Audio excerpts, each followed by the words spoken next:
What's up, gamers? How's it going? Welcome in. How's everybody doing? Nick, welcome in. Thank you so much for the gift to sub to Oshik, by the way. It's very epic. I appreciate it. And Recall, welcome in. And I assume that you're here, Oshik.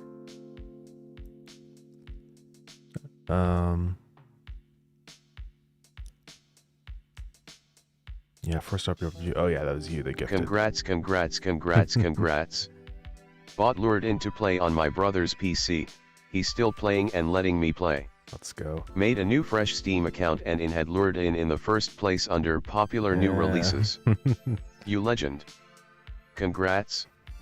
Congrats. Congrats. Congrats. Congrats. This is funny how that bot talks sometimes. Yeah, thank you so much. I really appreciate it. And thank you again for like you know, posting on your server and stuff. I do appreciate that. But yeah, and buying all the copies and stuff is very epic, so thank you. I really do appreciate it. I'll say, hey, Zafencer, welcome in. Hey, Brastra, how's it going? Did I sleep well? Well, oh my goodness. This is insane. We have so many sub points now. It's ridiculous. Thank you so much. That's wild. Let's go. I got a hype train. Thank you, Two Socks. I appreciate it. Very epic. Yeah, let's go. Yeah, we're gonna kind of just take it easy today and just chat about stuff. I don't really feel like developing immediately right now. Like, we'll definitely, like, soon this week probably work on some new updates and stuff for Lurden, but just not instantly right after launch. I'm like, just want to like relax for like at least 2 days.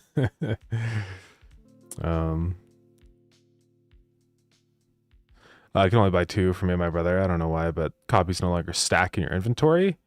Yeah, you can buy them as a gift. I don't think you can have multiple of the same game in your inventory. I think. If that was a thing. Oh my goodness. Thank you so much. Your stop your review, I really appreciate it. You guys are crazy. It's wild. Now the hype train went up again. So we reached our sub goal. That's wild. You guys are insane. We're at 50 sub points now. Oh my goodness. Yeah, we definitely need to go through and do some more emotes and stuff, because I think we're at... Yeah, we have like way more slots now. Jeez. You guys are insane. Thank you so much. I really appreciate it. A while back, you could just buy games as gifts, and these gifts would sit in your Steam inventory until you send them out. Ah, okay. Yeah, I don't think that's a thing anymore. I think you have to immediately send it. But yeah, thank you so much, though. Even just buying it, or I mean, even just not even just, you know, chatting in streams. I even appreciate that. So very cool. So orange by one guy. First RPL for you gifted some. It's very epic. Kaiwo on YouTube, welcome in. Just saw some of your videos. You're a genius game developer. Thank you, thank you. I'm not that smart. There's plenty of other smarter developers. It's always insane when I see people doing like custom engines and stuff. I don't know if I'd ever be able to ever do something like that. It just seems like it's so hard. But yeah. Anyways, yeah, did I sleep well? No. My sleep schedule has been pretty disastrous. I went to bed. Well, I didn't go to bed on release day, so that was a little weird. And then I like fell asleep for a couple hours after the launch. And then I woke up for a while and I played tennis and hurt my arm and hand. And then I went to sleep for a little bit, and now we're up again. Trying to get my sleep schedule back together. So, Feeling my sleep is a dream to have. It is. It's like as a little snot-nosed kid, you don't care at all, but now it's like my most valuable thing is getting some sleep. It's hard. No, no, wait, guys, wait. That's okay. You can cheese time. There's not anything on screen that you guys have to see. But yeah, we'll go over all the stats and everything. Am I allowed to show financial info? I never like know. I feel like it's fine. I think I might show you guys how much money we made. Because it's good information to know. And also, the money that shows on Steam is probably not reflective of how much I'll end up with anyways. Because usually I end up with like half the amount. You know? Because you've got all these different cuts and stuff. Steam takes 30%. Also, there's like returns and VAT taxes and all this stuff, so it's, yeah. I feel like I've seen people do it, but no one reads. Not sure if they were allowed directly. People do what? Oh, you mean just, yeah, showing off financial info.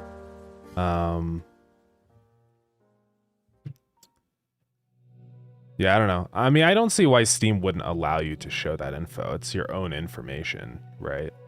Let me go look it up.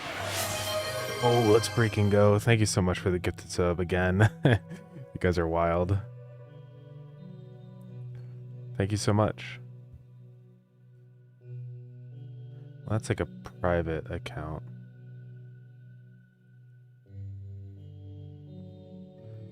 Okay, so 5 years ago it said here, Steam made a change right here, quote unquote, we've made a change to the agreement regarding confidentiality of your sales data. Frequently get questions from partners who want to talk with other developers and third parties or publicly about the sales of the game. We've heard you and we're updating the confidentiality provisions to make it clear that the partner can share sales data. So I think I can, but let me go double check, like, I need to see, like live. I mean, this is there's a link to a post here, so I think we're probably good, unless they backtracked on that. But I don't see why they would do that. That's kind of weird. Valve is always very good about things, honestly. There's not really very many things that are like confidential on Steam, so I don't know. Yeah, I mean, obviously don't give out your password. That seems kind of obvious. I think one of the only things is like stuff like, yeah, like getting like early access hardware, I imagine. Also doing like, leaking like the calendar. I don't think you're allowed to do that. So, I mean, it's pretty easy to get that info. If you just make a Steamworks account, you can see it. So it's not like that big of a deal. I'm sure it leaks all the time, like instantly. But yeah, it seems like I can basically do anything. All right, I'm just making sure. So yeah, we'll look at everything, because I think it's interesting to know.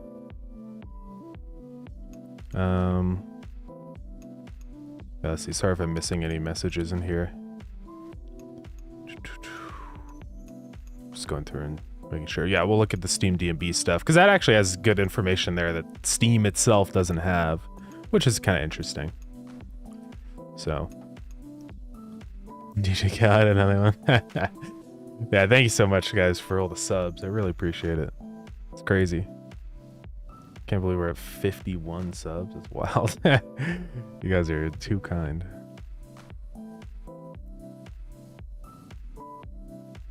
So, hey, Ray Moose, welcome in. Congrats on the game release. Thank you very much. Yeah, it's epic. I appreciate it. So yeah, let's look at all the numbers, shall we? Let's dive in. So we'll start with SteamDB. It's crazy how many people are playing. Like, because this is much different from how Starground went down. Like, we look at Starground on SteamDB, it's not the same. Like, Starground had this big initial, like, peak of people playing, and then that was it. It's hard to see down here, but you can see there's, like, Oh, can I do this and then see the beginning? Yeah, this is what the Starground player graph looked like, right? Where like day one, there's like a bunch of people. I mean, not that many though. It's like we hit 122, and then it immediately started going down. So that's what happened with Starground. But with Lured In, it started at like 120 people like Starground, and then it just keeps going up.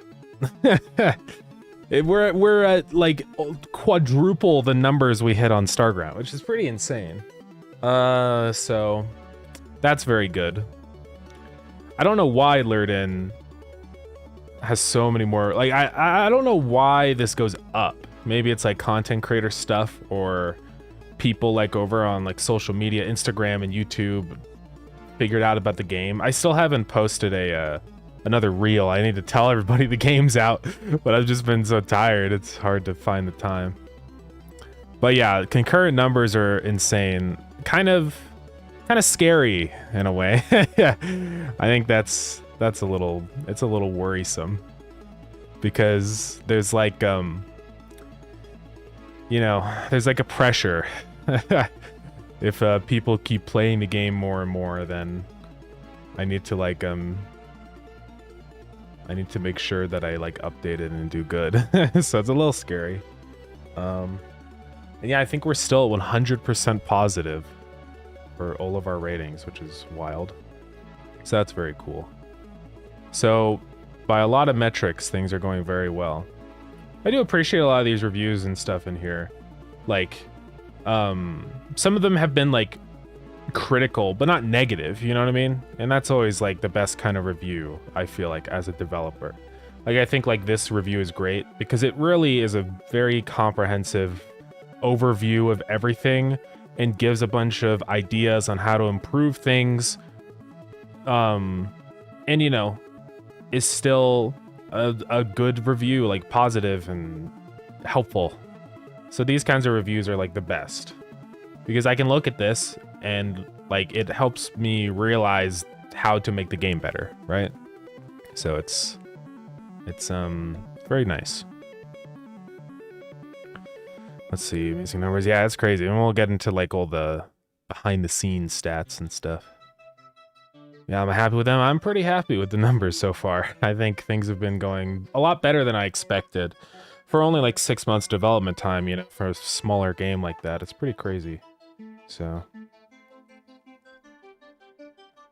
I think the Steam bundles are probably a good idea. I definitely think so. Steam bundles, like, it helps, like, I'm hoping that it'll keep the game more like relevant or financially like stable, because now if another game that I'm in a bundle with goes on sale or something, then it'll I get a little bonus for that. And likewise, other games in the bundle with me, they also get benefits. So I think it just is a good thing for everybody, honestly. So yeah, we get 9 bundles. I'll probably also try and form more after launch, because bundles after launch are probably the best kind of bundles to do, because then there's no downside to me. I basically just get free money. So, but yeah, it's been really cool being able to bundle some of these huge games like Chillquarium. I didn't expect this one. Because Chillquarium is like one of the games that like inspired Lured In, which is wild that I was able to bundle with it then. It's like playing Minecraft and being like, this is a cool little game. I want to make a game like this. And then you bundle with Minecraft, right? It's insane. I didn't really expect that to work out, but it did. I don't know if it's like a temporary bundle or anything. It's possible. I don't know the exact like terms on all these bundles, so some of these might go away over time, like with the really big games. But I imagine like with the greening and these are like people that I've communicated with personally, and I don't think these are gonna go away ever. Yeah, I don't know. I mean, I would love for the bundle with Chillquarium to stay forever. We'll see what happens. Yeah, and like Corner Pond, there's another massive one. There's like the one, it's like the little mini game that sits in the corner of your screen like this. It's very epic. That's crazy. Yeah, and these two, I haven't heard of these ones before. But there's Joy Aquarium, which looks cool, and Fisher's Fishing Journey, which is another really big one too. So this looks pretty epic. Actually, the art style is really cool. It's almost like painted. But yeah, this looks really epic. Whole bunch of fish. I'll answer all those other questions in a minute. I'm just going through all the bundles and stuff. I'm also in this like mega bundle, the Keep on Fishing bundle. There's just a bunch of other fishing games from the incremental server I'm in, Fishing Inc. So yeah, all the bundles are great. I think bundles are a really good feature on Steam because it's really a positive for literally everybody. For developers, it's a great thing. It's a way to kind of like unionize in a way, if that's the way I think about it, where it's like you're combining your efforts, you know, and everybody sort of benefits from that. And then also it's a great thing for consumers because you get your games cheaper. Like, one thing that's nice about games that have like 100 bundles like this is you can go to that game, and odds are if you have any other incremental game, also shout out, this is a pretty epic game that I played last night. I bundled with this person. Check it out. Let's get them to 10 reviews, guys. So, because that's pretty important to hit the 10 review thing. But yeah, this is a cool little game though. I had a lot of fun with this. I played for a couple hours. So maybe we'll play more eventually. Yeah, what was I gonna check? Like, for example, one that has a lot is like a game about feeding a black hole. This one has like, I think like 80 bundles or something. Yeah, 81 bundles. So like I could go to this game and I will have a bundle because there's just so many. So like consumers get their games cheaper also, right? I have this one. I have Shell Diver, so it's 20% off, more so than, you know, what it normally is. So I just save even more money. So it's really just good for everybody. Bundles are good. I mean, it's exactly what I would expect from Valve, an epic, awesome feature that helps everybody. That's just what Valve does. So it's pretty cool. And also, we have indeed hit new and trending, which is also cool because the new and trending tab has changed a lot. And now the threshold to get on there is a lot higher than it used to be. So it's kind of epic that we actually got on there. I can't see it on here because I own Lured In. But if we open an incognito tab and just go to Steam store page, then we can see it there. It's public for everybody. And what's really epic is since we launched later in the day, we were like one of the last games to release, and so we're at the very top of popular new releases, which is epic. I didn't intend for that to happen because I didn't even think I was going to get on the popular new releases, but it happened. Because now Steam changed it where the popular new releases entries in here are now in order of release time. It's no longer like random like it used to be. So if you're like the last game to release on a day, then you're just on here. And it's good that we release Friday, so we're gonna be here the whole weekend probably, because this doesn't like refresh until Monday. But here's another thing too, is we might even be on here on Monday, because unless there's more than 10 games that release on Monday that hit new and trending, then we'll just stay on here. So I might be on here for days. We'll see. Like days after the weekend is over. Who knows? But yeah, it's very epic. So we hit popular new releases. We're not obviously on top sellers because Mecha is on there. Top sellers is for the big dogs. But still very cool that we're on here. Yeah, Fog Piercer is on here too. Fog Piercer looks cool. I've seen that one around. But yeah, so overall things have gone very well. It's funny looking at all these other games in here, like they have way more reviews than Lured In. So I don't know how we ended up on popular new releases, but we did. Maybe it's just because of our wishlist count or something. Who knows? I'm actually second under a not safe for work game. Yeah, I saw that on someone's screenshot. I was like, oh, I didn't realize there's a... I just have it hidden on here because I don't want to see that stuff. I don't play those kinds of games, and also I don't want that to pop up on stream. That would be bad. I really do appreciate Steam has a way to filter that out. It's so nice. Thank God. So you did amazing promoting for Lured In. Thank you. Yeah, I think that's one of the big things that has gone really well with Lured In is the marketing. You know, all the shorts and stuff. I think those have gone really well. How much did you spend in marketing for Lured In? 0. I didn't spend anything. So, now my publisher might have spent a little bit on stuff. I don't really know. It's hard to say. That'll get figured out later. But me personally, I didn't spend any money. I spent no money on anything. I didn't spend money on development or marketing or anything. And I've done that on purpose because now I have no loss that I have to cover. Instantly, from the moment we made one sale, I've profited. So that's what's great. There's no break even that I have to hit. I just immediately get all the money. So yeah.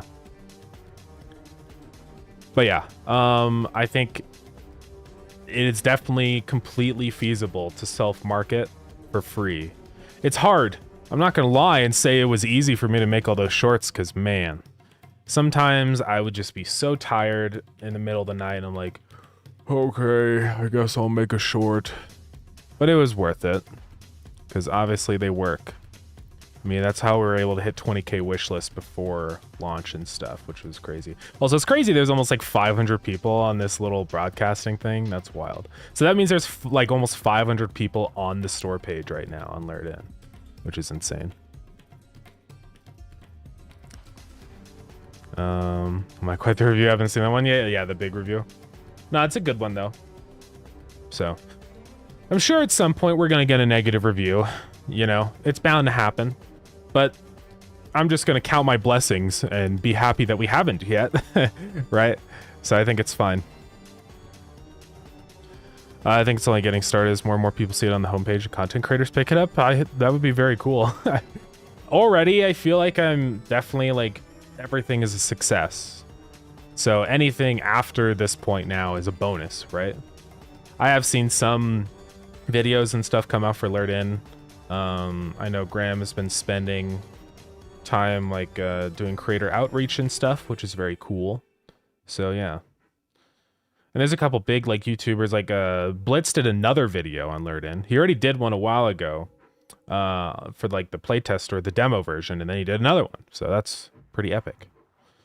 And yeah, some of these other people, this person did one, nerfed reflexes. It's very cool. And also it's been really cool to see like other languages of channels. Like there's this big Russian one, and this one is a Korean YouTuber. So it's always really cool to see that. And that's all thanks to you guys, you know, translating the game. That's one of the big pros, I think, of that. Definitely, we'll look at our sales and regions and stuff, but most of it comes from US, Canada, and Australia, also UK. But still, a pretty big chunk of that is from other countries and stuff. I'm sure also the number of languages we have in Lured In is probably a big, like, help for, you know, the game's initial launch and just getting it out to people. Lured In Game of the Year edition. That'd be crazy. Let's see. Just game low, keep fishy. Yeah. Beginners will always be on top, yeah. It is insane. You don't think about it, but the not safe for work industry is massive. Is really big. We'd probably make a lot of money if we focused on not safe for work games, but I would lose my integrity, and I don't want to do that. I just find it a little strange. Gaming for me is like it's a family-friendly experience. Or, you know, obviously horror games and FPSs are cool, but it's not I don't like those kinds of games. Learn to not safe for work, Gwen. I don't know, guys. If it does really well, we might have to.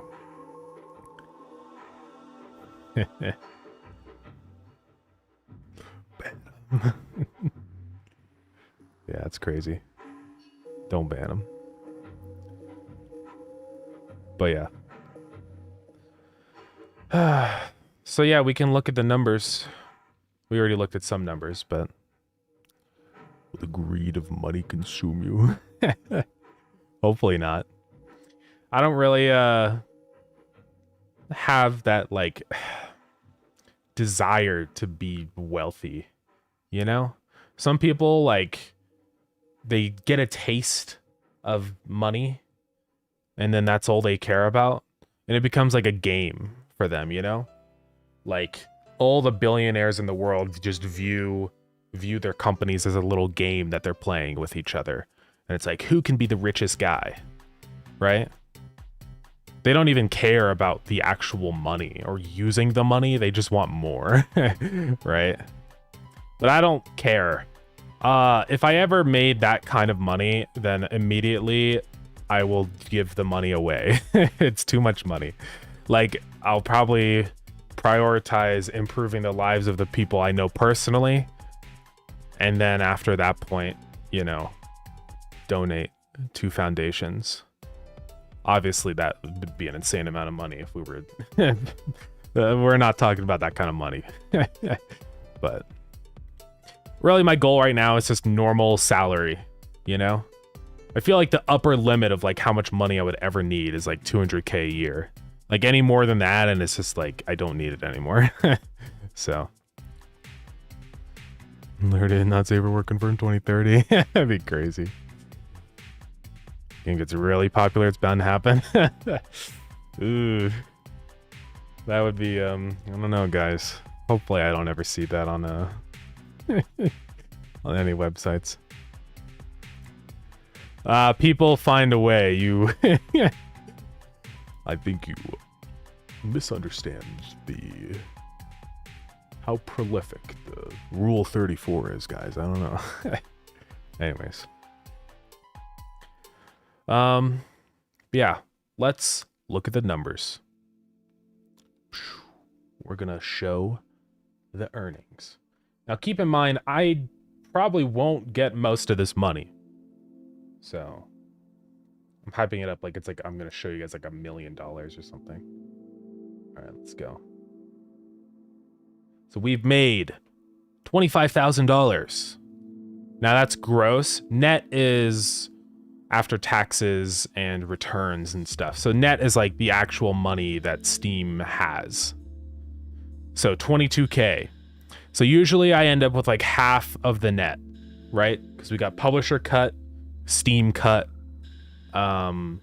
So after all that stuff, I'll probably end up with like 50%. So far earnings are probably $11,000, which is pretty good. Because think about this, guys. It's been one day. And I was actually looking back at the revenue of Lurden compared to Starground's launch, and it is, for what Starground made in a week, Lurden has made in one day. So far we're making 7 times more money, which is a lot. So things are going pretty good, I would say. Also, our lifetime like units returned are very low, only 5%. I think the normal is around 10%, so that's good so far. So yeah, pretty good. The median time's a little lower, but I imagine that's because just a lot of people have bought the game and haven't like played for very long yet because it's been one day. So that's probably going to increase over time as people have a chance to play the game. Also, we gained 8,000 more wish lists. There's always a funny thing with launching a game is you immediately get so many more wish lists. Look at the graph on this. I just find it funny. It like just completely dwarfs everything we've done. It's like these used to be these monolithic peaks of like, oh my goodness, you know, 400 wish lists in a day. And then and then you look at what's going on over here, 8,000 wish lists in one day, and it's just like, man, none of this stuff even, it feels like it doesn't even matter anymore. You know? I just find this chart comedic. I don't know. It's insane. 8,000 in one day. It's just like, it's like a wall. This is the great wall of wish lists. So, it's just kind of insane.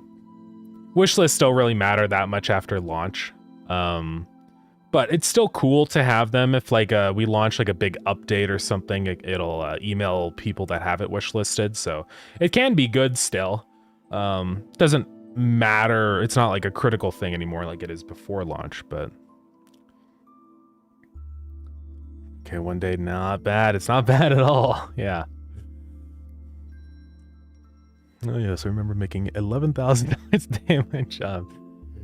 Yeah, I mean the thing is that's this is the thing with game development is you have these enormous swings, right?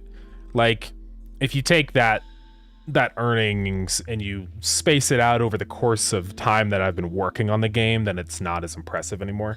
Because right, it's $11,000 earnings, and I've been working on it for like 6 months, so that would be $1,800 a month, which honestly is actually not that bad though.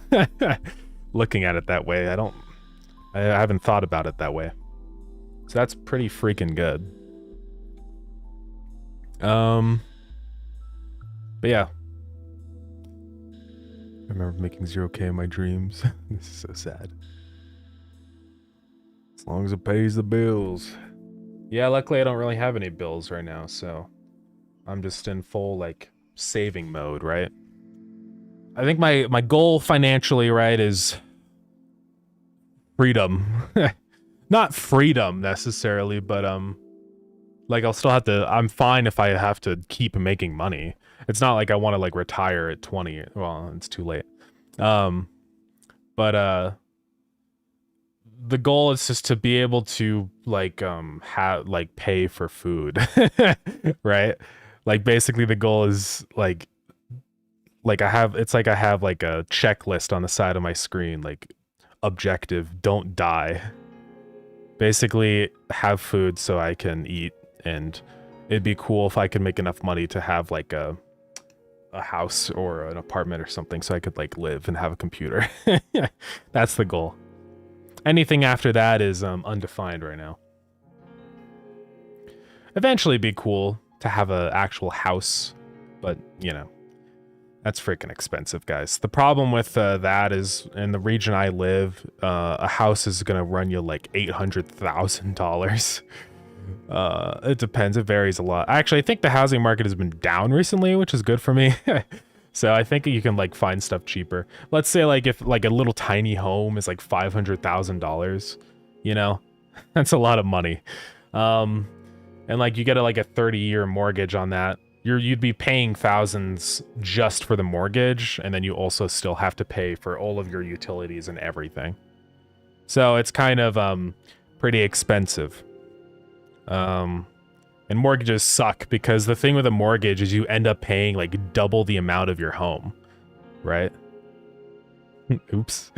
Hawaiian shirt experience has canceled their request to join. I don't think Max. Oh, you're in here. Hello. Have computer, internet, and Hot Pocket. Yeah, that's the goal. Exactly. But yeah, hopefully one day. It'd be cool to have a house. But right now I'm just saving up. I mean, obviously the dream would be to just buy the house outright. You know what I mean?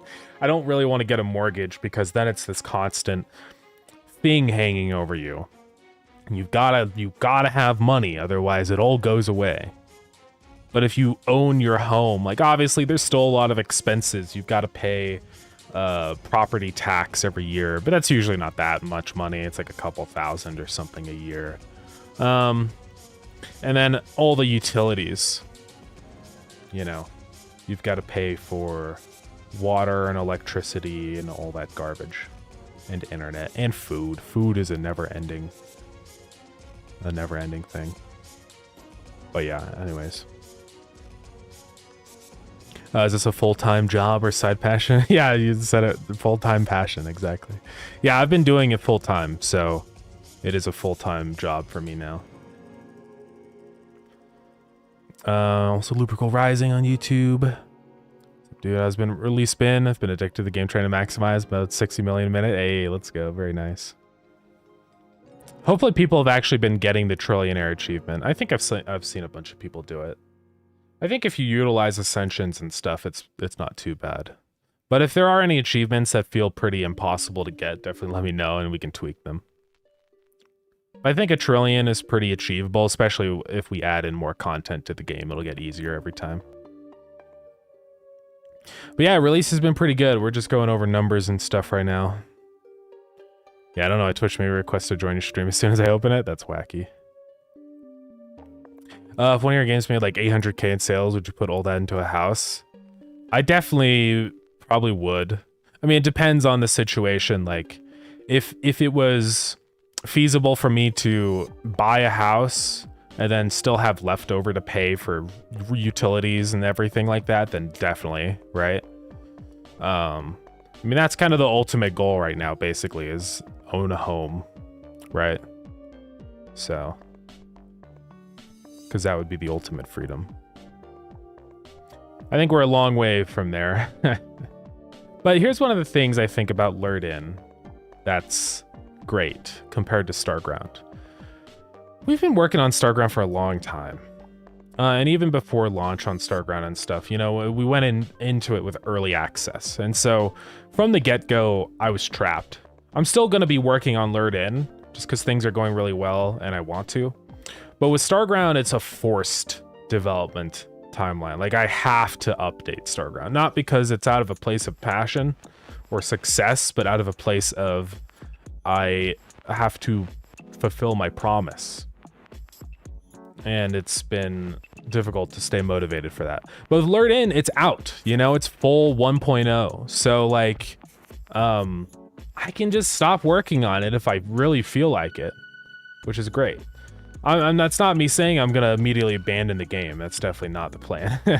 But it's really great that I feel like I can just move on to stuff whenever I feel like it.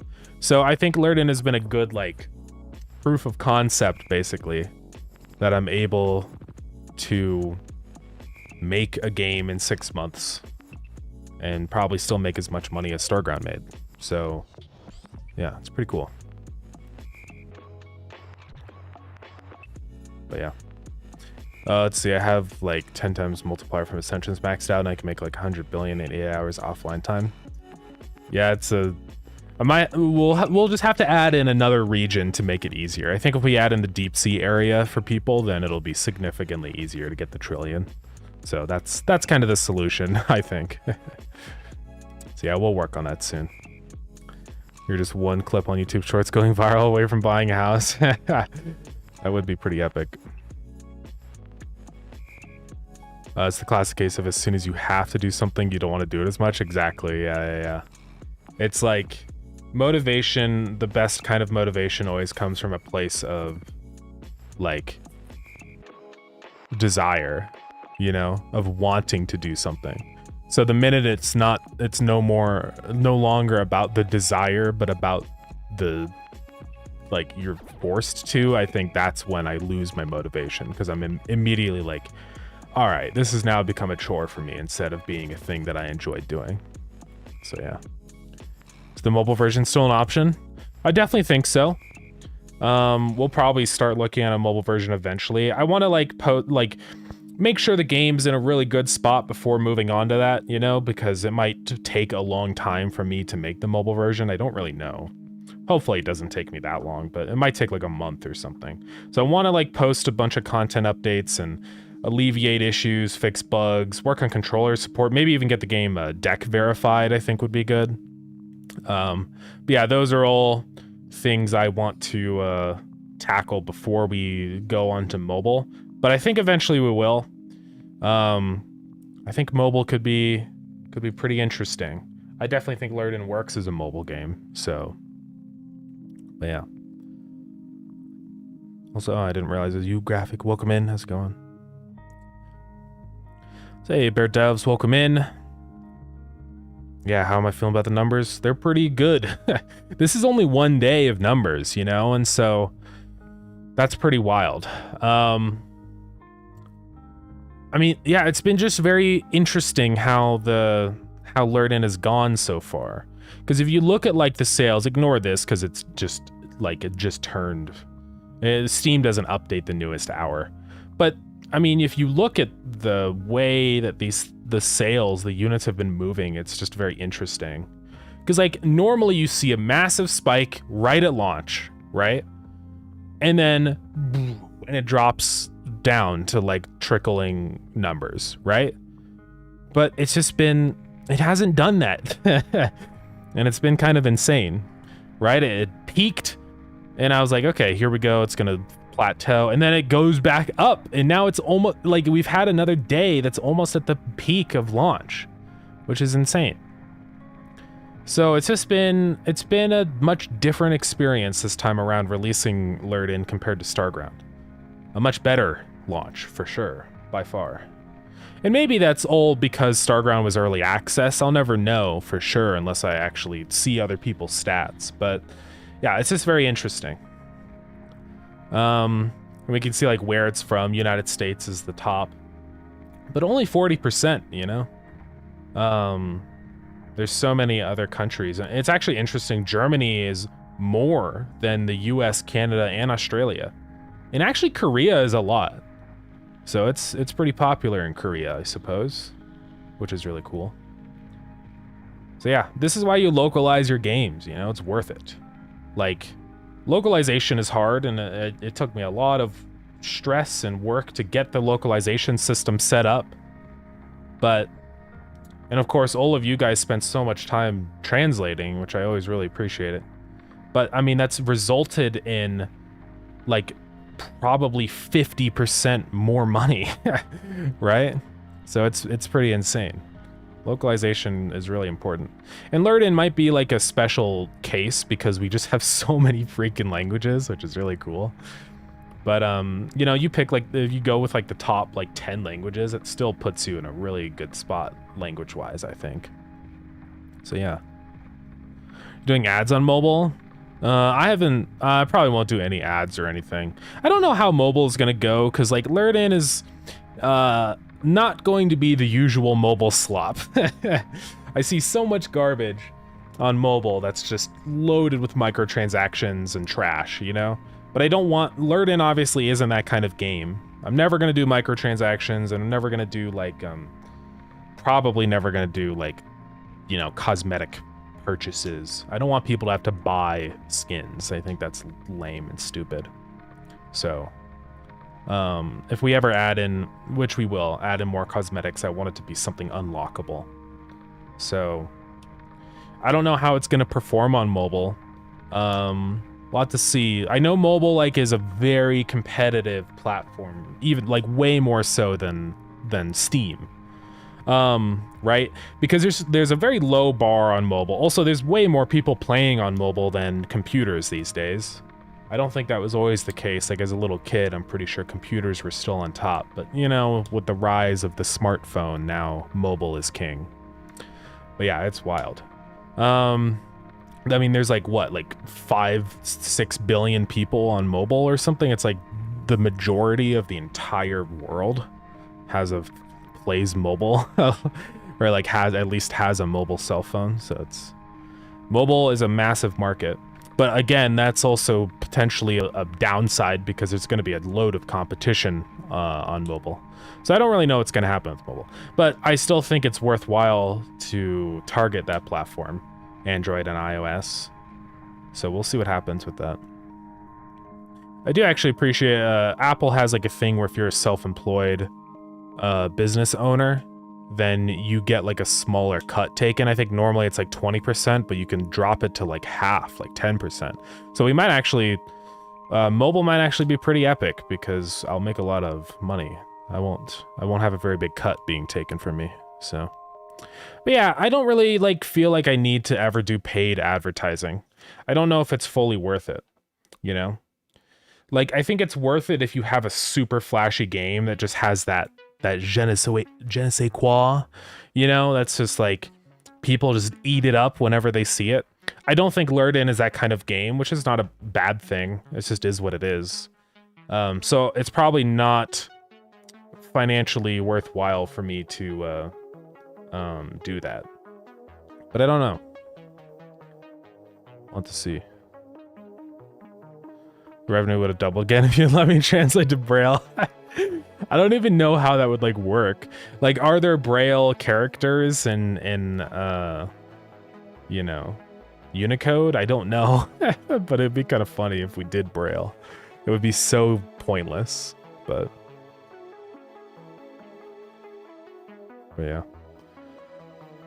Make people pay the real life price of the fish you got to keep it. Oh my god, that would be insane. I could so see, like, oh my god, Lurden could be such a slop game if I wanted it to be, you know? I could, like, yeah, charge people like, oh, you caught a legendary fish, watch an ad to keep it, and you know, it's just it's so stupid.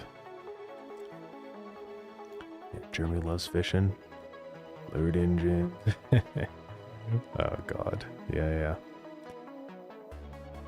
It's probably the wish list. I definitely think the wish lists have a big impact for sure. Because we hit 20k. I mean, we also hit 20k on Starground. This is the thing that's different, right?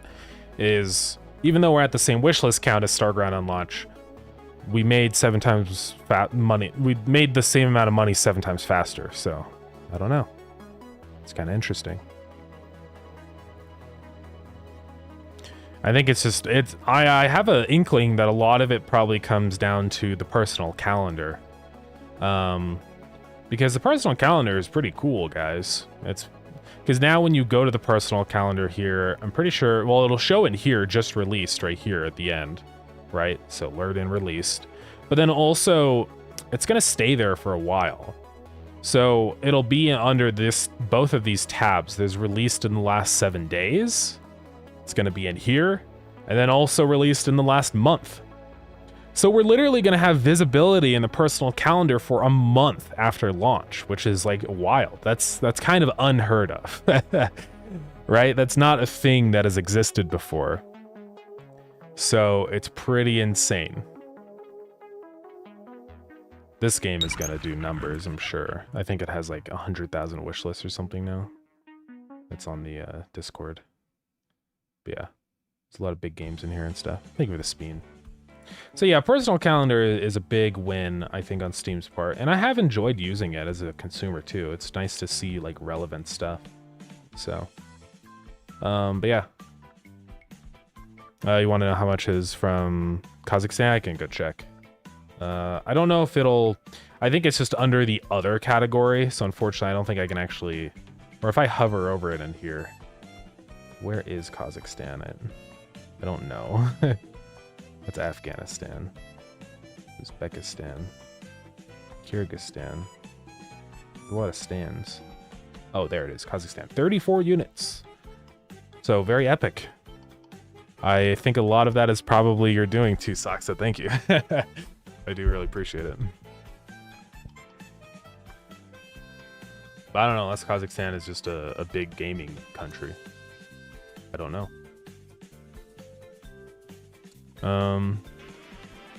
My phone will not be able to run Lurden. I mean, Lurden runs pretty fast, you know. I think especially you run it on compatible mode without shaders and stuff, I think it would be pretty quick. But I don't know. We'll have to... That's the thing I'm most worried about. Making a mobile version is the shaders. Because shaders are really cool, but compatibility mode is a bit more limited in terms of how shaders work.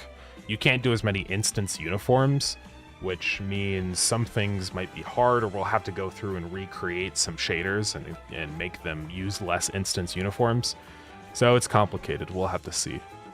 I know eventually, I think Godot is working on a Forward Plus mobile renderer, which is going to be great, because then basically it's the same as the desktop renderer, but just for mobile. So I'm excited for that to be here eventually.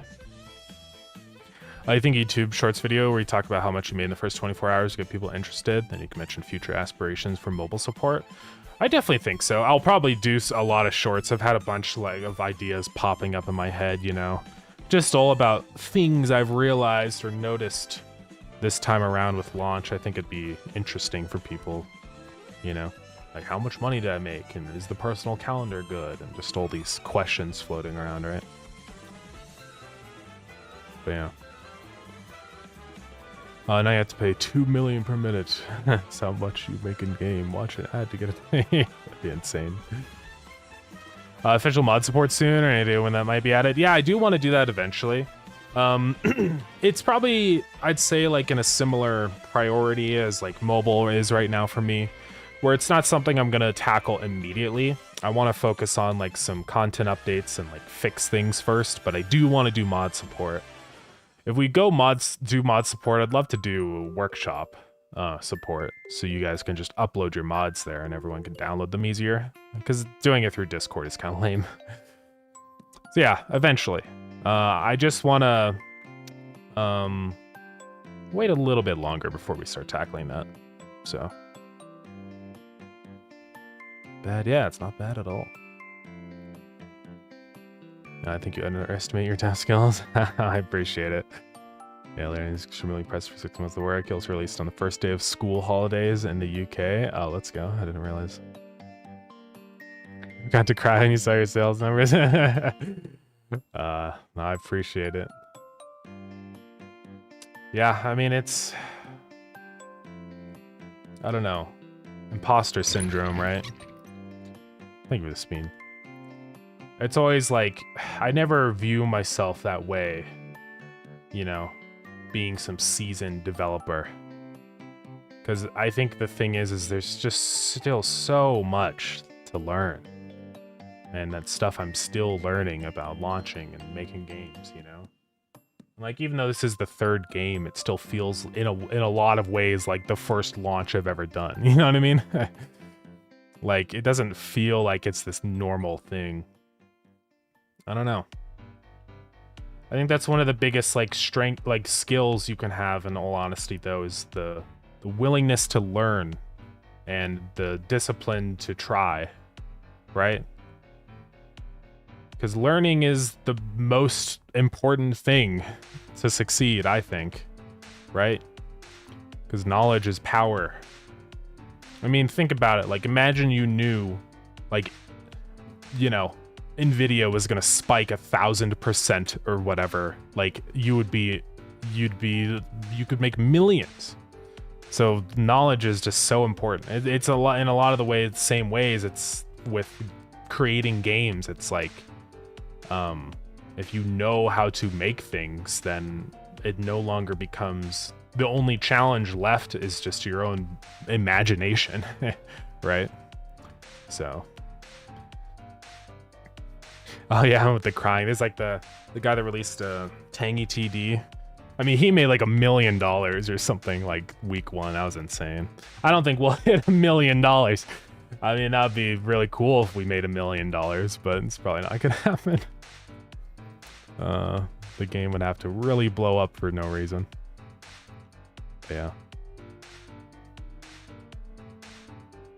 But no, it is very epic. And it's just, yeah, been really good so far. I am very thankful for all you guys and stuff buying the game, you know, and to be in a position to be able to make games, right? I think that's always a really big thing. I think sometimes we have such a small understanding of the world, you know, because we just know about the one spot we're in. But to be able to, you know, live in a home and have a computer, and also really the big thing is just have the time, you know, to be blessed with the time to be able to make games is the big thing, right? So I am very appreciative of all of it, right? Yeah. I mean, when you really look at like the how much people make in the world, you know, it's like there's so many people out there that literally live off of like dollars and in complete poverty. So like, even if the game made $0, then you know, it's still just the privilege to be able to work on it at all, I think is, you know, the real win. So, and of course, big thank you to all of you guys for buying the game. Because this is another thing, is Lured In is nothing without the people that buy it, all right?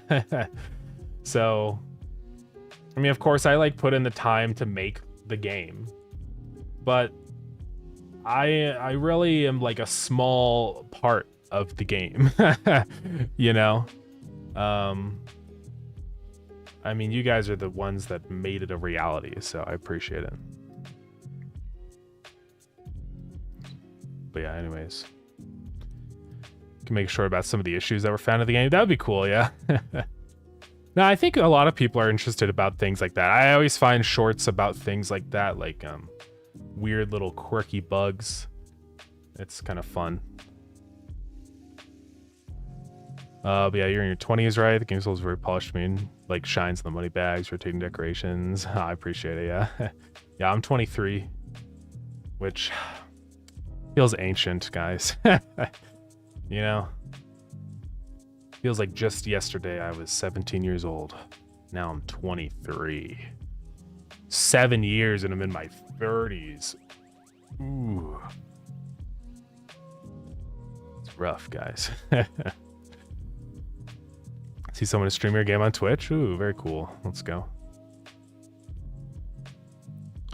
If you can make a game this quality every 6 months, you're set, bro. I appreciate it, yeah. That's the biggest thing that I'm happy about, I think, is just the fact how fast I was able to make Lured In, you know? It's finally like a game that isn't scope creeped, right? That's great. Starground was so scope creeped, but Lured In, not really that bad. There were times occasionally where things were a little scopey, but I was able to deal with them before they became a big problem, which is great. So yeah. Yeah, we're extremely likely to just be warm, sheltered, have freedom to live how we want. Exactly. It is very cool. So it always makes me so sad how people view the world through like news and social media, because it's just not real. You know? When I walk out into my neighborhood or just out in the world, you know, everyone's just nice. There are bad people in the world, but I don't think people realize just how few bad people there are. Really. I mean, like when I went to like Dallas for the solar eclipse back in 24. I say it like it was like 50 years ago. Thank you for the wrist check. 2 years ago, I went to go see the solar eclipse, and like everybody there was just super nice. You know? Everybody is nice. I think it's so sad that like people think the US is a bad place because of what they see online, but it's really not. And I think it's probably the same way everywhere. Now, of course, there are scary places, I'm sure. You know, like places that are war torn. I mean, I do really feel bad for people in those kind of situations. But like, you know, I think the world is a nicer place than people realize it is. Change category. We could actually just change our category to Lured In. So even if we go play PowerWash Sim, it's not like we can just do whatever. Because Lured In is actually like a category. So we'll just do that. Just so in case I'm chatting about the game instead of playing, we're not in trouble. There we go. But yeah, like when I went on that trip, I don't want to like repeat the same thing I'm saying over and over, but there's just like, it was like we were trying to find a good spot, you know. It was really cloudy, and so we're trying to figure out like, oh man, should we like go somewhere? What should we do? And then somebody just like came up and was like, hey, you should head over here. I think you're gonna get a better view there. Just, you know, just to be nice. They didn't gain anything from it. They were just a nice person. And like basically literally everybody I interacted with on that trip is just a nice person. You know? Even walking around in like the dead of night and stuff, it was like just a chill time. I wasn't like, there was nothing bad at all. I find it funny because we end up like, I don't know. I don't want to completely derail the stream, but we think like it was funny because people like were telling me, oh, Dallas is a bad scary town. You shouldn't go there. Don't go at night. And then it's not scary at all. It's just a normal place. It's just chill. So I don't know. Anyways, moral of the story. People are very nice, and don't always assume that a place is a bad place or people are scary, because people aren't. Right? But yeah. 20 and I feel old. 7 years ago I started playing Fallout 76. I know, I feel the same way, but like it's crazy because I remember like stuff that I did and like games I played where I'm like, oh yeah, it was like a year ago, and then I realize it's like 8 years ago, you know? And it's also very sad always like looking through my library, I'm like games, like I can remember vividly like every moment of me playing the game, but then I look back at the time I actually played it and it was like 4 years ago, and I'm just like, oh my goodness, you know? Like last I played Kerbal Space Program was 2019. Like frickin' 7 years ago. But I still remember what I was doing, like, fine. You know? Like I was playing on my save, I called it like Neil Armstrong or something, and I was just launching a couple like satellites and building up like a satellite network. But that was 7 years ago. It is a little like scary, you know? 30s to me, even 20s for my whole life has been this super far away event. And now it's like, it's the same distances away to me as the last time I played Kerbal Space Program. Right? Like, that's kind of insane. I don't know. Time flies, guys.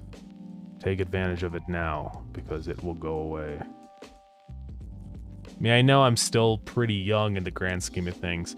The more positive way to look at time, though, is like, there are so many things that I've seen and done, and that's only like 1/4, maybe even 1/5 of my whole life, you know? There's still so much time to do things. So yes, time is fleeting, but also we all have so much time to do cool things. So do them. Anyways. Arctic Bunny is streaming right now? Oh, let's go. 33, imagine how I feel. I mean, this is the thing. This is the classic, like, thing is there's always somebody older than you that's like, oh, you're so young, right? So I think it's like, I don't know. It's like, I think we dwell on it too much in a lot of ways. Like being 20 or being 30. I mean, of course you do a lot of learning and stuff in your 20s, but like, just because you're 30 doesn't like mean that you're old. You know what I mean? 30 is not that old. It's just normal. And I also see like people that are like 40 years old that look like they're 80. Like, I think it's all just about how you know, being old doesn't mean anything by itself. So, yeah, anyways. You got a couple games released already. Most people just got out of college at 23 if they went. Yeah. I suppose. I don't know. I'm always so like, I feel like I've got to like make my money quick, you know? And maybe a part of that is just like all the, I constantly see online, people are like, gaming is dead. AI is going to be the new source of games, guys. You might as well give up because your computer science degree, worthless. But, I mean, I don't think I actually believe that, but... by the way, if it wasn't for you, this community would not exist. No. I'm just like... all I did is make a Discord server, you know? It's really all of you guys doing all of the work. And play testing and translating, so I really appreciate it. It's very epic. What order did you make stuff in the game? I've been kind of just doing all of it at the same time, right? So, I work on the art as I program, which is a good way for me to develop because it means I don't have to come back and do things later. It just, as I go through, it just gets done. So, yeah. Yeah, everyone has a different way of going about that. Some people use placeholder art. I don't really do placeholder art. Like, some art is like just acceptable and maybe I'll come back and do it later, but it's not placeholder. It's just like, this is good enough and maybe I'll fix it later if I feel like it. That's kind of the way I do it. This is one of the nice things about being the artist and programmer is I can just do both. And I don't have to get placeholders. Which does save me probably a little bit of time in the long run, honestly. Now we got ads going on, my apologies. There's so many of you are subs, so it's very cool actually. You don't have to worry so much about the ads. KSP2 Redux is about to finish the first roadmap milestone. Ooh, very cool. I'm excited for that. I hope it makes KSP2 actually cool. I am very excited though for Kid Space Agency because that one's been I've been watching all the devlogs and stuff on this and it's been really cool to see this kind of build. So yeah. I'm excited for this one. I think this one will be really cool. I just hope like the gameplay is there. Like definitely technically it seems very sound, but I just hope it's actually fun. We'll have to see. It's very early on, you know, it's pre-alpha, so we'll see what happens. But I know they've been working on like the ship builder and stuff like this, so I'm excited to see where it goes. Remember Lost Ark 2016 account? Yeah. Yeah, 10 years ago, everyone played Pokemon Go. Pretty crazy. We got ads going on. My apologies, everybody. Everyone feels like you do at 23. It's a weird time when you realize you're an adult. Savor it because it gets faster and faster. Yeah. That's the other part of it that's troubling. Yeah. I mean, it's always a... What's the word I'm thinking of? Tumultuous? I don't know if that's a word. Is it? Tumultuous is the word I'm thinking of.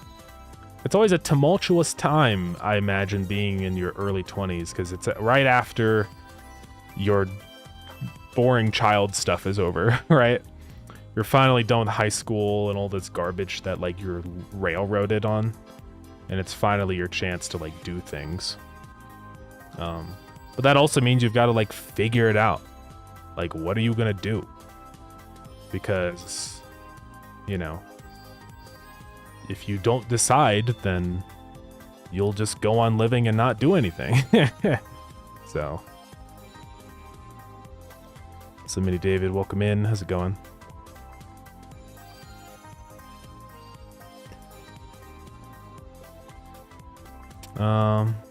Doing everything I find cool. That's very epic. Yeah.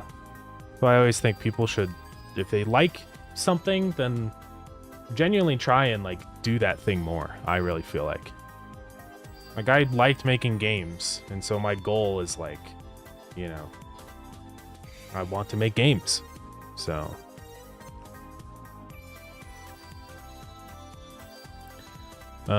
keep your life varied or your brain blurs, all the similar things. Yeah, that's very true. I think there's always that saying of like, what is it? A life that's long living it, or a life that's long in retrospect, or whatever. You know what I mean? I think like it's always a great. I think that's why like travel and stuff is really cool. I wish travel wasn't so expensive. I'd probably actually go travel. One of these days, though, I'd love to go to another country or something. I've never been outside of the US. It's really hard to go outside of the US when you live in the US because it's big. I can't just drive over to another country, you know? That'd be like days. And even if I drove over, it's just like Canada, which is like basically the US still. It's a little different, but it'd be really cool to go somewhere totally new. I'd love to go somewhere like tropical one day, you know? I've always loved tropical vibes. I think it'd be really cool to go see like a waterfall. That'd be awesome. At what age can you actually call someone old? I mean, old is always relative. So somebody that's 90 being 60 is like super young. But yeah, I'd say, I mean, technically like 65 plus is when you have reached senior status or whatever, so. If you live to 100 years old, your progress bar is 23% filled. Yeah, right? That's the way I always view it. And that won't work forever, because then once I'm 50, I'm like, oh god. Hopefully we live to 100. I think with how fast medical advancements improve over time, I mean, we've gone from like living like 40 years to 80 years in the past like 100 years. Of course, I know that's skewed because people die when they're younger, but I think I feel like the average lifespan of 100 is pretty in reach. Well, so a lot of the people, my grandparents and stuff, are pretty old. Like my grandma's 92. And same with my grandpa. He's like 90 something. So yeah. I was like, you'll never know when your life ends. It's true. I think that's why it's important to like treat it like you don't have any time, but also understand that like you do have a lot of time, and so you should start like doing the things you like doing now so that you can keep doing them for a long time, right? Let's be a little optimistic. World War III ain't started yet. It's true, yeah. The fish language is amazing. Thank you, yeah. I didn't make the fish language, honestly. It wasn't even me. That was just something that the community made themselves, so. You should add baits, which buff for specific regions or fish. That is one of the big things I've got planned. I think it's going to be something we tackle shortly after launch. So, yeah, we'll definitely do that. But yeah, anyways, we've looked at the numbers. Pretty good. I just refreshed and we made $1,000 more. It's insane, guys. So it's very crazy. But yeah, wish lists have gone way up. So yeah, thank you guys very much for buying the game. I appreciate it. I think we're in a good spot. I'd say it's definitely a success so far. I think the the most stressful thing right now hanging over me is the first negative review. I know we're going to get a negative review eventually. It's not like we're just going to stay at 100% forever. I just never know when it's going to come. It's like I know there's like a hit out for me, but I just have no idea when it's going to happen. Right? It's crazy. Also, let's go ahead and boot up PowerWash. I haven't played this in a while. And we can keep chatting as we play, because PowerWash Sim is kind of like a do-nothing game. Still think this community's life thanks your charm. Never think of myself as a charming guy or anything. Crazy President devs you just after the green, but you care about what people want. Thank you very much. I really do appreciate it. I mean, it's true. I do care about making good games. The thing I value so much more than money is just making something that people enjoy spending their time on, you know? Because that to me, it's always felt like this, but making other people happy is like the most rewarding thing, you know? I think it's one of the big reasons I love like cooking and stuff like that. Like, obviously, if you look at cooking in like an analytical or like logical way, it's like such a waste of time to sit there and like cook for like 6 hours for a meal that gets eaten in just a couple minutes. But that's not the point. I think the point is that like, it's that like sacrifice of my time to make somebody else's day a little bit better, right? That to me is like a massive like, it just feels very good. I don't know. Does the gnome glitch still work? No, I think they patched it. No. You used to be able to use this gnome and escape the map. It was really fun. I don't think you can do it anymore. Oh well. Where do I even start a map? I think I do it up in the top. It says access story jobs via the county map in the upstairs office. Let's go.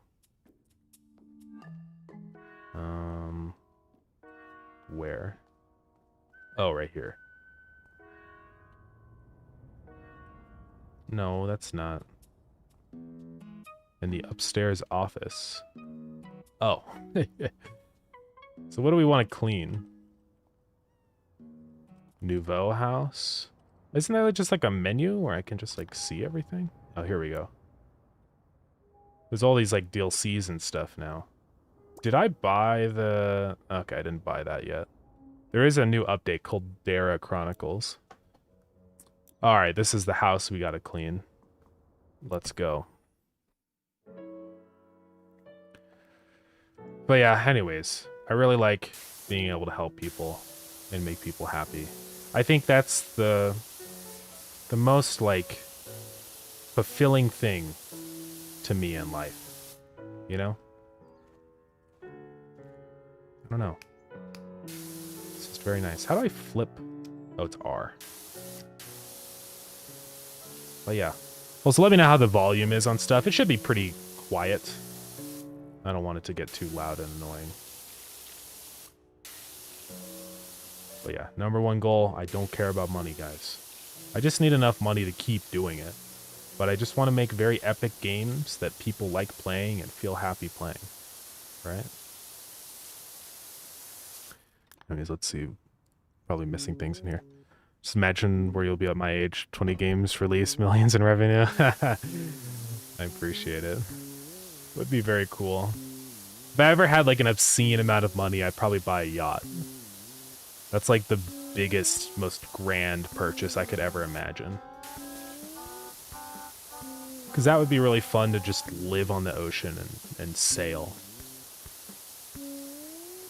And I don't really care about like a mega yacht, but just something like smaller, you know, like there's like I don't know how they measure yachts, but in like yards or whatever, like a 50-yarder or whatever, would be insane.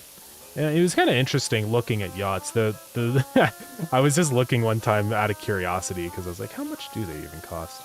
But some yachts are not as expensive as you would think.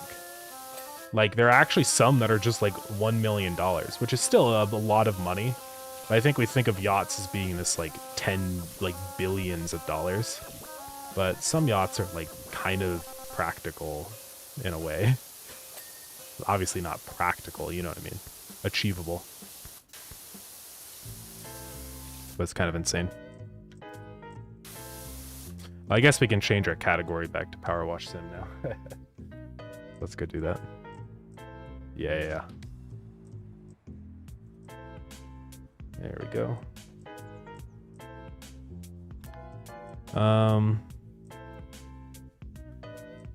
This game is pretty cool and fresh. Negative review. Are you saying, did we get...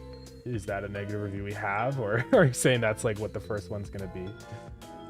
Yeah. Probably. It is funny how that always happens. Those kind of reviews are so frustrating to me sometimes. Like, even just as a consumer, like when I'm on Steam and there's like clearly somebody enjoyed playing a game and then they make it a negative review. They're like, worst game I've ever played because it was so good I can't play any other game. And then it's a negative review. It's like, dude, I know it's like a funny joke.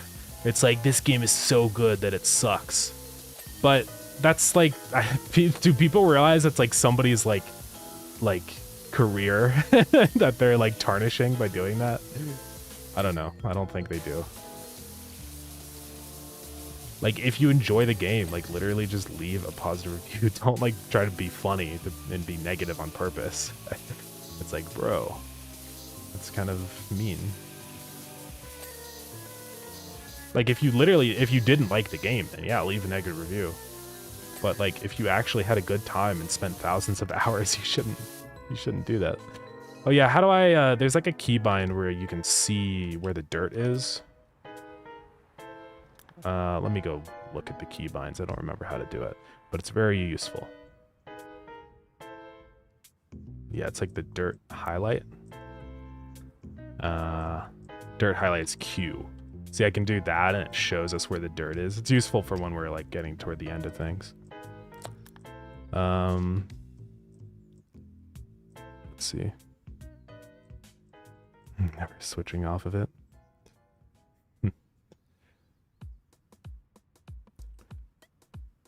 Every stream I join is off topic and always deep into life purposes and deep quotes. Yeah. I do apologize.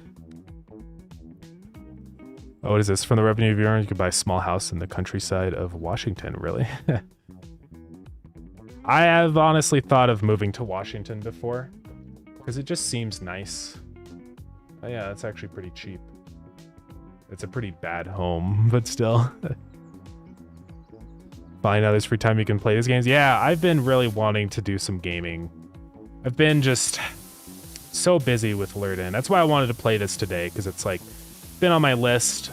I wanted to do more of it. I just but you know, we had the stream, so I was like, well, let's just do it on stream. Kill two birds with one stone, you know? And this is honestly a really good stream game anyways, because I can just sit here and chill and also just talk about stuff, you know? It's almost like it was designed to be streamable or something. It's crazy. Minecraft music hits differently during quotes, yeah. For some reason, playing GameCube emulated games makes the stream not work. I think it's probably because emulating stuff is like super intensive for your computer, so I would imagine that like really stresses your graphics card, probably. Oh, there's so much more gunk here than I realized. I have to swap to a higher power jet right here, guys. I don't know. There's like this one. It's like a precision. I like this one. The yellow one is pretty nice. The conservatory. Imagine having a conservatory. What is a conservatory? I don't even know. Yachts are a huge money sink, just so you know. Yeah, I think, don't they like, you have to like find somewhere to park them. So I imagine like, you know, it's not as cheap as it seems. Also paying for fuel and all that stuff, but still, I was still surprised though. I was like, I thought buying one would have been like at least 10 millions, you know? But I was like, I don't think I'm gonna buy a yacht, guys. Even if I had the money, I think immediately I'd be like, there are way better uses of this money. I'm not gonna waste it on a yacht. You know what I mean? I'd rather like pay for somebody's like college tuition. That would be like so much cooler. So, man, I mean, think about it. If I had like $1 million, think about how many people I could send to college for free. That's like insane. You know? See, this is the thing. I feel like that's just such a better use of my money. Is to like actually improve people's lives. No, I guess some people think in the way of like the money they have is only for them to improve their life. But like, oh, it's so much better to spend that money on like cool things, guys. Or even like funding like a game would be like really cool. If I could like, I think one day it'd be fun to be a publisher, honestly. But if I could just be like, hey guys, here's $100,000. Do whatever you want to make this game a reality, you know? That would be super cool. Like that's like the true power of money. It's not having a little yacht to go swim around in the ocean.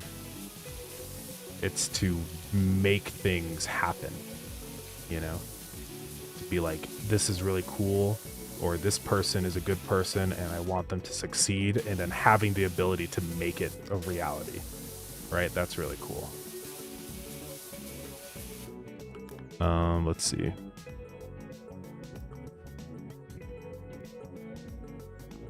It's a joke. Yeah, it's scary though, because I'm like, it's hanging over me, that first negative review, like I was saying. I'm worried about it. But yeah. I thought I already did this job one time. I swear I like already cleaned this house. Maybe that was on like a multiplayer session. Because this game does have multiplayer, which is pretty cool. I'm trying to like fully clean these sections as we go, because I don't want to have to like come back later and do it. There we go, that's clean.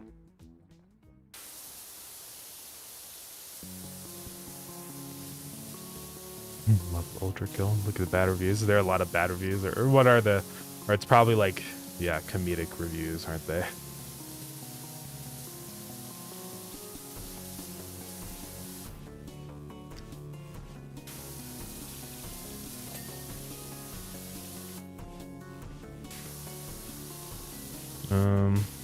Yeah, I'd love to fund business ideas or run game jams that funds the winners. Yeah, that would be really cool.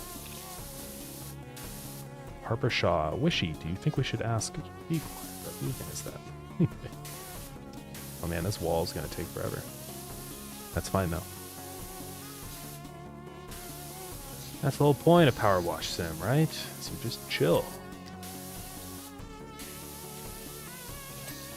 I do appreciate games like this. Some people think, like, look at a game like this and think it's, like, stupid because it's not brain rot shoving a bunch of dopamine into your head instantly. But, I think it's kind of nice to just play a chill game like this every once in a while. You know? Very low stakes. There's no way for me to lose. I really do like how this game feels though, just like that because they show like a time lapse of the whole thing getting clean, and it's just so like satisfying being like, yes, I did that, guys. I cleaned this whole building. Look at me do it, you know?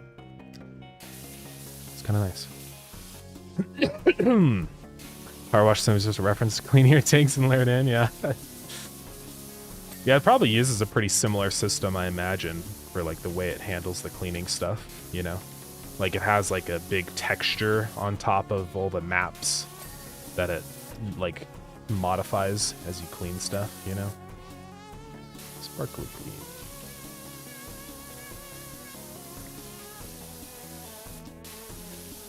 Hello, YouTube. Let's go. Welcome in. Oh, it's a game you've heard is great that you haven't tried? I have a lot of games that I've bought recently that I've been needing to play soon. And honestly, maybe it would be a good time to play them on stream, you know? Obviously, we're going to be working on Lured In more soon. But, you know, the game's already out, so we can kind of take things a little easy for a couple weeks. But one of the ones I really want to play is Noita, because I have heard good things about it.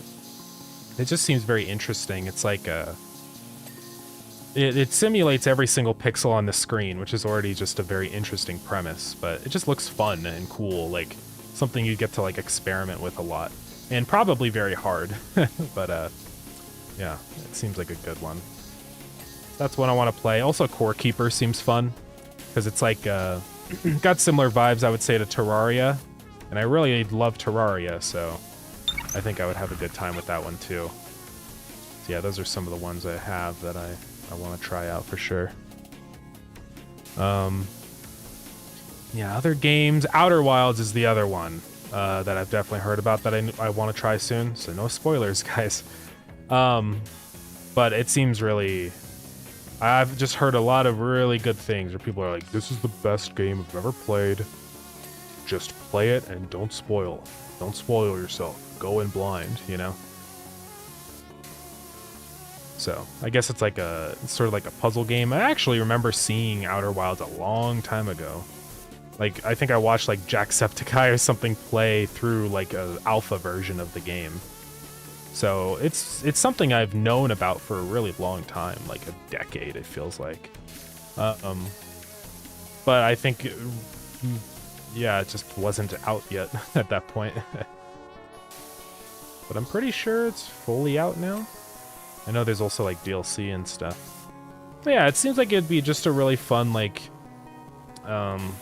process going through that game and trying to figure out all the puzzles and secrets of the universe you're in, you know? And people have said it's like, you know, this has changed my entire perspective on reality. Like, I've seen some crazy reviews on Steam. So, I think that's one I'd love to try out. And maybe on stream. The only thing, though, is I do worry about people, like, spoiling the game on stream. Because I want to do all the puzzles myself, right? I don't want to pull a pull a pirate software now, do I? But I think that's the whole point of the game, is to like keep track of the things that you've learned. I don't want people to just tell me, actually, if you go here and do this thing happens. I want to like discover it for myself. So that's the only concern I have about Outer Wilds. The other games, I don't care. I don't think they're very like mystery driven, so. But yeah, if you guys promise not to spoil anything, then I can play it on stream. But only if I don't get spoiled, because I really don't want to be. So we'll see. Animal Well. Oh yeah, Animal Well seems cool too. I think I watched one of my friends play that one time a while ago. But it seems neat as well. Yeah, there's a lot of cool games. It's a little sad that I know there's so many games I'm never gonna be able to play them all, you know? I have to kind of pick and choose. Oh, and I destroyed my wrist this morning, guys. I played a bunch of tennis, and it's like my hand really hurts. I don't know. I don't know what to do, guys. Guess I'm cooked. That's fine. It'll work itself out, probably, maybe. I just need to, like, actually sleep. That would probably help. Let's see, can I be able to go to my occasional coma? Congrats on the game. You deserve everything. Thank you so much. Really appreciate it. And thank you so much for your help with all the play testing. Because I was able to fix a lot of issues before launch, and I think that's part of the reason why we're still at 100% positive, because people haven't had any major problems. I know some people have had issues with controller support, which is something I'm aware of. It's going to be like probably one of the first things we focus on is fixing up controller and making sure it works on Steam Deck and stuff. But yeah, anyways, thank you very much. I really do appreciate it. Make sure I'm not missing anything. Ultra Grill, bad reviews are just great game, but no, yeah. Awesome game, but Gabriel wears his clothes. Yeah. Those reviews are always frustrating. I always think that the best games that, or the best games take something you can't just go out and do, but takes annoying, difficult parts about it. Yeah, I definitely think so. Like, that's exactly what this game does, is you get to play with power washers, but without, like, all the, like, business, like, garbage that you have to do, right? Like, the paperwork and all this garbage that nobody ever wants to do, right? I think in a lot of ways, Lured In is kind of like that, too. Because it's like you get to run an aquarium, but not worry about the hard parts of running an aquarium, right? So, I think it's a really fun kind of game. I've always enjoyed games like that, so. I mean, that's what, and it boils down, you can even get, like, more primitive with that. Like, really what that is player fantasy, right? Like, it's the ability to experience something in, like, a really fun way without the bad parts of that experience, right? I think that's why all these kinds of games do so well. Stuff like Schedule 1 hits that, like, super hard, right? That's, like, a very strong player fantasy. Like, obviously, we don't want to experience being a drug dealer in real life, but it's really fun to do in a video game. I think that's also why GTA is a really big game, because you get to fulfill a player fantasy. You get to go shoot people and steal cars, and, you know, like, that's something that is extremely hard and dangerous to do in real life that nobody wants to do, but in a game, it's really fun and cool. Oh, I didn't realize I could just right-click and keep the thing going. Let's go. But yeah, that's by far, I think, one of the best parts about games. A game I like a lot was Toem, the black and white photography game. Interesting. I'll have to check that one out. Toem. Looks neat. Also bought Valheim recently. Yeah. Valheim is an interesting one. I do like Valheim, but I don't blame you at all. It is like a kind of a difficult game to get into in a lot of ways. It's like, it's very grindy, I'm not gonna lie. To, like, kill the bosses and stuff, you have to spend so much time just mining and getting resources.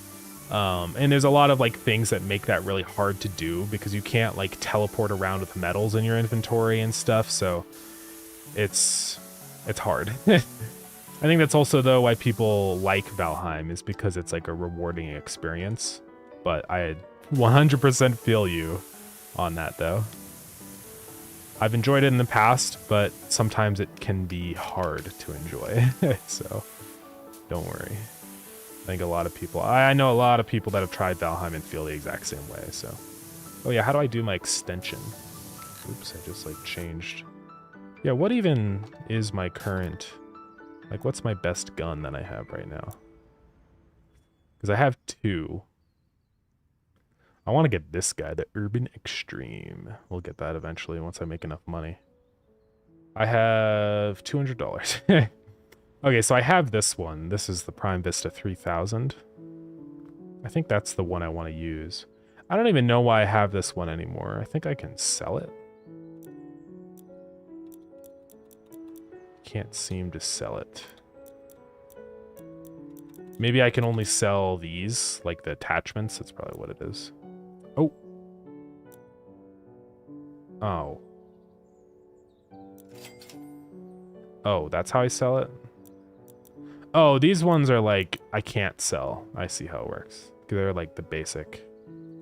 Did I just lose my extension piece now or something? Oh no, I still have it. Okay. I gotta remember how this game works. So I have this. Yeah, it says sell for 1,000. Okay, just making sure. Anyways, let's go. We did this whole panel.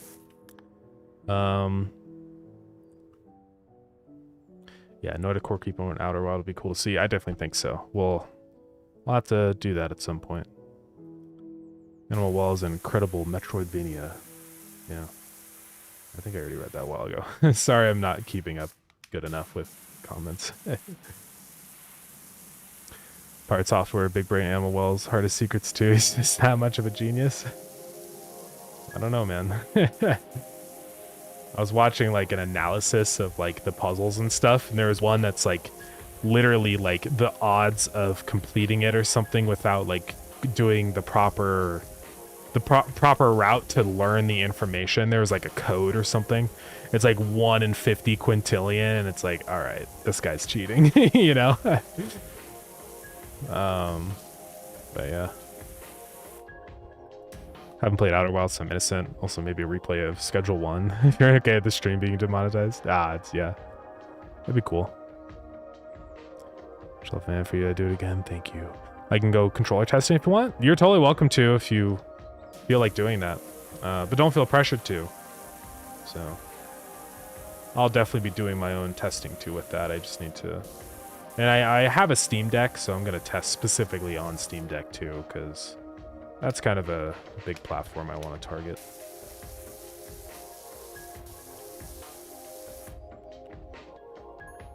From what I know, Noida is hard. A lot of things one-shot you. Yeah. We'll see. I don't know if Noida is going to be a game that I like, but there's no way for me to know unless I try it, so it might be okay. Might be hard, though. Have I ever played Castle Crashers? I have, yeah. Castle Crashers is pretty epic. I played that all the time as a little kid on my PlayStation 3. So, yeah, it's pretty fun. It does get repetitive after playing it a bunch and beating the game and stuff, in my opinion, but it is a cool game, though. Scarface King of New York, I want to be it. Biggie Smalls. Never listened to very many Biggie Smalls music. Or Notorious B.I.G., whatever he goes by, I don't know. I'm just not that much into rap. It's just not my genre. There is some rap that I do like, but it's kind of like non-rap rap, if you know what I mean. Like Earthquake by Tyler, the Creator. But like, that's the thing, is he doesn't really like rap very much in it. So I think that's the reason why I like it. I don't know. This is not my thing.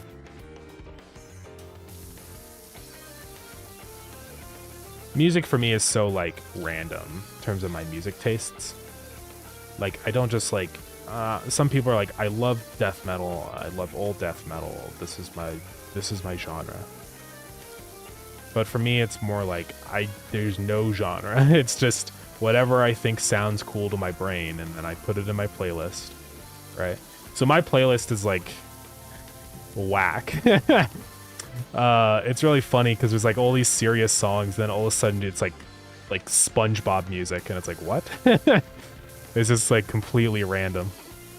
you know? Did I clean this? No, there's like a little bit of gunk somewhere. Probably like right over there. Oh, there we go. We're gonna have to use this lift to like get up on top of the roof.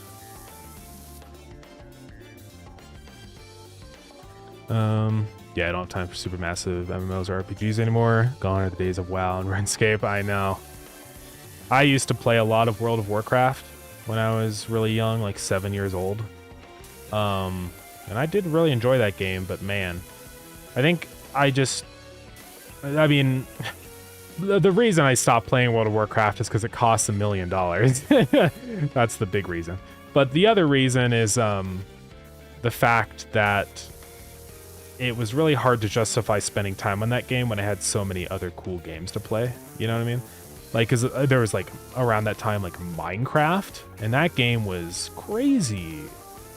It still is crazy, but you know what I mean? Like, I just had cooler things to play, cooler things that I could buy once and not have to pay money for. I mean, of course I was a kid, so it's not like I was paying, my parents were, but you know what I mean? I just realized there was more games.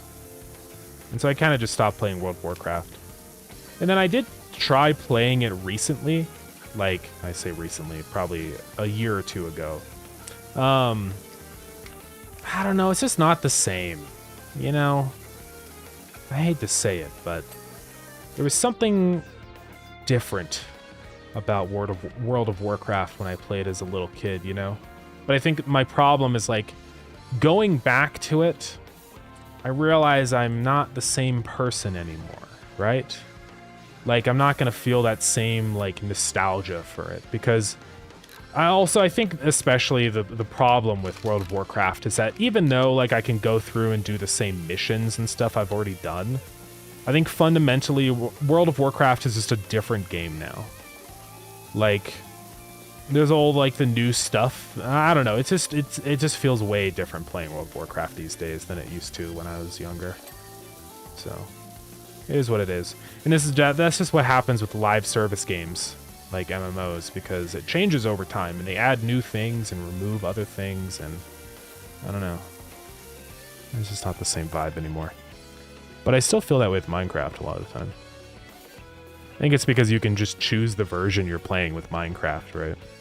So, and I believe the same about graphics. Want to escape reality, so don't spend billions of dollars making it realistic. Yeah, exactly. I agree. I think, I mean, there can be a time and place for realistic graphics. I definitely think so. But a lot of the times people, I think, overhype realism with graphics. I don't think it really matters that much. I honestly love the look of a lot of games that are not realistic. Like Factorio. Factorio looks awesome, dude. But I would definitely not say that Factorio has realistic graphics. Like, Factorio has very stylized, like, basically steampunk, you know?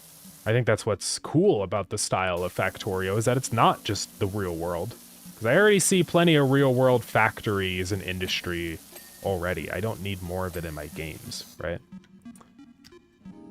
So yeah, I think Factorio looks really cool. I wish more games would realize that, like, a cool visual style doesn't just mean AAA graphics, right? How come it says watch the developer play and it's not you?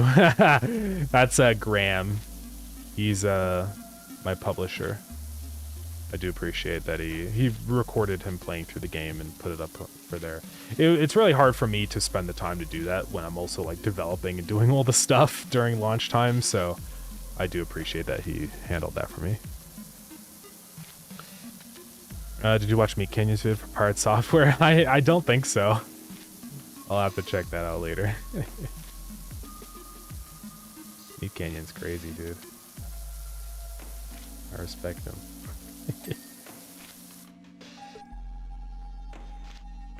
I think Nintendo Switch would be great for learning. I do think so. Unfortunately, it's just one of those things where, oh yeah, I forgot about the foam. You can, like, clean it, and then you go through like this. I don't think the foam matters much for this because I'm able to just blast through. Like, it's like light grime. but something I gotta remember. Let's see. Yeah, Nintendo Switch. Maybe one day. The problem with Nintendo Switch, like with other consoles, is it's like a very exclusive platform, and it costs a lot of money, right? So for me to get on to Nintendo Switch, like, it would probably cost thousands of dollars, right? That's the only issue. Like, I'd love to, you know, put Lurd in on console and stuff. It'd be really cool, but it's just so expensive. The only games I can really go onto console are, like, the really big successful games. Like, for example, I know Graham has published a couple of games that are getting console launches, and of those, it's, Dead Estate, which is the top game that he's released that has like 5,000 reviews, so they probably made millions of dollars. And Dice a Million, I think, which has like 800. So really, it's yeah, it's a pretty pretty selective thing. I don't think it's something Lurden will ever get, unfortunately. I mean, you never know. You know, it's possible. Lurden might come to console one day, but I'll just say it's unlikely. Unless, like, all of a sudden it really blows up and I make a bunch of money.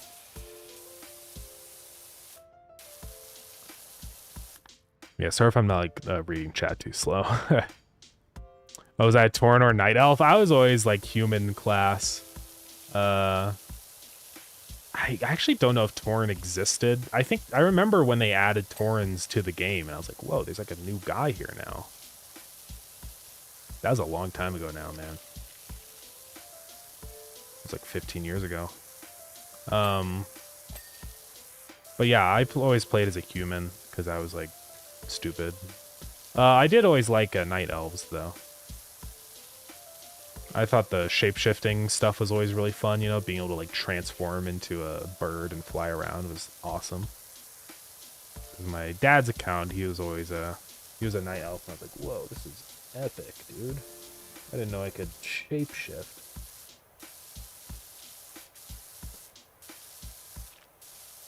Yeah, good old Stormwind. I still know the theme. It was pretty nostalgic playing World of Warcraft, you know. It was a good time, but I just couldn't. It just, you know, I'd like find a cool thing and be like, yo, I remember this as a kid, and then I'd be like, yeah, but it's not the same anymore, is it? Right? I think it was more just reflecting on my own past than necessarily like reflecting on the game itself, if that makes sense. I've never beaten it. I'm playing right now in the Thieves Stadium. For which game? Sorry, this is what happens when I take a million years to read chat.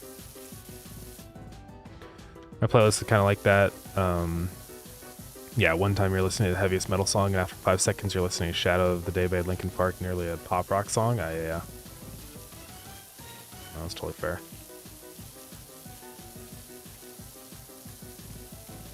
Yeah, I don't know. I just like, I don't really think of music like genres, you know what I mean? I don't like listen to a track and be like, oh, this is like a glam rock. I can't listen to this, you know? Or something like that. I don't set like boundaries on myself for what I'm allowed to like.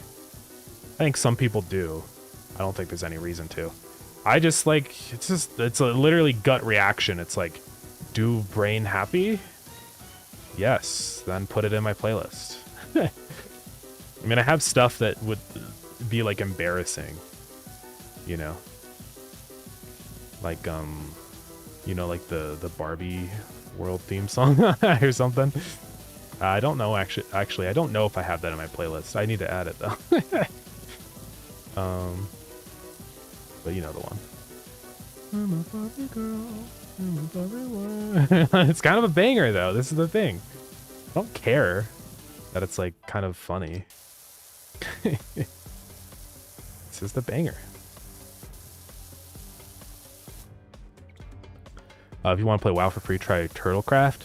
Oh yeah, I tried like a modded client of World of Warcraft one time. It I don't know. I think it just wasn't my vibe.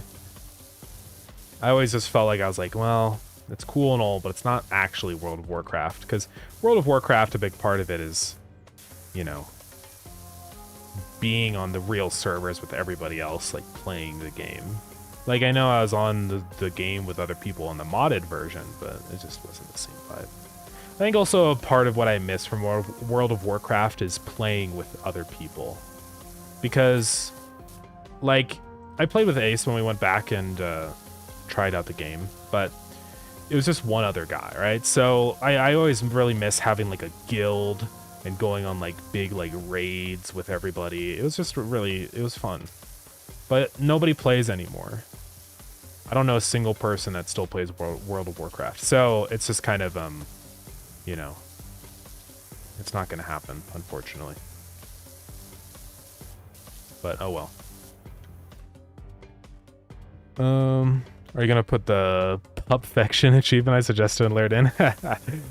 I think I did one for petting the dog, if that's the one you're talking about.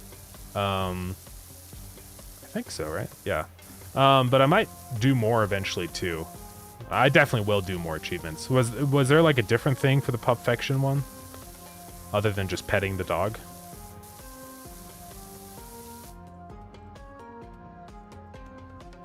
I played TBC, not the new WoW these kids play today. What is a TBC? I know they have like the old version, or WoW Classic or whatever. WoW Classic though is in like Pandaria, like Mists of Pandaria, and I'm just like, that Mists of Pandaria is like when I stopped playing World of Warcraft. Like, so to me that's like new content, like not even, no nostalgia there.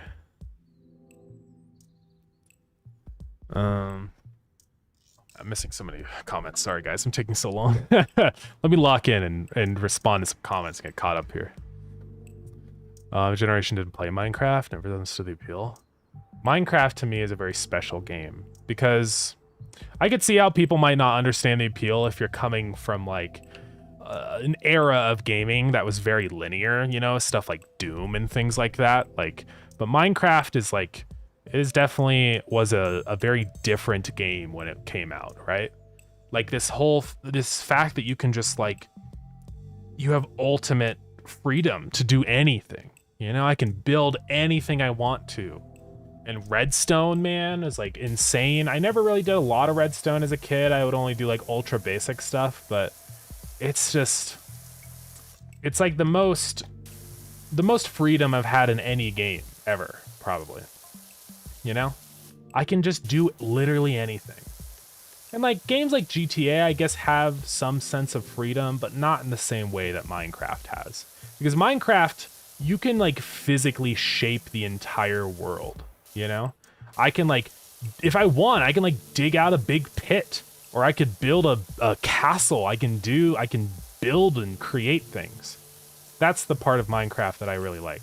I don't care about the combat of Minecraft or the exploration much. For me, it was always the building, you know, the mining and building, and I just love building like a base, like the ultimate base, you know. I'd have like a mansion. I'd have like an area with all the pens for my cows and stuff.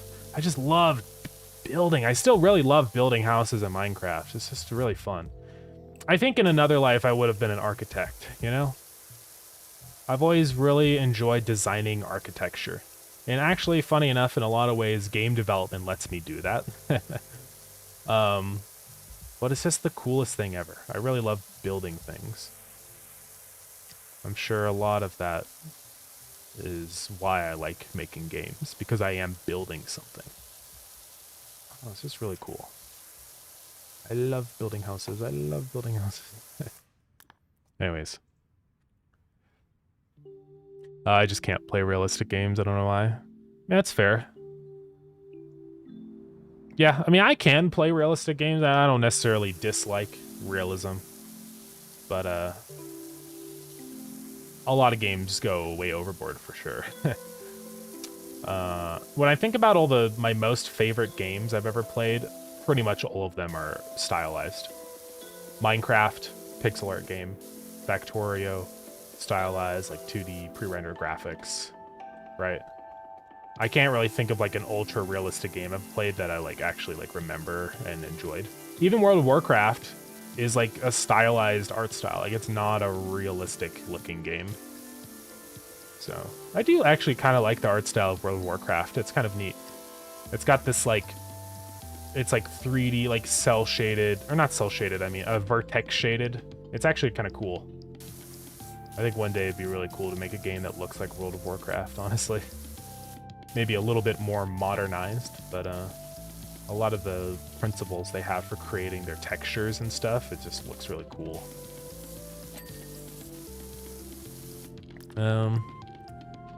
Let's see, also love Hearthstone. Oh yeah, I never really got into Hearthstone. Seems cool, but I don't know.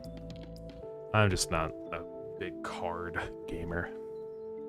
I'm so much more of like a simulation sandbox gamer, right? Minecraft, Factorio, City Skylines, RimWorld, all those kinds of games to me are like my top, you know. I just think it's my favorite genre. Survival games are always really fun. Like I really liked Grounded. Grounded 2 is really solid. It just needs more time for optimization, I think. But it's getting there. Hopefully Grounded 2 will be good. Though there's a lot of changes apparently with like Bethesda and Microsoft, all the new things going on. So I think Obsidian now is working on Fallout. Apparently they are still working on Grounded, but I do have an inkling that they're either going to be trying to wrap up Grounded 2 as quick as possible, or development is going to really slow down with Grounded 2 now, which is kind of sad. I really love the world of Grounded 2. Grounded 2 is one of the, like, Grounded, just the franchise in general, it's one of the only games I've, like, really actually enjoyed exploring, right? Exploring in a lot of games is always very boring, where it's just like, yeah, I've seen this already in another game, and I don't really care. But, man, exploring in Grounded is so fun. I just love, like, it's so interesting, because all the environments in Grounded are real places I've been to before. It's just a backyard. But I don't know, the way they I idealize it in my mind. I see the upper yard every time I play, and then being able to actually go there and look at the new stuff and new bugs. I'm like, whoa, so cool. I've always really liked that about Grounded. It's probably my favorite part about Grounded, honestly. So,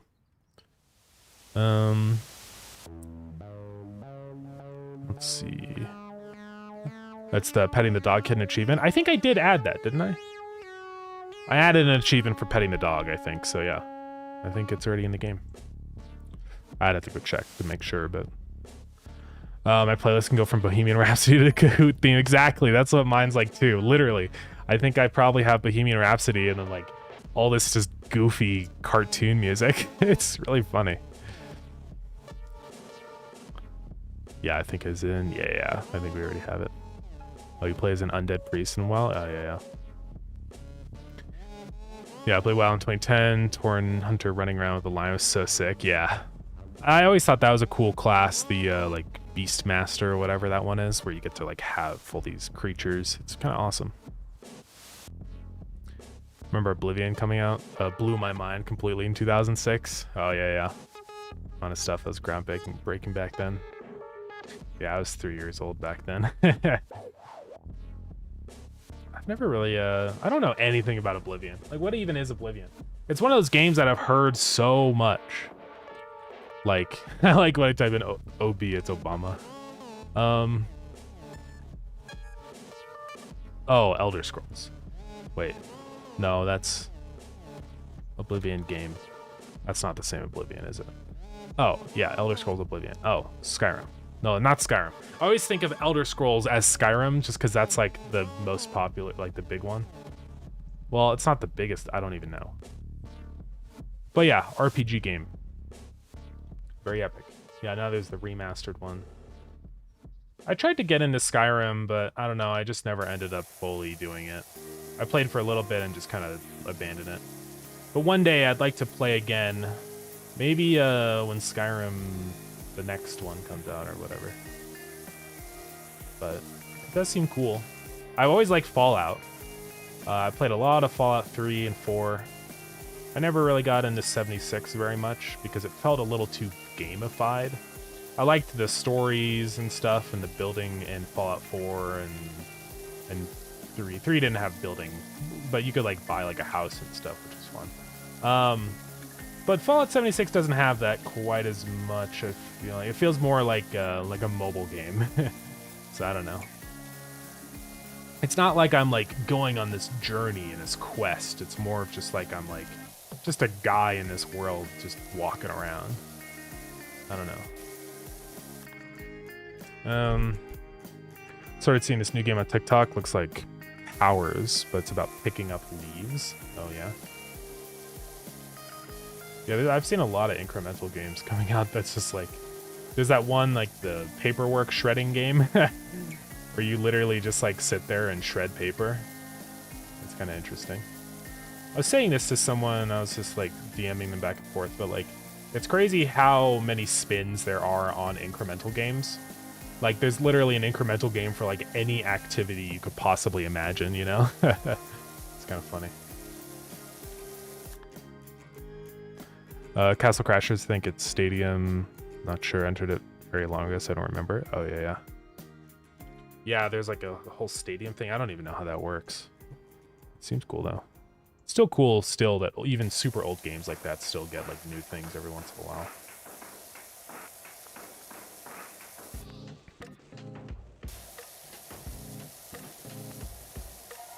Achievement was where like, oh, you pet the dog like 1,000 times or more to get the achievement. Okay.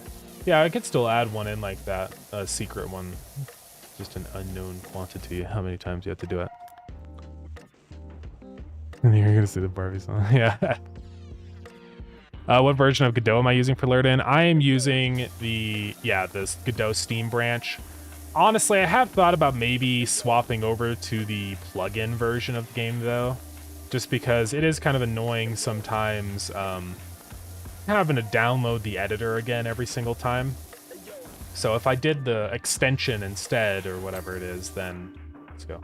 Then I think it might be a little bit easier because I can use like just the regular Godot version. But yeah, I always update to the newest version. Usually I'm on 4.7 now. Some people don't like updating their engine as they're working on a game, which fair, you know? I mean, sometimes engine updates can be unstable, but I find most of the Godot updates are usually pretty safe to update to. And there's just so many new cool things in every update, like it's a significant improvement for my development speed if I do upgrade. So that's why I always do it, because it's worth it for me. Like I look at those new programming things and I'm like, yes, this will be so nice to have. I need this now. So.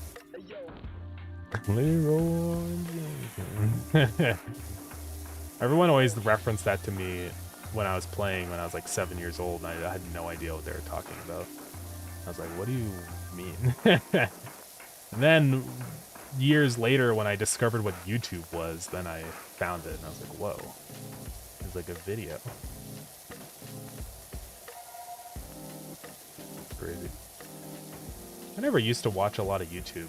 I watch so much YouTube now.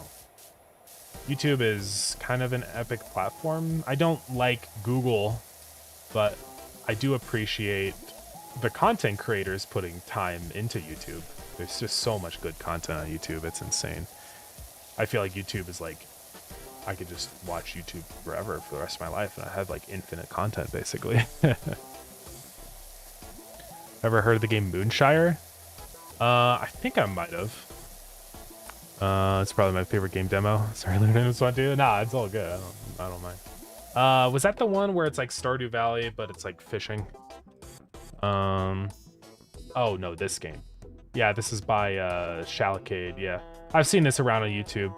What was the one I was thinking of? I don't know, something else with moon in the title. Yeah, this game seems cool. I've been seeing his shorts around and stuff online. Honestly, I've looked at a lot of his shorts to kind of deconstruct them and figure out how to make good YouTube shorts. So definitely, yeah, he's making a cool little project. Yeah, it seems like a cool game. I don't know if it's my genre. Seems like it's like a Zelda kind of game. I've never actually played any Zelda game before, which to some people might be kind of crazy, but just had so many other games to play. I don't know. Missing still like little trace amounts of dirt. Am I missing like a big patch on this roof or something? Or is it just literally tiny little bits? Because I feel like I should have gotten it by now. There must be more somewhere.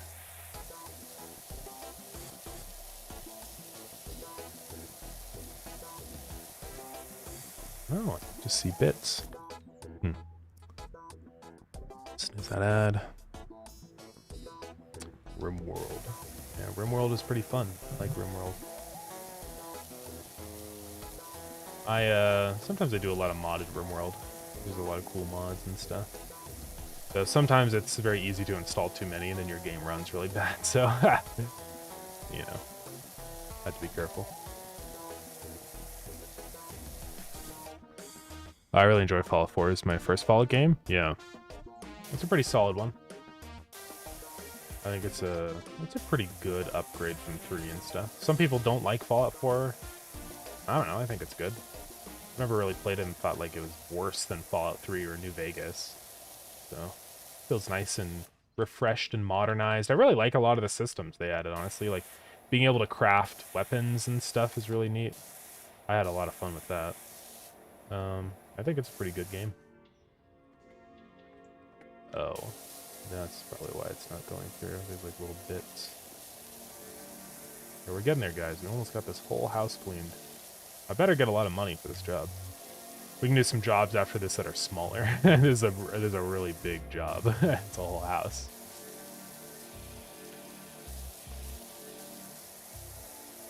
It Takes Two and Split Fiction are absolutely 10 out of 10 co-op games. Yeah, I played Takes Two with my brother. It's a pretty solid one.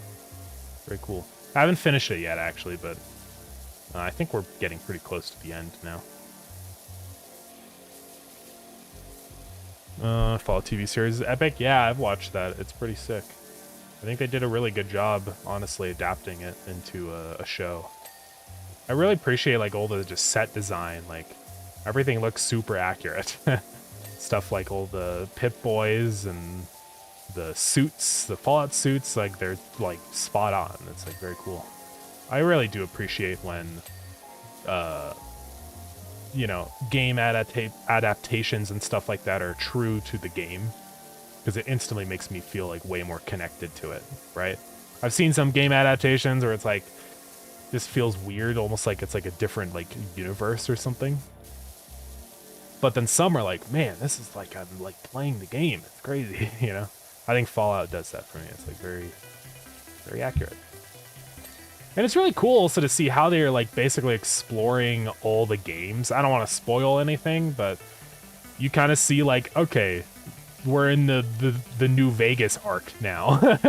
And then, you know, it's just really neat. I think it's cool how they did that, in my opinion. But yeah, I can't spoil it. Actually, I'm not gonna spoil it. But the next zone they're going to, shout out, pretty crazy.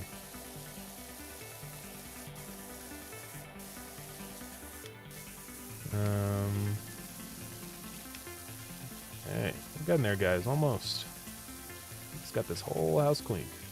The roof is still a little dirty. I think there might be like some edges or something that I'm missing on it, because I don't know what else I'm missing. Unless those little bits add up. I don't think they do, though. I love bigger studios not using realism, like Studio MDHR. Oh yeah, Cuphead looks sick in this one too. Did they make Cuphead? Yeah. I think it's really cool to explore different kinds of mediums. Yeah, doing like rubber hose hand-drawn animation is pretty crazy. I think it's really funny how it's like now like sparked this little like sub-genre of art. I see a lot of games now coming out that are in that style, like rubber hose animation. And it's kind of like, huh. Very interesting.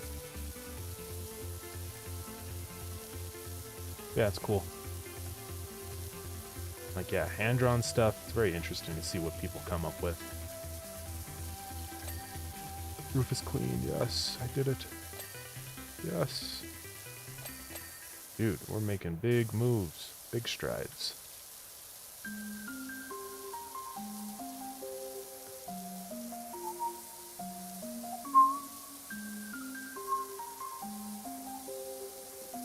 Even though I don't like Undertale and Deltarune as a game, I mean, it's not that I don't like them, it's just I don't personally find them very fun. The music is pretty fire, I'm not gonna lie. Also, the lore is kind of fun. But I don't like the gameplay. I just don't care. And that's probably sacrilegious. I probably just, like, lost 5,000 subscribers on YouTube. But it's okay. I have to try Zelda, by the way. Maybe eventually, yeah. It is one of those games that are, like, so iconic. I feel like I'm probably, like, missing out if I don't try it, you know? When is the next development stream? What are we focusing on? Next development stream probably will be maybe tomorrow. We'll see. Just depends on how I'm feeling. If I can get some good sleep and feel like energized, then I'll probably do some developing. Yeah, I'm gonna work on just a couple updates for Lured In, I think. I want to do... So we have ads coming up, so I apologize.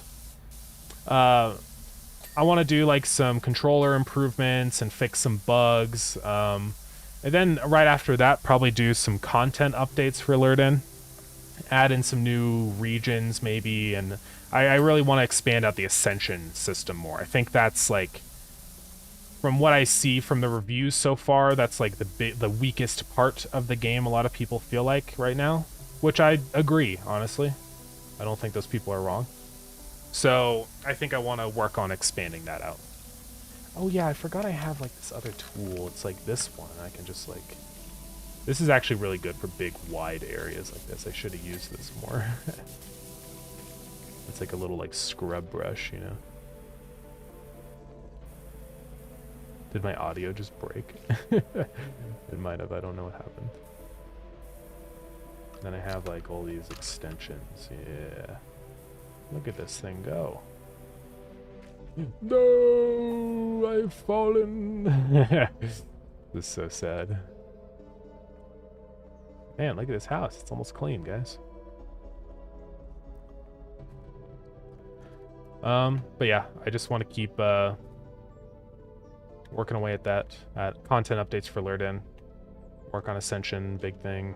And yeah, probably do that for like a month, and then I want to start working toward finishing Starground, because it's just hanging over me every day, guys. Every day I wake up and I'm like, Starground is still in early access. You know. So we'll do that eventually. We'll start working toward it. Man, we're cleaning sections like crazy. Have I seen Game of Thrones? I am actively watching Game of Thrones right now. So far, it's really good, honestly. I actually do like it. It's pretty crazy how many inappropriate scenes there are. I didn't realize. But it's fine. Yeah, it's actually really cool. It's one of those shows that I always heard a lot about. So no spoilers. But it's always one of those shows I heard a lot about, and I'm like, what even is Game of Thrones? And then I started watching it, and I'm like, oh. Pretty cool. It's got a lot of like, I guess you would call it like a political drama or something. Just all the like different like factions and stuff, and the way they like interact and connect to each other, I think is just kind of interesting, you know? They do a good job of building up like tension and suspense and making you care about people too. I think that's a really big thing that I like about Game of Thrones. It's like the characters are pretty compelling, right? There's like people that you're rooting for. And I'm like, man, I hope this guy, you know, succeeds. I think that's one of the big things that I've had fun with Game of Thrones with. This is cool. Almost missed you there. But yeah, I'm like on season 3. Working through it. It's been pretty good. Ooh. Let's go. Who knew this was a parkour game? Yeah, it didn't pull me in really either. Yeah, I don't know. It's interesting because like my entire friend group is like so obsessed with Deltarune and Undertale, and I just don't care at all. I'm just like, okay, yeah, it's fine, but it just does not pull me in. And it's not like I don't think it's a bad game. I think it absolutely has some pretty interesting things, but it's just not my gameplay style. It's not my style of game. I really don't care for all the I don't like dialogue, guys. Like, I'm fine with dialogue if it feels very natural or important or brief, but when it's like, that's what the whole game is about, I just don't care. I don't want dialogue. And it seems like there is so much dialogue in Deltarune and Undertale. I think that's one of the big things that pushes me away from those two games. I just can't take it. It's just talking and talking and talking. And the mechanics there aren't very interesting to me. It's like a JRPG like party system where you just like fight. Maybe if I like really liked Pokemon or something, I'd like Undertale more because it has that same like combat dynamic of like battle encounters and then you fight people. But it's not my thing, you know? I'm gonna be burned at the stake for saying that, guys. The Undertale community is scary. So, oh man, we're like so close. Okay, there's only a few things we need to clean, and then we did it, guys. What spot am I missing here? Oh, like behind there, yeah. Oh, there's a bit right there. Nice, nice. Almost there. The rear door fascia. Might have to crawl up there. I don't know if I'm gonna be able to reach. Let's go. How far through Game of Thrones are you? Game was canceled after season 6. Well, they did like season 8 though, right? I'm like season 3. I'm pretty sure right now. Yeah, I think though it's the House of Dragons though is like in the same universe, right? So at least that we have that, right? Which is pretty cool. We did it, guys. We completed the job. Let's go. New item available in the shop. Oh, it's probably like a decoration item. Watch the GIF, guys. Look at our epic cleaning process. We did it. We cleaned the whole building. Let's go. All right. And we made $700. Well, that wasn't a very profitable job. We'll do some... Whoa, you see my hands? We'll do some smaller jobs. I think I have more... Oh my god, airship. Is that the only job I have available? You can do past jobs, but I don't think you get money from them. You only get the points, so these are the ones I've already done. That's fine, let's do the airship, I guess. This actually doesn't seem that big to me. Yeah. Oh yeah, it's nothing, guys. We can do this. We can do this in our sleep, you know? Okay, this is pretty light grime. I might go to the white. Oh yeah. Easy. My favorite thing to clean in this game are like cars and stuff. Like this airship is pretty epic. I don't really care. The houses are kind of boring because it's just big, massive areas of dirt. But I think the little like objects are fun. I definitely prefer the smaller things to clean than like the big mega projects.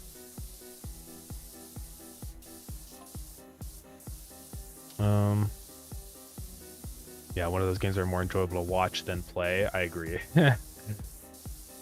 Yeah, I just, it's not my thing. I do like puzzles sometimes, but I like puzzles that are way more hands-on and active than something like Undertale or Deltarune. So like, for example, Portal 2 is freaking epic, but it's because you're like such an active participant in the puzzle. You're like shooting things, and it's like, it's more of like a a puzzle platformer than just like a, you know, walk over to thing and press a button or whatever. I was watching like the Undertale. I don't think it has that many puzzles. Who knows? I don't know. I've never played the game, so I don't even really know. I'm just assuming. Look at his wheels, bro. They're grimed up.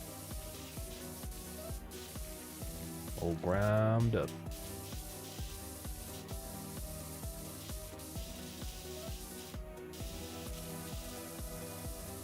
Dirt. Oh. Pretty caked on here, isn't it? Yeah, I guess wheels would see a lot of dirt. Being in the dirt, Paul. It's hard to see the dirt on the wheel. Oh, you need to try Red Dead 2? Oh, yeah. I've heard good things about Red Dead 2. It's interesting because some people I know like that really don't like games like Red Dead 2 have played it, and they've had a good time. So it seems like just for that reason, it's probably a pretty good game then. Yeah, I'll have to check that one out.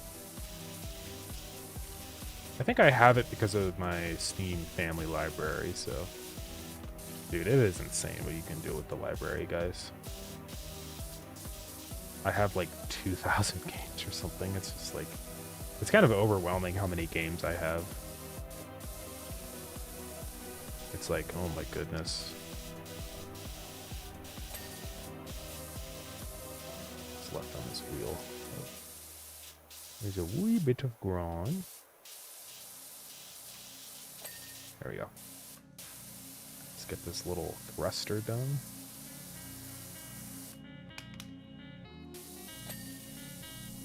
Get all the grime off.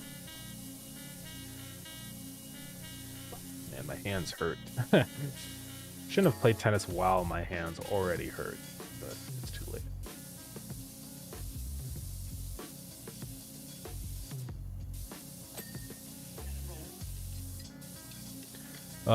Do I live with other people? I do. Because I live in my parents' house. Because I can't afford to live not in my parents' house. That is the reason. So yeah, I live with my family. My brothers, mom, dad, dogs. Guys, I don't know if I'll ever be able to live without a dog ever again. I don't know. I think if I moved somewhere, I would immediately have to get a dog. Life would be hard without a dog.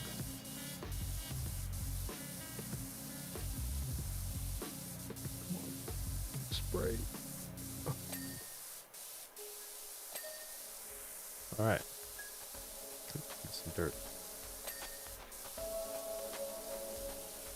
Right on top. There we go.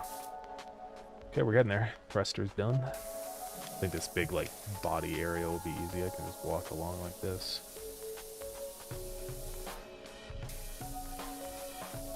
But yeah, I'm still just living with my family right now just because I just can't afford to not. It's just so expensive to live anywhere. Because like even renting is still obscenely expensive, you know, it's thousands and thousands of dollars a month. And it's like, I don't know if I want to waste the money on that when I can just live at home and save up for a house, right? Because I think in the long term, a house is probably a lot more economical. Like, sure, houses are very expensive, but the thing is that you are paying for an asset. So, like, I can sell my house, and now I have all of my money again. Like, when you buy a house, your money, like, when you rent, your money just goes away, and it's gone. But buying a house, you're retaining your wealth. Like you're paying for a mortgage, but you're also buying like you get to keep the house and sell it for money later if you want. So that's why I think it's just a lot better to do that. You know, save up so I can actually get a real house, and then I'll retain more of my money that way. Obviously, I still have to pay for things that go away. Water and electricity, you know, it's not like it's just completely I buy the house and everything is free forever, but I think it would save more money in the long term buying rather than renting. Now, obviously, that's not a practical thing for everybody, right? Because houses are freaking expensive. So, and it probably depends a lot on like the terms of the mortgage too. There might be some scenarios where it would actually be better to just rent. But I don't really know yet. I've looked around at some places and stuff, but every time I'm just reminded how obscenely expensive they are, and I'm like, ah, cooked. You know?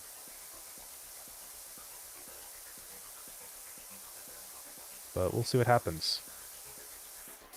I think once I have like maybe like 200,000 or 300,000 saved up, that would be like a good time.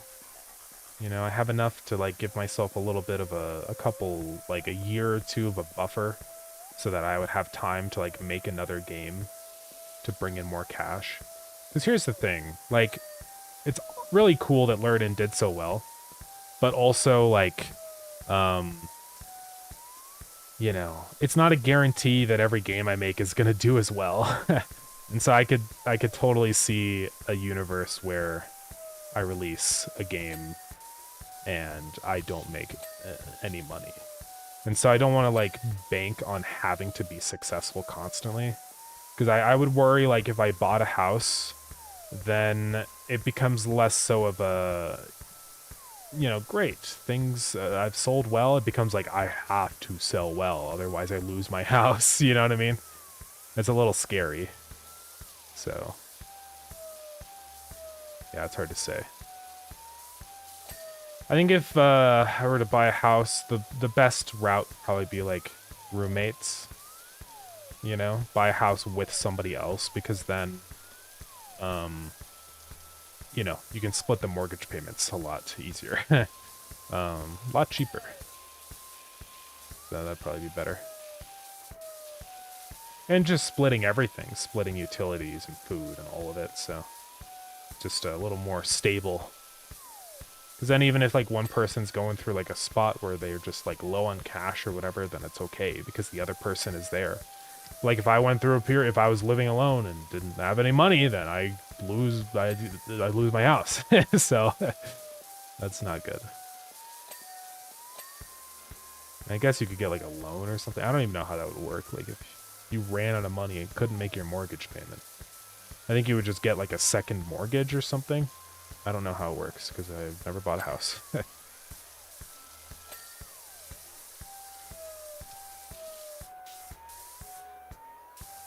Hinge. A separate object. So you have 1,500 hours in it, with the most realistic open worlds ever. Yeah. Spent hundreds of hours just hunting because it's that good. Let's go. Yeah, I'll definitely have to try it out.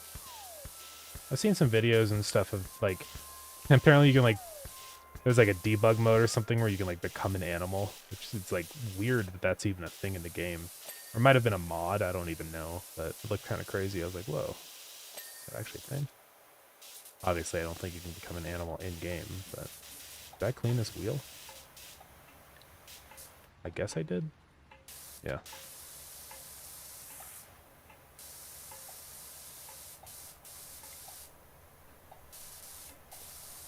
If you're saving to get a house, you're buying a small, then upgrade to a bigger house. If you want to get a family, or are you buying a small, then building out? I don't know. It's hard to say. Someday, it'd be, you know, nice to have a family. But it's hard to do that. It's expensive. And also, like, to have a family, you have to, like, have, like, a girlfriend first. So it's kind of like, that's the more pressing matter. But it's also really hard to do that when you live with your parents. So that's kind of another limiter. I don't know. Yeah, I mean, if I had enough money, I would just straight away buy a decent-sized home. But I think the plan probably is just going to be to buy something smaller and cheap first. I mean, cheap. What's funny is that the difference between like a like a 1-bed, 1-bath home compared to like a 4-bed, 2-bath home is like $100,000. Like, it's not a massive jump. It's like it's like the price of the home is like just location, you know, and the actual house that lives on the land that you own is like not that big of a contributor to the cost of the home, if that makes sense. That's what it feels like, at least when I look at houses around and stuff, where it's just like, okay, this house is like some tiny little baby house that's like 500,000, and then there's this like massive family home that's 600,000. So like, it seems kind of crazy. I don't know. But yeah, I'd probably just start with a tiny house, then maybe one day upgrade if I can afford it. But you know, things are expensive. I don't know. And then probably one of these days move out of Colorado. Colorado's fine, but I just get tired of it sometimes. It gets so hot during the summer, you know, like to levels where I just can't go outside anymore. You know, when it's like 98 degrees every day, then basically the whole summer is just completely like unusable, right? Which is always very frustrating. Because I'd love to go out and do things, but I can't because I'm just going to get scorched. So that kind of doesn't work. And then during the winter, it's the exact opposite problem because it's freezing cold and it's like 0 degrees every day. So it just sucks, man. It's like every day is the worst day to do anything. So that's one of the reasons I'm tired of Colorado. Also, it's too freaking expensive. I know Washington isn't like cheap or anything, but the thing that seems very interesting about it is, well, first off, I can go to the beach every day. That would be really cool. And it's like the temperatures and the humidity seems like much more of my kind of climate. I hate the heat a lot. Some people deal with the heat. I hate it. It sucks. I sweat. It's gross. It's just the worst. But the cold, I can deal with the cold all day long, guys, okay? I'm good in shorts until it's below freezing. So, like, Washington being, like, 50 degrees every day is, like, my dream weather.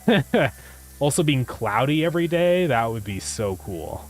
I'm so tired of the sunshine. Some people like sunshine. I despise sunshine. I despise the sun. Every time I see it peeking out, it feels like I'm stuck in like the Pandora's Box mod in Minecraft, where every day is just hotter and hotter and the sun beams down on you and going outside is deadly. That's what it feels like. I know that's like insane. Obviously, I'm, you know, exaggerating, but it really does feel like I'm in Pandora's Box mod. And I have to, like, stay underground, otherwise I burn up in the sun. I don't want it to be like that anymore. I want to be able to go walk and do things outside. And I can't do that when it's 100 degrees every day. So, just tired of it. But anyways. One of these days, guys. Washington. Also, it'd be in a really nice spot because I'd be right next to Canada, and I know a lot of people in Canada. So it'd be really convenient to be able to just drive into Canada. Like right now, if I wanted to go to Canada, I'd have to book a plane. I'd have to like drive down first off to the airport, which would take me 2 hours. And then on top of that, I have to fly. And that will take many hours and be very expensive. But if I could just literally drive over the border, like that'd be pretty cool. So that's another big benefit. I mean, it wouldn't be like a quick drive. It's not like I can go over in 30 minutes unless I live right on the border. But just being able to get to Canada in one day is like pretty nice. On car, also. But yeah, eventually. I don't think I need any other fancy stuff to go to Canada. I think you just need a passport and a driver's license, as far as I know. I don't know why you would need anything else. I think, like, if you would need, like, a visa if you were, like, living there for an extended period of time. But if I was just, like, over there for, like, a week or something, I don't think I would need anything. As far as I know. I think we might have talked about this before in stream one time. So I decided to explore more, making stuff with AI, and it's something useful for everyone. An index of game dev talks, books. Oh yeah. Interesting. So you just like search games. It's got a bunch of different articles. Yeah. That was pretty neat. Spelunky. Just kind of like gathering things up. Yeah, it's good that you got like links in here to the original sources. Because I think that's one of the big issues I always have with like people doing AI stuff is there's no way for me to verify anything, you know? Like for example, like the Google AI search. You ask it something and it's just like, yep, here's the answer. But then literally half the time it's wrong. I swear, like I look something up, I check it on my phone, because I have like a plugin to turn it off on Google or whatever. Or actually, I had to disable that because it doesn't work anymore. But it's always wrong. And then I go check and I'm like, this just isn't right. And I just wasted all this time believing it. It hallucinates constantly. So I think that's what's like, AI like that should always have a link to the sources that it gathered from so that you can verify easily that something is real. So I do think that's good that you have those links there. Because I would be concerned if it just gave you the text or whatever of a source without actually give you a link to the source. Because there's just room for issues there. But yeah. Yeah, just an index. Yeah. No, I think that's good. That it's that way. I think that's always how it should be. Because the original sources are always going to be better. I don't think they are enhanced much by injecting AI stuff into them, you know? So, but yeah, it's cool though. Much news waiting, yeah, eventually. What are your opinions on living in a city versus the countryside? Well, I live in a pretty small town right now, and it's really annoying. Because to get anywhere takes so long, and everything is more expensive. This is a thing people never talk about, I feel like. But living in the countryside is so expensive. Because the problem is you have, like, one grocery store. And so let's say there's, like, something that I need to get. Oh, we don't have that in stock. You're going to have to either go drive somewhere and spend a bunch of gas to get it or pay big shipping fees because you live in the middle of nowhere.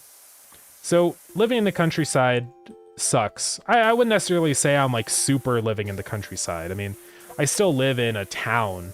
It's a very small town, but I still have like stuff here. But still the problem is like to get anywhere, to go to like my dentist appointment, it takes me like 30 minutes to drive. I wish I could just like go pop over in like 5 minutes. And that would be how it would be if I was like in the city. So I feel like I'd probably honestly prefer living in the city more. I don't think I'd want to live in like a massive city. Like, like if I moved to Washington, I definitely would not want to live in downtown Seattle or something. Because that seems like it would be way too like much. But I think the play is like live in a moderately sized city outside of a really big city. Because, like, what if I want to go to a concert or something, right? That's where having access to a big city is really important, I think, in a reasonable amount of time. Or what if I want to go to the airport? You know, I don't want to have to drive for 2 hours. I actually don't like driving. Some people really enjoy driving. I don't like driving. I hate driving. It's stressful. There's angry people, you know, there's idiots running across the street, and it's just like you're slamming on your brakes, and it's like, what are you doing? I have to be fearful of everybody else's lives and my own. I'm tired of it. I hate driving. Literally, it's just the worst. If there's one good use of AI for me, it's self-driving cars, because I don't want to drive anymore. But yeah, anyways. I would love to be able to just walk places, but it's impossible. It's literally impossible. Where I live, there's no way I can walk anywhere because I'm going to be walking in the middle of the road and I'm going to get hit by a car. So it kind of sucks. But if you lived in a larger town, they're much more walkable, you know? Small towns are like so non-walkable. But like if I lived down in Fort Collins, which is next to where I live, then I would be able to just walk places because I'm like in the town and there's sidewalks. But you don't get sidewalks in little towns. So, I don't know. I'm a countryside hater, you know? I'm gonna say it. If I was like a billionaire and had so much money that I could just like get all the things I need like delivered to me in the countryside, then sure. The countryside would be fine. But it's not very practical. I get tired of it. Anyways, that's my 2 cents. But I'm not full city mode. I definitely don't want to live in a big city. Big cities are hectic and scary. Too much. Too much going on. But I still want to be able to get to it when I feel like it. That's the thing. So yeah, live in this town that's like, you know, 50, 100,000 people size town. But then have access to like a really big like metropolitan million population area, right? That's the play.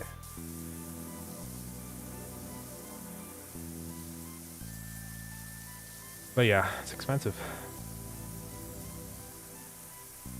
Yeah, no, maybe things would be different if you lived in the city. Like in a big city. Like if you were in like an apartment like directly in the middle of the city. It probably wouldn't be the worst thing.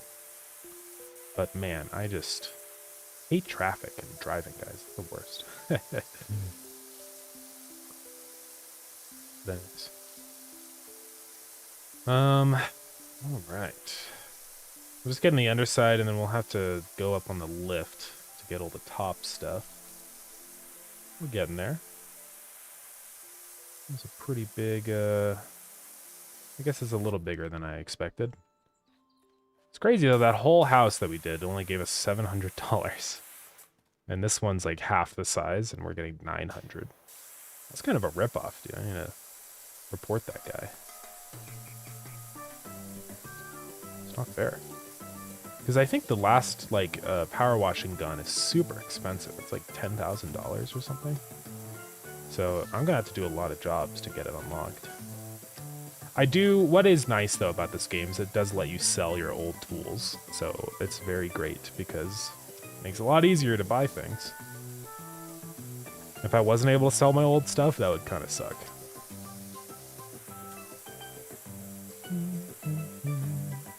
I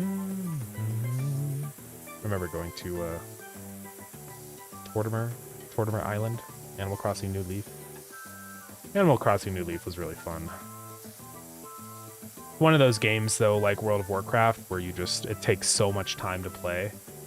I wouldn't have time to play it these days, you know? It's kind of sad. Because I know there's New Horizons, and it's cool. It does look like it's cool, but I just don't have the time to play it. Because it's not like this game is one of those kinds of games, the game we're playing now, PowerWash Sim. Like, I can pick this up for like an hour or two and just leave. And it's fine. It's like valid and I've made significant progress. But with like Animal Crossing, it's one of those games where it's like, I have to like get on every day and like do stuff. And if I don't get on, I get punished for it. You know? Oh, your island has been taken over by weeds, or I'm so sad you've been gone for so long, I hate you now. You know, stuff like that. And it's just like, man, stop punishing me for like having a life and doing stuff. It's frustrating sometimes. I don't like games that do that because it's a very like, nobody thinks about it, but those kinds of systems are like super evil. Having like dailies and stuff that you have to collect and log in each day. You know, it seems at first glance like a harmless concept, but it like forces you into like having to play this game, and it like mentally it like you feel bad when you don't play the game because you're like getting punished for it actively, which is kind of insane. Yeah, I don't like those kinds of systems. I think it's very unfair to people. Well, I don't think I'll ever do anything like that in Lured In. I mean, maybe, but probably not. Because I don't want people to feel like they're bad people for not playing more. That's always kind of stupid, I think.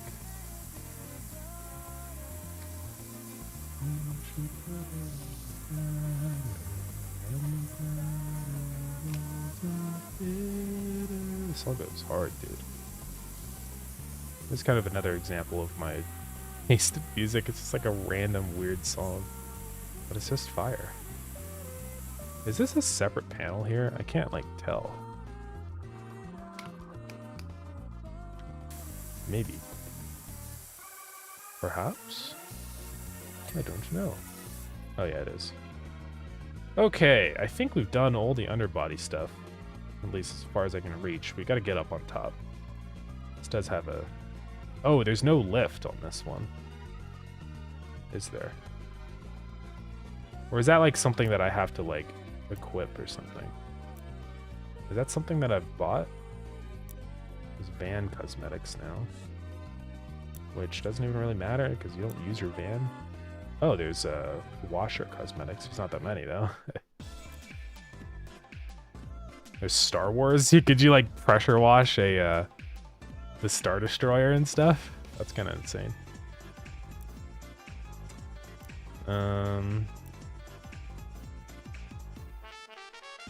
Yeah, I don't think I can get that thing out unless it's in here. No. Well, I guess we don't get the lift. I guess it just kind of shows up. Unless it is here somewhere and I'm missing the section it's in. I don't think I am. No. Okay. For this one, I might go ahead and... oh, I can't reach. That's a little problematic. Well, I'll just have to do this. Oh, it's so bad, though. It'll be fine. We'll make it work. Hey, Simplink, welcome in. How's it going?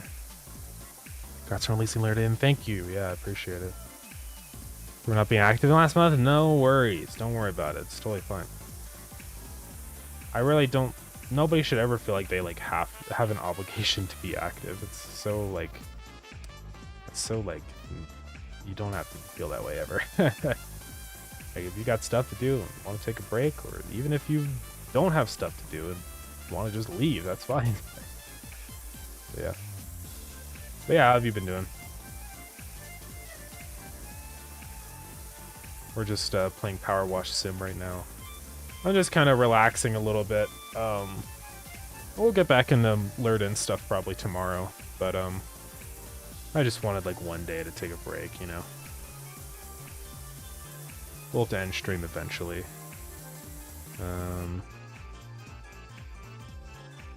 Let's see. Yeah, it's almost 8 o'clock. I don't know what I'm doing for dinner. No idea. But yeah, the Lured In launch has gone pretty well, I say. So it's been good. Yeah, and it's crazy still to me how like long things are lasting. I honestly expected the like number of sales and stuff to immediately drop off like day one, but that's just like hasn't happened. It's just so weird. I wish I like knew more info about like why those things happen. Like, is there a reason for it? Or is it just luck, you know? I don't know if I'm ever really gonna know.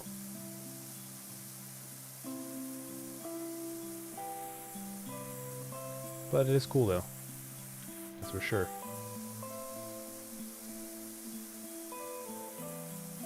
Okay. I think we almost got this panel. I see like a little line, so that's probably where the panel ends. This blimp might be a little bit bigger than I anticipated. Let's what is this? I keep saying pick up. Oh, I can Oh. Let me out. I can't place it anywhere. No. Did I just brick my game? Oh, okay, we're good. I didn't realize I could move these things, so we're good. It makes it significantly easier. If someone's streaming lured in when you end stream, you should raid them. Yeah, we could totally do that. Yeah, I'll have to go look around.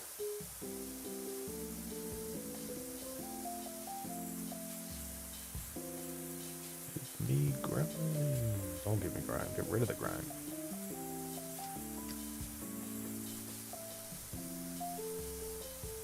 Oh yeah, isn't Down to Jam coming up again, like somewhat soon? Game Jam, like Adagon and stuff is hosting. Adagon and Friends. I think that's like September, like, I don't remember the exact date on when that's coming out. It is a little sad how sometimes it's hard to like find people to collaborate on stuff. I reached out to one person a while ago because I want to be able to like meet more developers in the space, but nothing ever really worked out there. Which is too bad. Let's see. Here we go. We're up. But I guess jams are always a really good way to do that. Usually I just do Down a Jam solo, but I feel like I'd like to do like a jam with just someone completely new and random. Maybe not completely random, but I don't know. One of these days.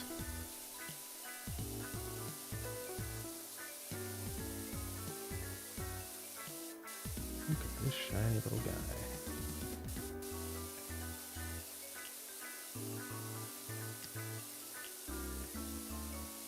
Okay, we'll clean this. Still got a lot more panels to go through. This like airship is very misleading. It looks like kind of small in the thumbnail and stuff, and when you're on the ground, but then when you get up here, you realize like, oh man, this thing is massive. So might be here a little while. That's okay. We'll probably finish this one and then end stream likely. We'll see. Man, how did I live without this new power washer? The starter one would probably suck cleaning this grime off.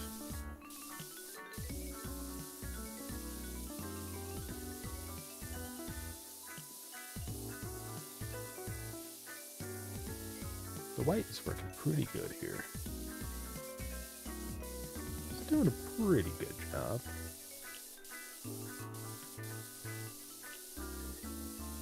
Is this a separate piece? Yeah, there it is. Envelope dish panel. What are these objects that these people have, dude? Like, who owns this? Why does somebody just have an airship? I don't know. The lore of PowerWash Simulator 2 is crazy, guys. I bet MapPad has like totally done a PowerWash Simulator lore video, huh? What section am I missing on this thing? I swear I've gotten it all.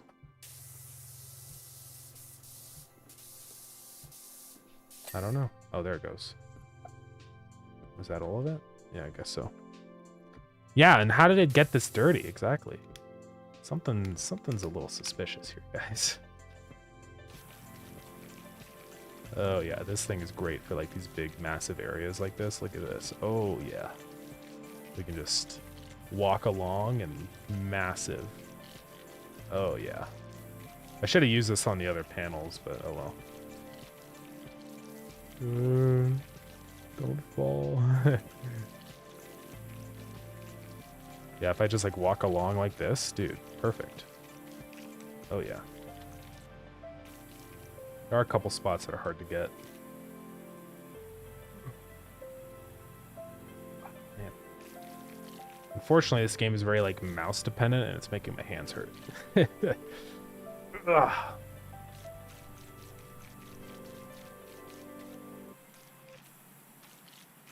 Man, hands hurting sucks. Especially like when your hands are like the way that you do everything, you know? Like I make my games with my hands, and so when they hurt, it's really hard to make games.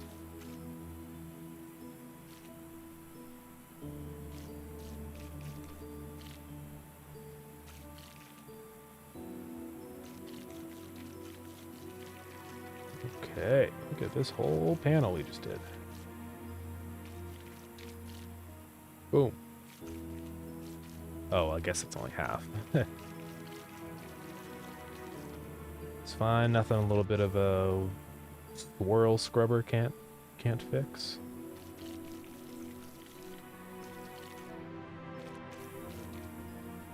I'll have to get down and do the side over here too.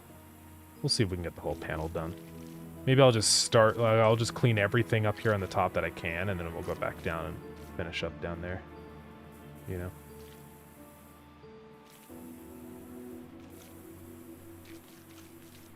I'm gonna fall, dude.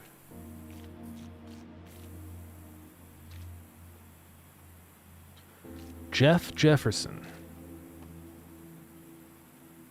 What is this guy yapping about? I guess I'd probably know what the lore was if I read the dialogue. But like I said earlier, guys, I don't like dialogue. What else am I missing on this thing? Unless like the gold band counts, I don't think there's anything else.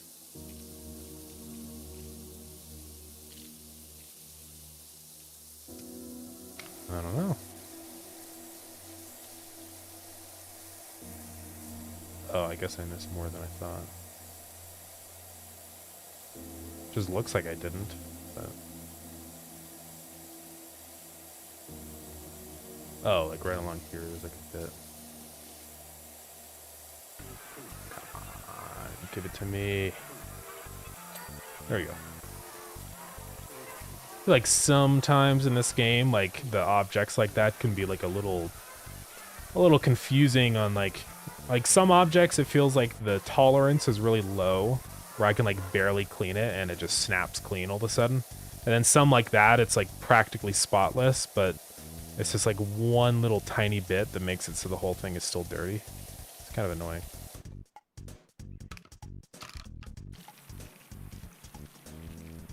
That's why in Lured In I have like a a percent set, so like throat, sorry guys. So you don't have to like perfectly clean the entire tank, because that would just be really annoying, I think. So it's kind of like finally after a certain point, it's like, okay, you know what, good enough.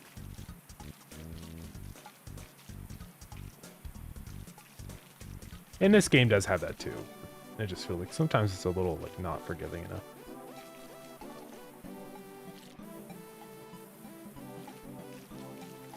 Man, this is a big job, huh? I need to get some more upgrades for my swirler. I don't know if I can like make it go faster. I wish I could. Like a more powerful swirler. I don't think they have that though. Let's go see. See, those are all the normal guns.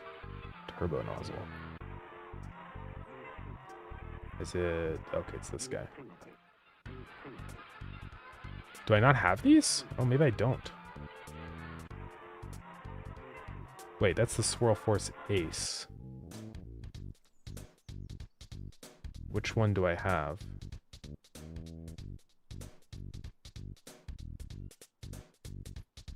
Is that not the one I have? Oh, I do. Okay, so I have the long extension, but I don't have the big head. Let's get the big head. Is it equipped? I feel like I didn't equip it.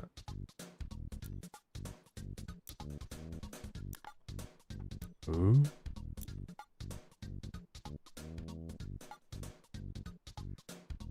Here, let's compare size. So this is what it's like normally, right? Right, so that's that spot. And let's buy the big head. Boom. I can't seem to like shift it or anything. Do I have to like go out of it and then back in? 2. Oh! There we go. That's a pretty big head right there. Okay. Whoa, this thing cleans like crazy now. Might as well put my money to good use since I can get a free refund anyways. If your hand hurt, you should get a roller mouse. I do have like a vertical grip mouse that does help sometimes, but it's more of like my... I don't know. Yeah, I should get one with a trackball or whatever they call it. Where it has like the ball that you rotate with your thumb. That'd be pretty nice for situations like this. More money though. I already have like 2 mice, so... Where is my other mouse? Oh, it's over there. I could try my other mouse, see what it's like. Oh. Is it on? Mouse? Is it like not connected to my computer? Uh-oh. Hold up.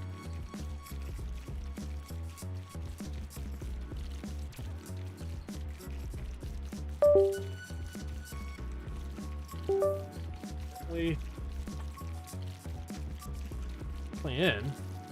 I don't know what's going on.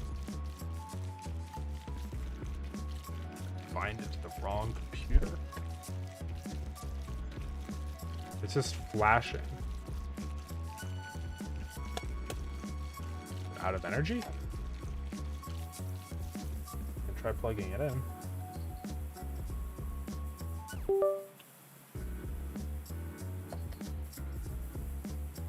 Well, doesn't work right now. I love Windows. I love Windows. I'll figure that out later.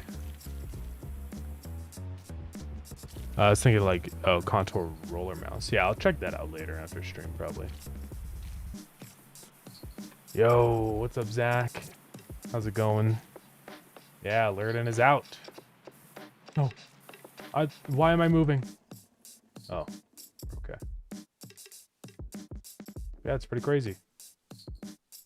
Why can't I... Guys? What's happening? What's going on? Okay. That's kind of scary.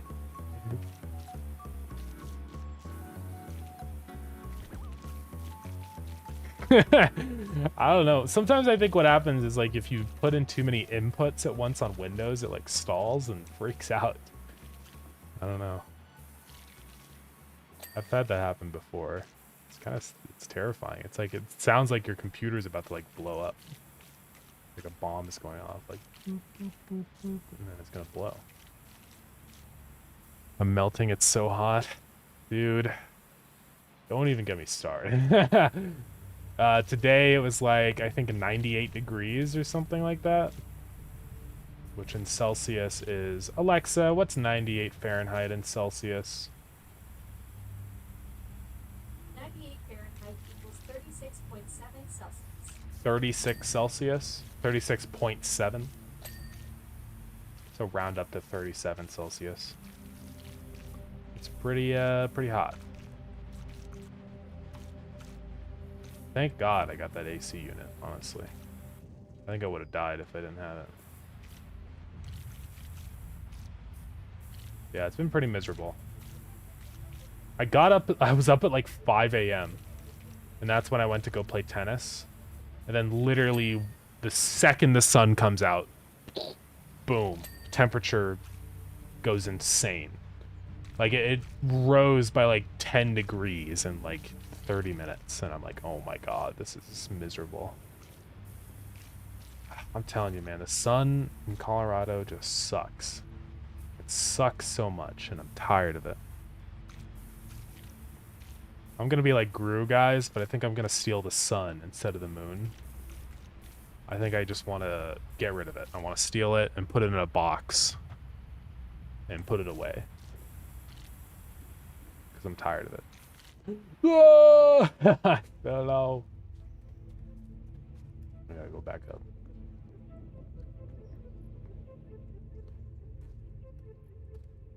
I've got more sun than we do. Now I feel bad. No, it's okay.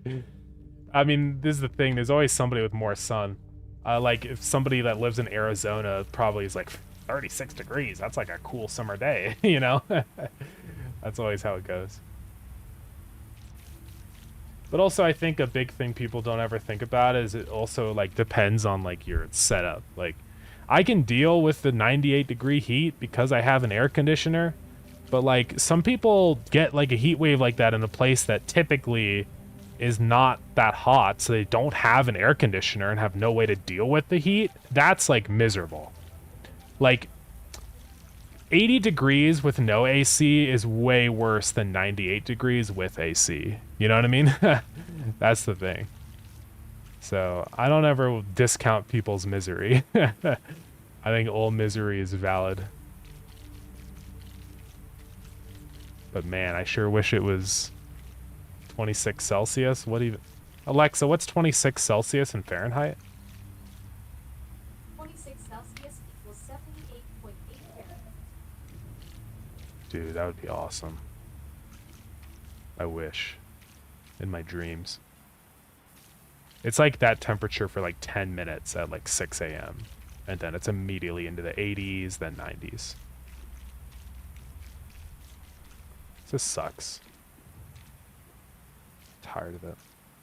That's why I'm done, dude.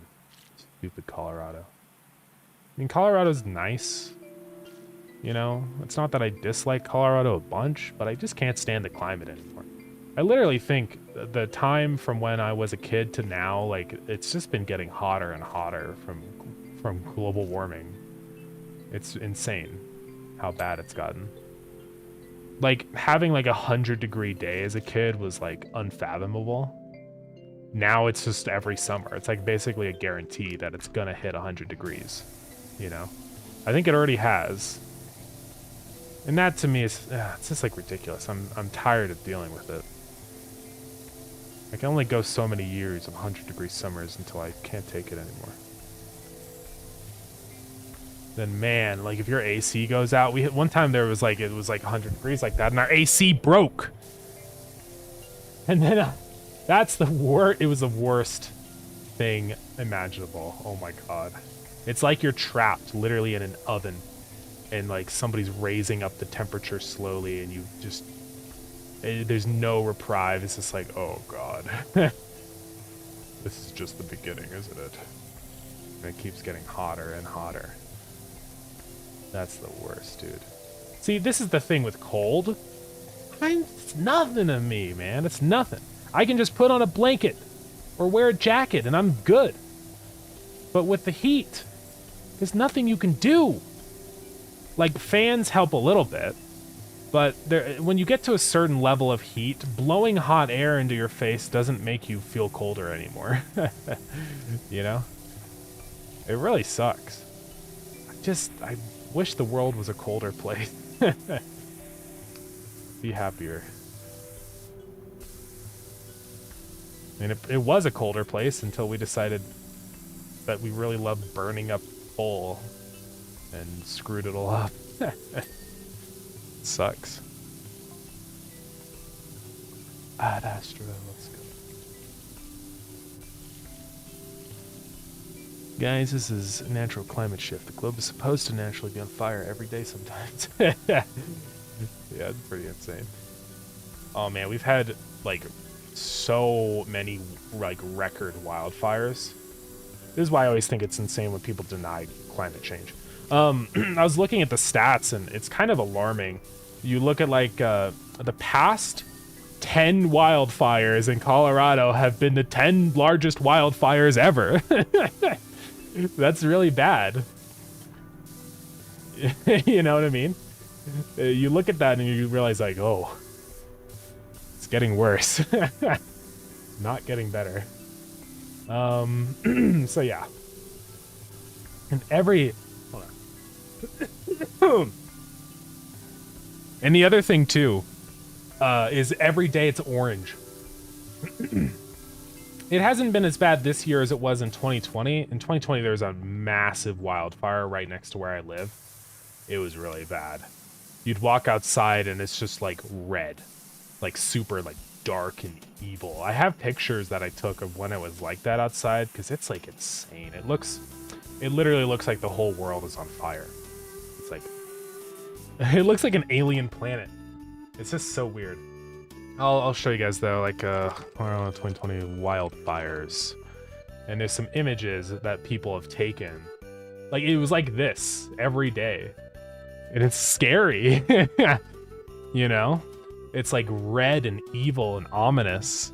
And some days it gets a little bit like that. We've had some wildfires nearby recently, but they haven't been quite as close this time. But this one, the Cameron Pass wildfire or whatever, was really bad. It was really big, and it looked like this every day. Just evil and red and ominous. You know? Scary. Finally, it did clear up, but my eyes were like so red and irritated. I remember there was a really big wildfire around the time I was getting my LASIK surgery, and my eyes were so red.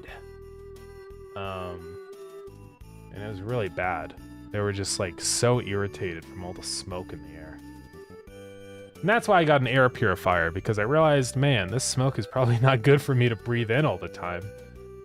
So, yeah, the Cameron Peak fire, that's the one. I mean, look at these. Like, some of the two of the biggest fires ever is this year. That's bad. Not good. But this one, yeah, it was really close to where I live. I'm not gonna dox my specific town I live in, but you know, pretty close by. So, very bad. I mean, this area of burn is kind of unfathomable to think about. Like, it's literally the larger than entire cities and like areas. Like, it is such a big area. We've gone up to the mountains since that fire, and it really makes you realize just how insane wildfires are. It's one of those natural disasters people don't really think about very much because, you know, forests are, I don't know, not as a big thing in a lot of areas. But man, it is insane. Just thinking about how much wood was burned, how much pollution that put into the air and stuff. It is a ridiculous amount. And the area is just insane. Like, it's just endless. You look out into the horizon and it's infinite burned trees. It's not like you can like see the edge of it and it's like, yeah, that's the area that was burned. It's just it's all burned. It's all black charcoal everywhere. It's kind of insane. It does look really cool, but also it's like, man, this is like a horrific event. I honestly am always so surprised by how non-lethal wildfires are. Like, they do kill people, but I'm so surprised it doesn't kill more people. You know? You hear like a wildfire, it kills like 10 people. When you look at the area that it's burned, it's like, how is this not like 10,000 people? It's just insane. I don't know. I guess it's just because nobody lives up in the mountains, but man. But is it humid heat or dry heat? I mean, humid heat is bad. But honestly, I wish it was more humid. It's pretty dry in Colorado most of the time. But the problem is that my skin keeps cracking. And my lips are chapped and my nostrils hurt and my eyes burn because it's so dry. So I wish it was a humid heat, honestly. Like, literally. Like, yeah, humid heat is annoying to deal with, but man, people don't understand how much non-humidity also sucks. Just I shrivel up, you know? Man, when I went to Dallas, the difference in humidity was like so nice. Because Colorado's dry as bones. And then I went to Dallas and like it rained. It actually rained. It was a miracle. And my skin in like one day just healed over and was perfect and glowing and radiant. it made me realize just how horrific the low humidity in Colorado is actually on my skin. I was like, oh my god. Like, could it be like this every day? Could I not have bleeding knuckles every day if I wanted to? That's why I think Washington would be kind of awesome. I really don't mind humidity. Some people hate humidity. I like humidity. It makes me feel better. Feel moist and just, I don't know, better. But being dry and cracked, that's not good. I very much dislike that. Alright, we're getting there. I think we almost got the whole back area done. Is this piece already done? I think so, yeah. There's like a little bit there. Get that. Alright, ad is starting soon. My apologies, everybody. Heat sucks. I'm a sweater and it's the worst. Yeah, it freaking sucks so bad. I'm so tired of it.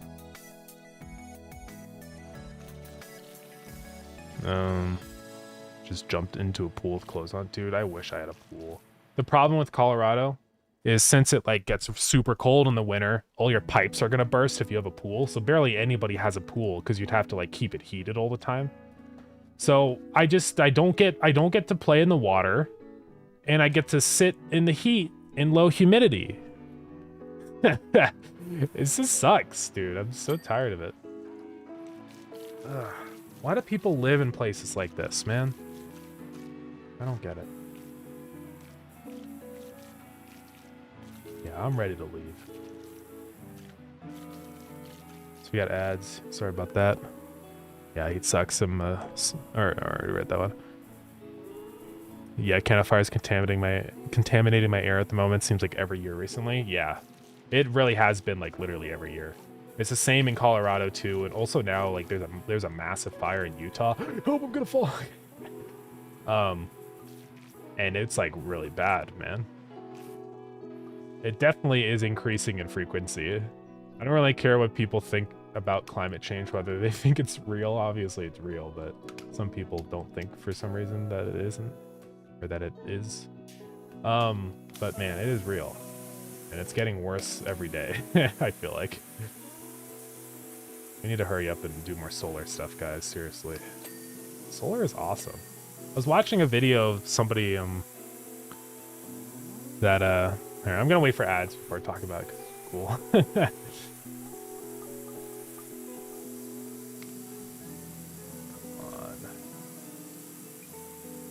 Almost there on this panel. Just a couple more spots. There we go. Okay, I'm gonna have to get my little lift to get up there. I don't have the lift, but I have the stairs. And also the sides here. I can't really reach it from down here. I mean, I can with this thing, but it takes forever, so I'm not gonna do that. Let's bring this right here.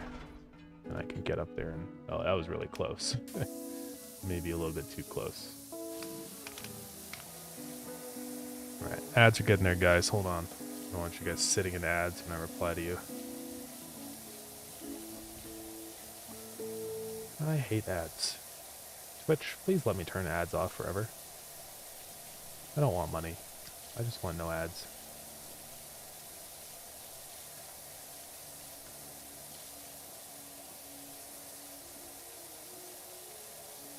Fall again, dude. Okay, let's get up on top.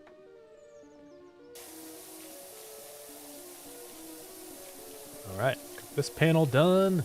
Go around the other spots. It's starting to give me like the crosshair thing, so we're getting close. It always does that when you're like only have a couple more things to go. I really want to do a smaller job. I'm tired of these like massive monumental jobs. I think this one was just as big as the house now that I've like gone through it and stuff. I want to do like I really love the one that was just like a little like car, because you make progress so fast on those ones. I wish they did more of those. All right, ads are over. Very sorry about that. Yeah, Bear Like Lion, welcome in. How's it going? You lured me with PowerWash 2. Let's go. Yeah, how have you been doing? Yeah, lured in is out, so that's been a whole thing. And Game Devable, welcome in. Congrats. Thank you. Really appreciate it. Yeah, launch has been going pretty good. So we were looking at our stats and stuff earlier. So we've made, what were we at? $25,000. Pretty epic. I don't end up with a lot of that money though, of course. Like I'm gonna get less than half probably. But that's still pretty cool. But yeah. It's been a pretty good launch so far. Last time I checked, there weren't any negative reviews yet, which is sick. But I do fear that there will be some soon. I know there will be some eventually. It's not gonna stay 100% forever. That's the thing looming over me now. It's just waiting for the first negative review. I mean, it would be cool if it doesn't happen. But yeah, otherwise things have gone pretty well, I would say. So excited to work on some content updates, you know. Got a bunch of things that I was working on or wanted to get done, but just didn't really have the time to do before launch. So I've got like a million things that I could add in for new content. Yeah, it's been a good launch, I would say. We got on the new and trending pretty quick. I think like basically immediately, which is really cool. Because apparently sometimes that can take longer, I think. Someone was saying to me. Like it can take you like a day to become visible on new and trending, but we got there basically instantly. So that's pretty cool. There's a little bit of grime on this panel here. There we go. But yeah. Let's see, sorry, I'm missing things in here. Really want to visit Portland, Oregon, see the redwood trees in person. Yeah, dude, the redwood trees seem super cool. My parents went one time to, or they were in California, like Northern California. But man, yeah, those trees look so insane. I would really love to go see those one day. Just the pure scale is wild. Cause man, I was like, my parents took that photo of them next to the tree, and it's like mind-boggling. I mean, imagine like a tree literally like the diameter of like your entire bedroom. Like that's what it's like. It's like it's ridiculous. It's just like that's so much tree. It's wild. Man, trees are awesome. I just posted a few photos in Boston the other day in the general Discord. Oh, let's go. You haven't experienced New England, Florida humidity? I imagine, I mean, of course, like with anything, it probably can tip on the other side and get really, really uncomfortable. I just haven't ever been anywhere like that that's been... Oh yeah, you got some smoke going on here. Yeah. There's a couple, some days when the smoke blows in from the nearby fires, it looks like this, yeah. It sucks, man. It hurts your eyes and everything. It's the worst. Why do we keep burning stuff, guys? Why don't we use more solar? Okay, anyways, the thing I was gonna say earlier. I watched a video of somebody that, like, completely powered their workshop using vape batteries that were just going into landfill anyways. And they bought some, like, super cheap solar panels. It was like $100 or something, and they got like just infinite electricity in their workshop.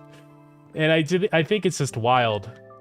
We absolutely have the technology to like live cleanly and also extremely cheaply, you know? I wish more people would realize that, like just how cheap solar panels have gotten.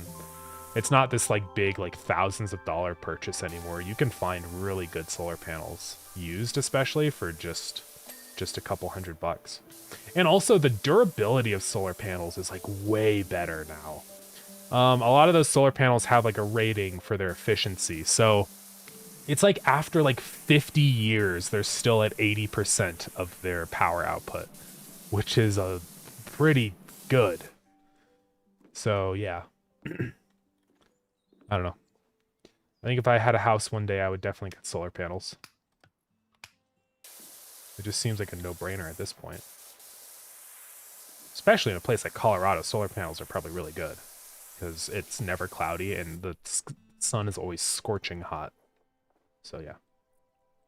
How am I going to clean up here? I can't like reach it. I guess I can jump and do this. That works.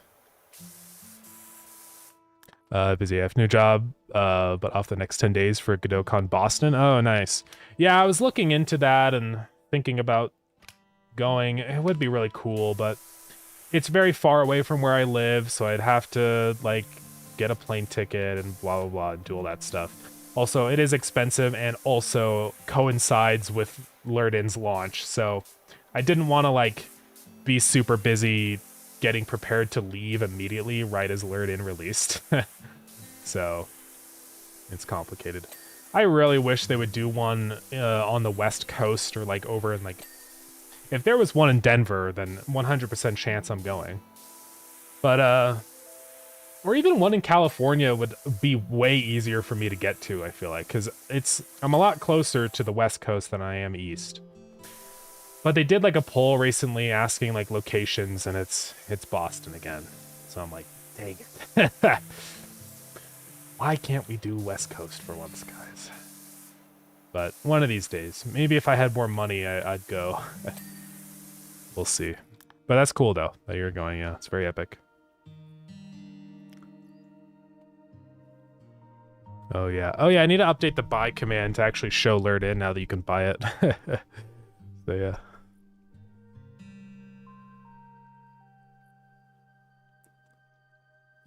You should check revenue again, see how much it is increased. Yeah, we can look at that in a bit.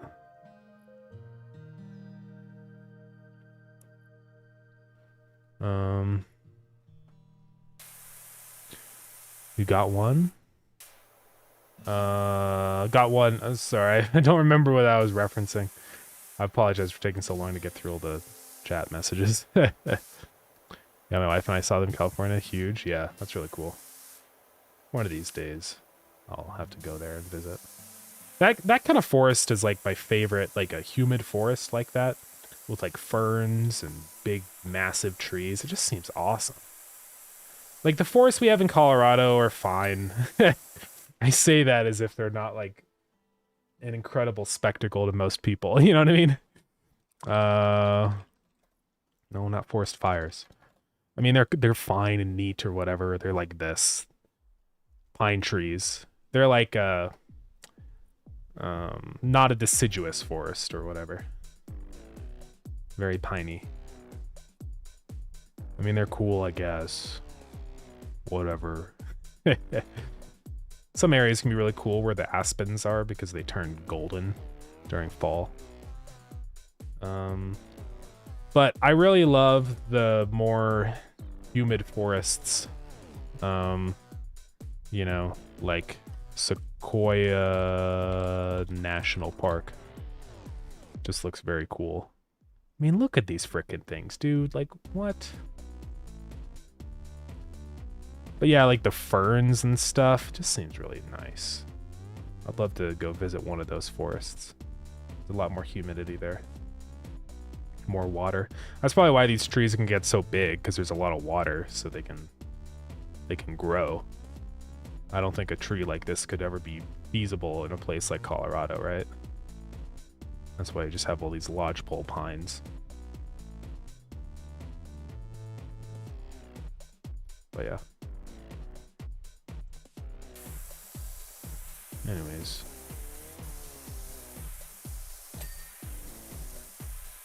I love the nature in Sweden. Yeah, all the stuff in Scandinavia looks really cool. There's a lot of variety up there. So you got like forest, but then also like big like valleys and fjords and stuff. It seems really cool. One day I'd love to go see some of that stuff. That's the thing I always find myself thinking of when I think about traveling is like cities are cool, but like I think nature is cooler. Seeing like just like cool like rocks and trees. That's honestly like the thing I'd love to see more, which is interesting.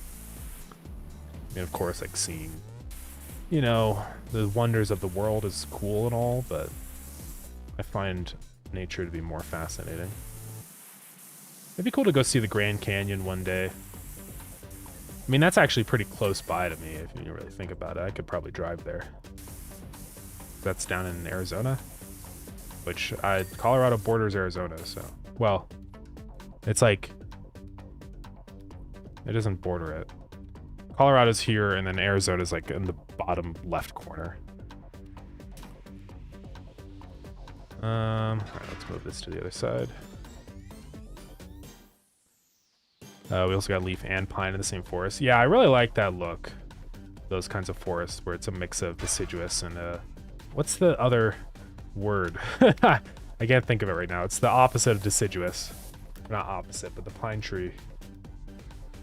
Deciduous and coniferous. Coniferous are pine trees. Deciduous are flat, regular leaves. So yeah. I'm more of a fan of deciduous, probably. I don't know. I like both. I think a forest with both would be really cool. That sounds like the perfect kind of forest, you know? Yeah. One of these days. I'll travel the world if I have money. I need more money, though. This travel is freaking expensive. Especially international travel. Travel domestically is not like the worst. I mean, it costs like maybe $1,000 for a trip. But international is really expensive. Because plane tickets alone are like, you know, it can be upwards of like $1,000. And then you've got to pay for all of your hotels, food, and also just like registering your passport and stuff. I don't actually have a passport. So I don't know, man. It's kind of expensive. What's this? Reboot required. Oh. I have to reboot the translation server. There was an update to the firmware.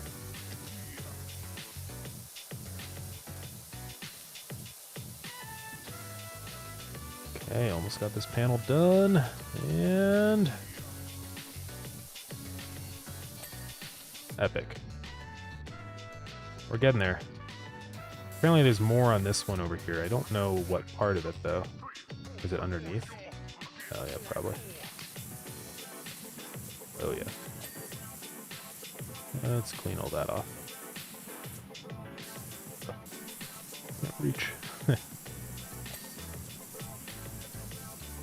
It's like this little gold cap thing. I think I got it all. There we go. Apparently there's more here. Oh, this handle.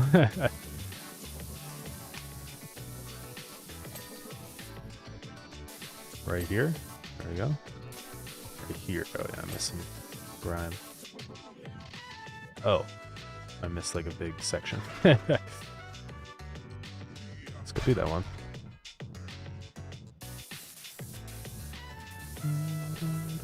Persona is another game like that with Undertale for me, where I don't think I would enjoy the gameplay, but the music is cool.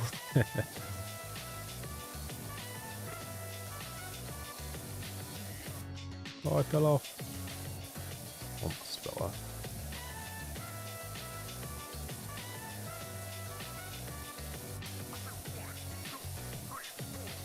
Okay. If the next job after this is like a really big one, then we'll probably end stream. But if it's a little tiny one, like the car or something, or if we have the option to do one, then we'll do it really quick. But we'll see what happens.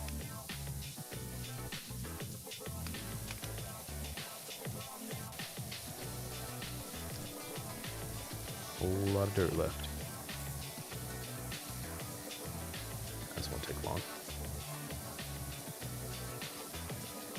Yeah, we'll look at our stats again at the end of stream to see how things have progressed. It's so insane that like I come back like 2 hours later and we've made like $4,000 more. It's like, what? I don't know, man.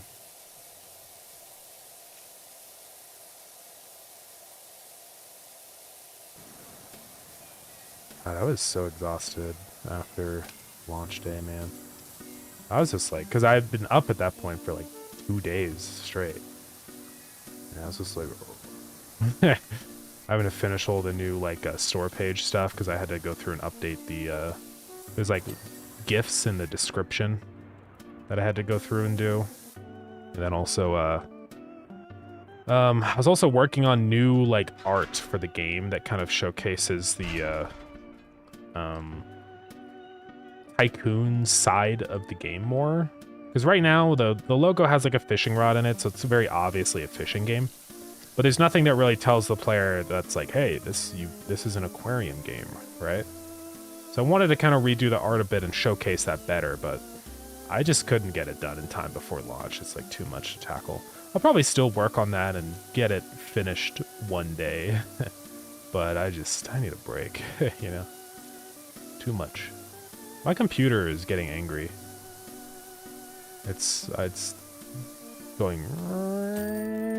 Oh, we did it. That was it. Finally, guys. We made it. Check it. Watch us clean this blimp. The bottom part was so fast, I was like, this isn't going to take long at all. And then the top took a million years. Unfortunately. Very cool. All right, let's see what jobs we've got. If we got a small one, we'll do it real quick. Otherwise, I'm done. Oh, yeah, let's look at this little truck. Let's do it. I really love the car ones. I wish they would do more of these. What? You can turn it on? Whoa. Oh, this is crazy. Look at this. You just turn it on and let it go. Uh-oh. Oh, that grime is on there, dude. I guess it is cement after all. Okay, we're probably going to have to utilize our little foam sprayer a bunch here. Yeah, this grime is really on there, huh? That's okay, we'll get her done.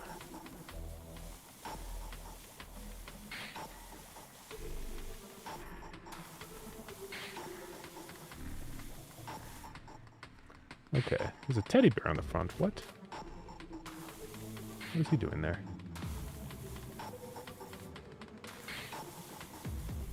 Yeah, this barrel is like really caked on with the grime, dude. This one might be tougher than I anticipated. It's because the grime is so tough. We'll see. I mean, I have a pretty good power washer, so like, I think I could probably get it off. Alright. Why did all the foam just go away? Did I mess up? Oh, it seems okay. Like, I'm still getting it off with the white. Oh, this truck is white? Didn't realize. Oh, man, look at it cemented on there, dude. Literally cemented. Oh, boy, that is some tough grime, brother. Well, we'll get what we can, and then we'll go back through and swap to a stronger nozzle for that stuff.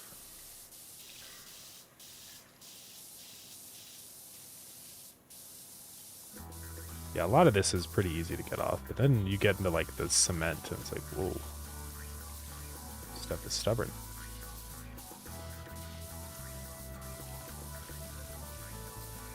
Is this like rust or like mud? I guess it's dirt.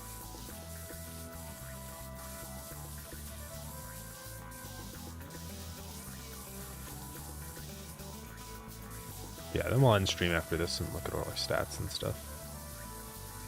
Hopefully I'm not going to get in trouble for showing all those stats publicly. I mean, I double-checked. I looked into it. It seems like it's fine, and Steam allows you to do that, so... But, actually, hopefully that's not a... I don't see why Graham would have any issue with it. Should probably make sure, though.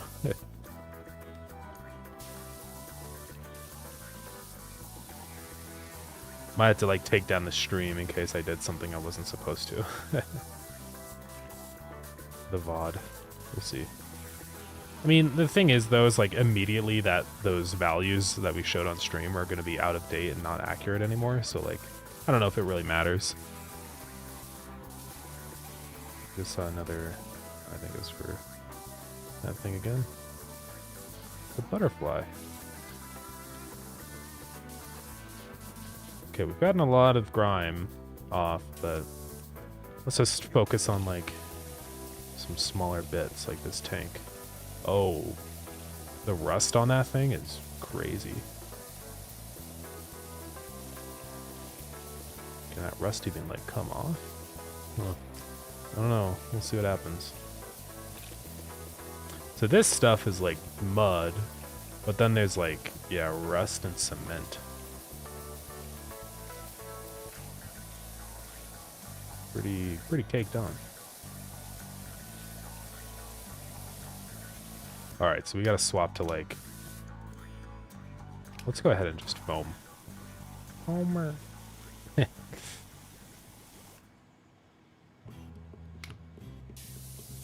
Dude, the foam is too powerful. It just instantly, like, cleans it. Which is kind of nice, honestly. There's still more, apparently, that I didn't... I know there's more, but I can't get into it. I can't, like, get under the truck. I might have gotten it, okay.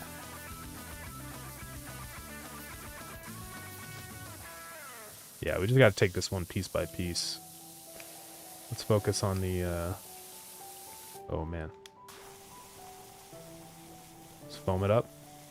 What would you do if you didn't have the foam on this one? Like, you'd just be cooked.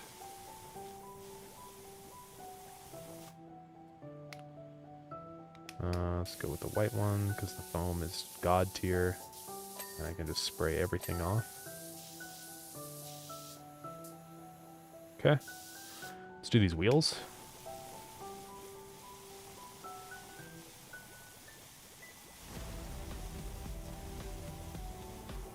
Let's see. Do I have to get, like, behind the wheel? I don't know how I'm going to be able to do that. We'll see. They're a lot more red than I thought. How am I going to get behind there? Oh, okay, we're good. Let's foam this all up. What's nice about the foam is, like, you can see it stays only on the spots that are actually dirty. So it's pretty useful.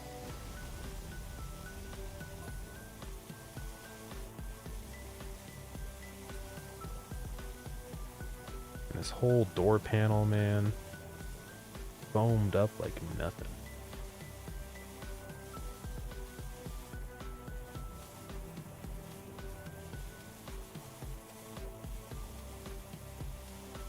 I can hear the bubbles. Wait, is that the same sound I used in Lured In? Might actually be. I'll have to listen to that closer. I use this little sound at the beginning when you open up your tank, or like in the background of the tank, actually, when you have it open, and I think it's the same sound. That's one thing that's really funny about making games, is you always recognize sounds out in the wild. Because I got that sound probably from Free Sound, so I wouldn't be surprised if the people making this game also got it from there.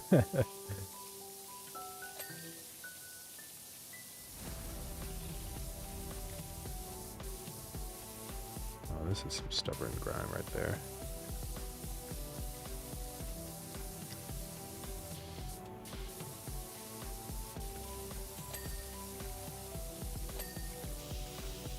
Well, this truck might be a little bit more slow going than I anticipated. Can't get in there.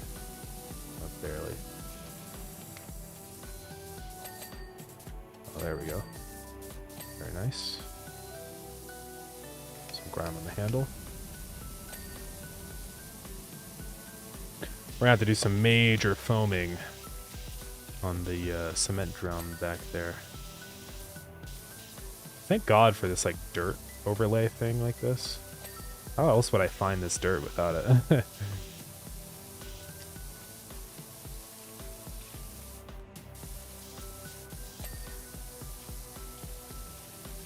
a bunch back on here. Swapping a high power.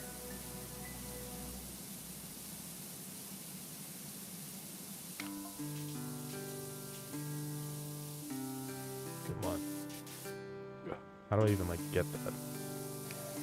We go from over here. That'll do the job. There we go. Okay. We're getting there.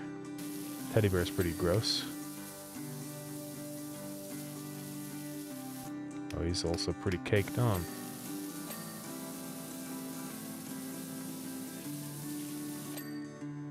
Alright. Almost there, guys. Didn't realize it's dark outside already. What time is it? Oh man, almost 9 o'clock. Everyone's probably asleep already.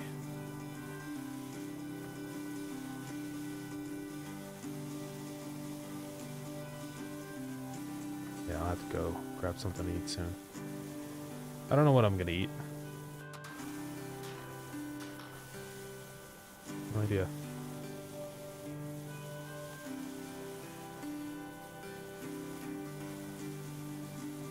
Okay. Let's wipe this guy down. I left a little bit here. Oops. Nothing a little bit of yellow nozzle can't handle.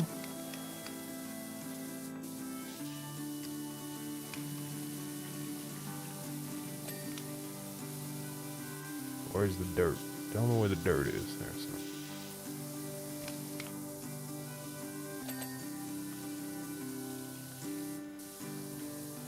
Man, yeah, the foam just... Wish I had this foam in real life, dude. That'd be sick.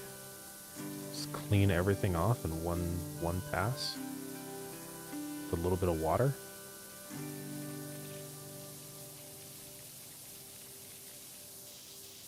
With like some form of acid or something? How does it get all this concrete off?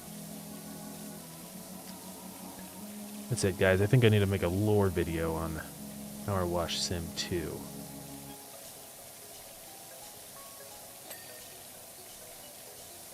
There's like nothing on there. Okay. Getting there.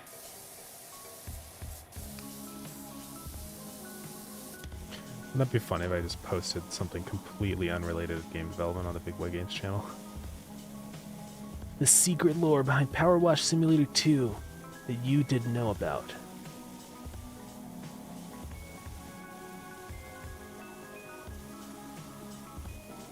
Yeah, we were gonna have to do some crazy foamage up here on the tank.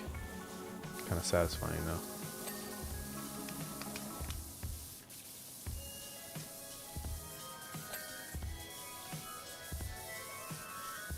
Almost, guys. We're getting there.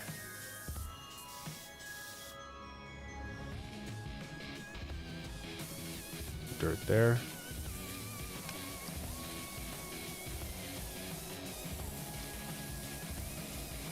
Right there. Over this thing.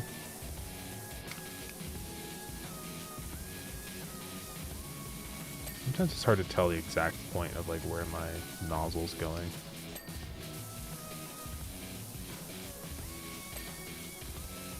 Okay. Go down to the other side. Can I move this ladder? Oh, I can. Let's go. That's what I need right now. So does the foam... It'll probably perfectly get all that concrete off. Why would you even bother cleaning a concrete truck? It's just going to get covered in concrete again. Right? Oh, it's blindingly white. Can't see a thing up here. Yeah, my eyes are really red right now and irritated. I need to get some more sleep. I didn't really get that much sleep still. I went to sleep for like 2 hours. Again. Man, my sleep schedule's so screwed up, guys. It's just hard. Sleeping is really hard.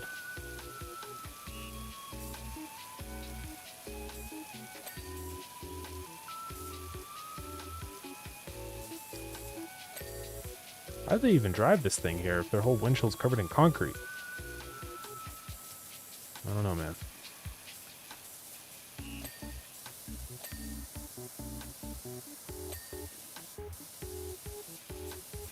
Okay, gotta clean the horns off.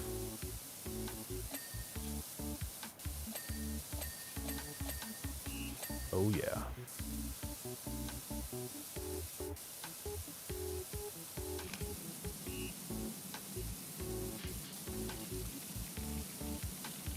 Almost there. Come on. Hand is cramping. I can make it.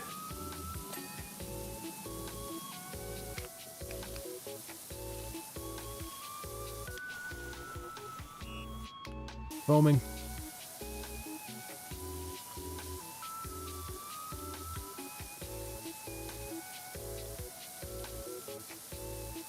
Oh man. Dude, look at the foam, dude. It's just like butter. Whoa, look at that. I don't know, it's... What's the company name? Concrete Plan. Oh yeah, I get it.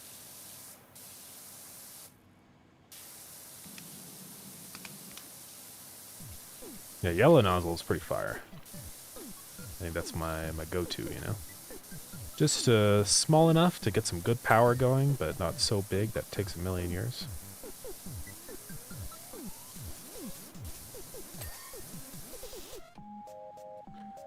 Let's see what other gunk is on here. Oh, right here. Yeah, I think that thing's clean now. I'll leave the rotating barrel for last. It'll be like an epic moment to foam the whole thing and then scrub it down.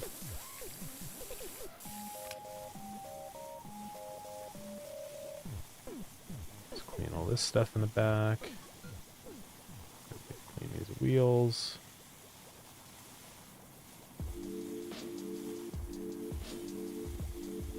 Clean all underneath the barrel.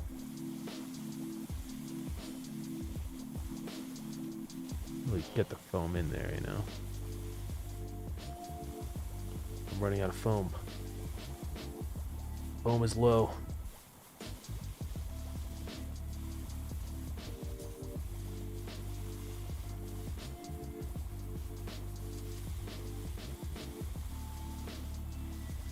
Yeah, it'll be fun to play some more games too after this, one of these streams.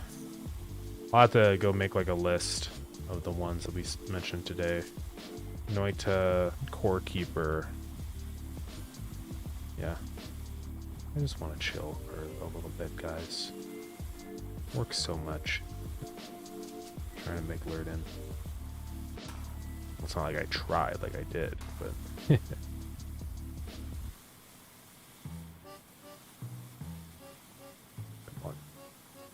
Okay. Spray time. Played Dome Keeper? Yeah, I have played that one. That's pretty fun. Made by Bip and Bits. Now they're working on their new one with the crazy name. I'm not going to try to say. So. Yeah, that one's pretty fun.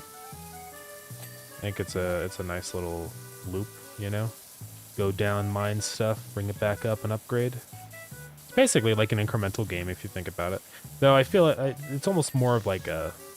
How would I describe it? It doesn't feel like an incremental game. I don't know how I would describe that game. Like genre-wise, right? But yeah, it's pretty fun though. I need to play more. I know they I think did some like DLC or something that I haven't ever messed with, so I'd like to do that someday. I've had so many games like these that are like I've thought about and like things I want to check out, but I just never had the time to do it. But I'm hoping now with Lurden out, I'll be able to relax and go through my backlog. And I can't relax too long. I have to work on the game, but... Oh, did that clean the whole piece? Yeah, it did. Come on. One little speck of dirt. One little speck of dirt.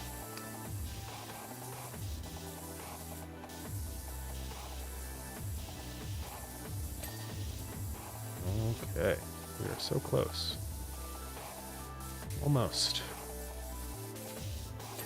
Got these wheels over here to do.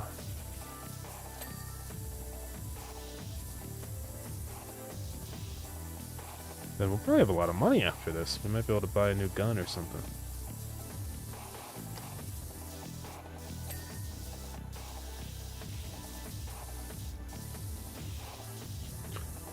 Dosta, another dev streamer, is working on it.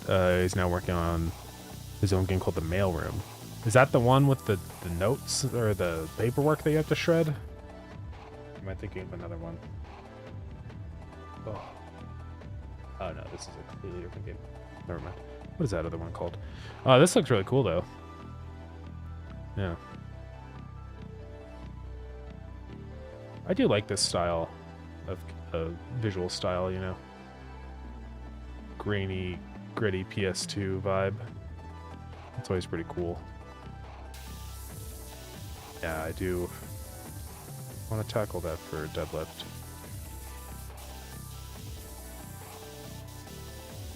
Yeah, deadlift is like, you gotta figure out how to prevent scope creeping it too bad, right?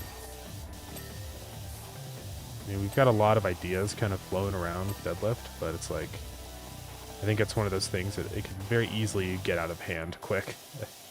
And I guess I worry about that while I develop it, you know? I'm like, I just need to, like, sit down and figure out what actually matters for development. So much gunk on this freaking... Gotta, like, get in here.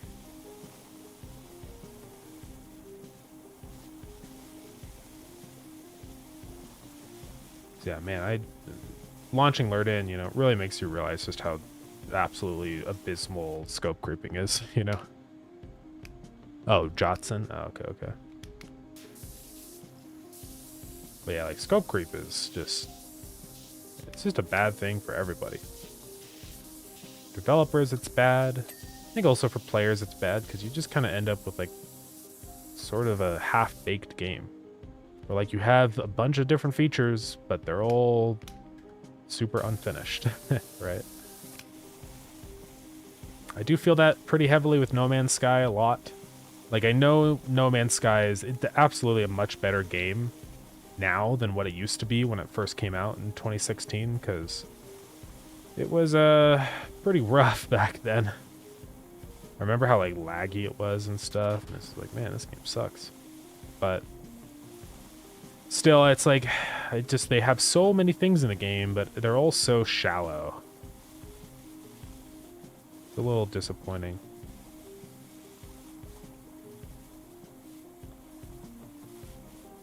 I think it is really a lot better to, like, do one or two things good than a million things kind of bad. Right? If that makes sense.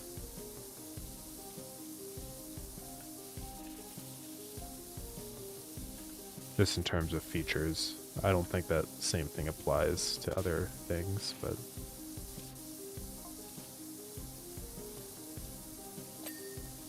Okay, that's clean. Turn off cement drum. Cut it out. Oh, I forgot to clean this a little bit here. See if we can get it. Oh, Scrap Mechanic, holy crap. So guys, Scrap Mechanic is coming out. They released another trailer. It kind of looks sick, actually. I'm still apprehensive, because when games are in early access for that long, you know, it's never usually a good sign. But it does look pretty cool, I'm not gonna lie. You can, like, go, like, tunnel and, like, mine and stuff now. It's like, what? It's kind of wild. Either they were cooking the entire time, or it's just copium. I don't know. The longer I'm working on the space game, the more I start to realize how big it will actually be. Yeah, that happens all the time with me with projects, you know, where I have that first initial, like, yeah, this won't be that bad, you know? But then, like, the more I work on it, the more I understand exactly, like, what I'm getting myself into, and I'm like, oh boy. I think that's something that gets a lot easier to identify early with more development experience, you know? I was able to kind of, like, identify potential points of scope creep with lured in and snip them in the bud. Because initially lured in was a much like different game. Like we wanted lured in to be almost more in the way like Stardew Valley, where you could like walk around and like talk to people and like go travel out on foot. But then I think we just started to realize like, oh boy, that's like a lot of work and it's probably not worth it. You know? And I'm glad that I decided that because, man, otherwise I'd probably be working on Lurden for another 6 months. So, but now Lurden is out and we've made $25,000. So clearly I made the right decision, I think. It's always hard because, like, I think it's cool to make a big game, you know, just to say that, like, or, you know, like, there's always, like, features that come up and they're like, oh, this would be so cool. I want to do this and this, but I guess it's just really, like, you've got to trust yourself and know when something is too much, right? And be like, okay, even though this thing would be really cool, I know it's too much, right? It's just all about doing that all the time. There's a spider. Thought it was something in my eye for a minute. It's like a tiny little baby spider. He's gone now. Blown to the wind. I don't like killing bugs. Whenever I find a bug, I didn't kill him. I just blew him away. But whenever I find like a bug inside my room, I try and capture it and release it.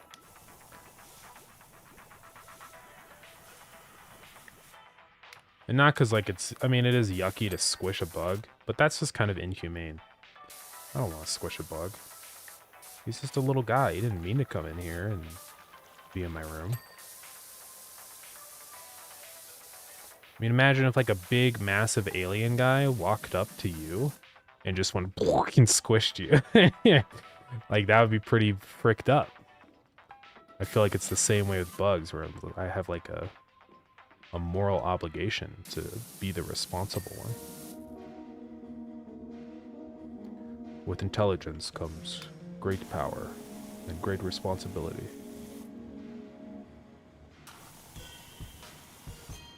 I'm just gonna turn on the drum and just foam it up. I'm having fun. I want to make this game for 10 years. Yeah, I mean, for sure. Luckily, like, honestly, I do think scope creep is something that can be corrected, you know? It's just a matter of making the right decisions early on enough. I think, like, Starground is a pretty good example of scope creep. Because I just had so many ideas, and I'm like, I'm gonna make my ultimate dream game.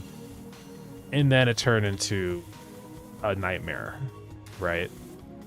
It's always difficult, like, you know, I say this not out of a place of, like, saying that people can't make their dream games and stuff. Definitely it's one of those things where it's like, you really got to think about what things are going to look like in the next couple years working on a project like that. Yeah, especially with multiplayer stuff, man. Multiplayer sucks. Not saying that yours is overscoped or anything. That's really only like a decision that somebody working on the game can make for themselves, you know what I mean? It's like, you gotta look at like, okay, how much time am I spending on stuff and how much more time will I spend on these next things? And figure out like, alright, this thing maybe doesn't matter, or this thing doesn't matter, and then decide not to add those things, right? Because yeah, lured in, I was like, alright, I could make it where everybody could like walk around on foot and stuff and it'd be cool or whatever. But then I was like, well, what if I just don't do that? Like, what if you're just in like a stationary, like you have like a, you know, whatever you call that, like a god perspective, a bird's eye view, and you don't actually walk around physically as a person. But yeah, and a lot of the times I find you can like still achieve the same result as something, but still like still achieve the same result, but take a different route to get there, right? And I've seen that, I've done that a lot with Starground, where I'm like, okay, I want to do this thing, but doing it this way is going to take way too long. So I'm going to simplify the concept of it and make it something feasible for me, right? I've done that a lot. Like, especially with the questing system, that was something that needed a lot of heavy reworking. Because initially, you know, wanted to do all these complicated, like, linear quest lines, and, like, it's cool and all, but then I think we just hit a spot where we realized, like, okay, well, how is this stuff going to work with multiplayer? It's going to take a bunch of work to get it to work with multiplayer. And so we were just like, all right, let's simplify this and make it something feasible for us to do. And I'm very glad that I did. Thank God. And I'm going to continue doing that even more with Starground when we cycle back to finish it. Because I'm sick of working on the game. I don't want to make Starground anymore. So, yeah. It sucks because it always starts off as being like the dream game. Where it's like, oh man, I love working on this game. I've been wanting to do this game for so long. This is going to be a blast. And then it gets harder and harder and harder and harder. And all of a sudden you realize, oh man, this is too much. The second for me that I stop liking working on something, and then it's over. My motivation is gone, you know?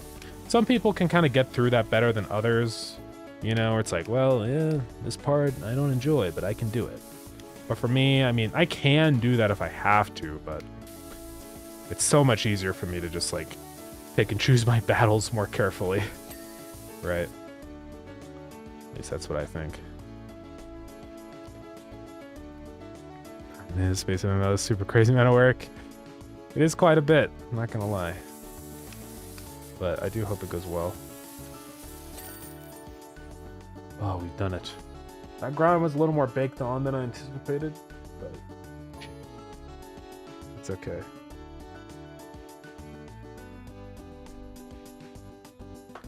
Oh, but we did it, guys. Oh god, look at the next job. It's like a whole farm.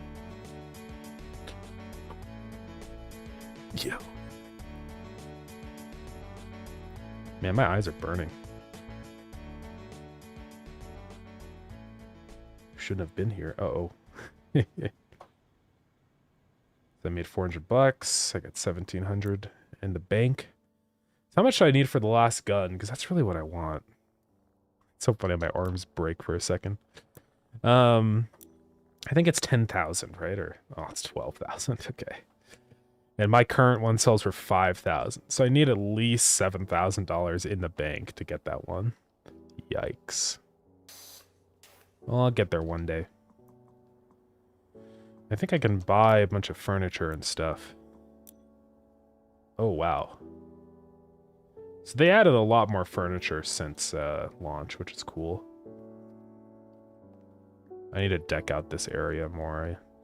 I just don't know. I need more. I still need more furniture options, though. I feel like this isn't really that many. It's all just like individual objects. It's like a random sewing machine and table. It's like, what am I really going to do with that? I don't know. I wish they had like different, whoa, look at this one. 80s gloves.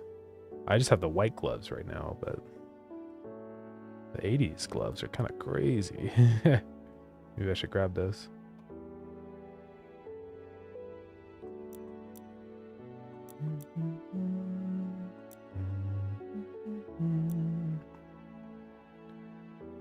I think definitely from now on for the foreseeable future, I think any game I work on, I'm going to create very small MVP first, right? Figure out what is the absolute minimum for this to be a commercial product, and not just playable, but like presentable, right? That's the thing for me, where it's got to be like, I could theoretically release this on Steam now, and then I can build it up from there, right? Like, there's no reason you can't add more later, but adding too much at the beginning is just a recipe for disaster, I think. But anyways, yeah, we did it. We cleaned the car. What other jobs are there now? Is it just the barn? That is a big job right there. Oh boy. I don't know. Might go do like next like some caldera ones in here. That's all covered in soot. These look kind of fun though. Well, you don't get money for these though, do you? Just the points. So I kind of need to keep doing the regular game mode. Okay. Oh well. Why is this stop sign a hexagon instead of an octagon? It's not like octagon stop signs are copyrighted. Right? I don't know. It's a little weird. Oh yeah, I forgot to have like a sick decal on here.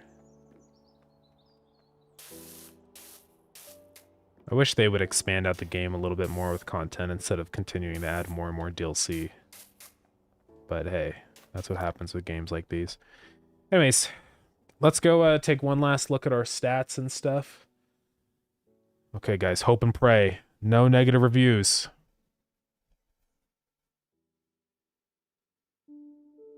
Ah! We got a negative review. It's okay.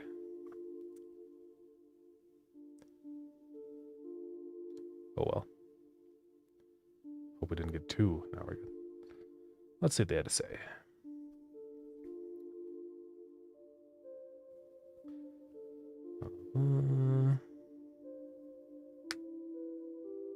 Six fishing areas and 53 fish. I'll definitely be adding more of those eventually.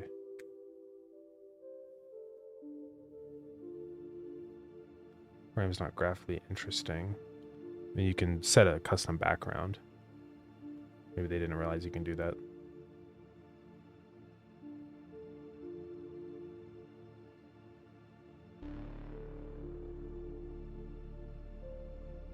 But yeah, fair. To each their own. So. I was really excited about this. What are some good alternatives? Well, oh well. It is what it is. But, you know, in that time, we also got, like, a bunch more positive reviews, so I don't really care. It's bound to happen. Now the Band-Aid's been ripped off, so I don't have to worry about it anymore. So, good, honestly.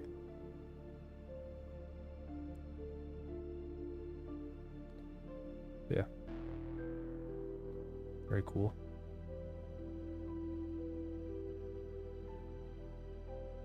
Yeah, it seems like people want more aquarium slots, so I'll probably have to do that eventually. I think there's still room inside to put more down. We'll have to see. Let's go respond to some of these. Now research old technologies, old vital tanks. 22 ascension points. Why should I reset?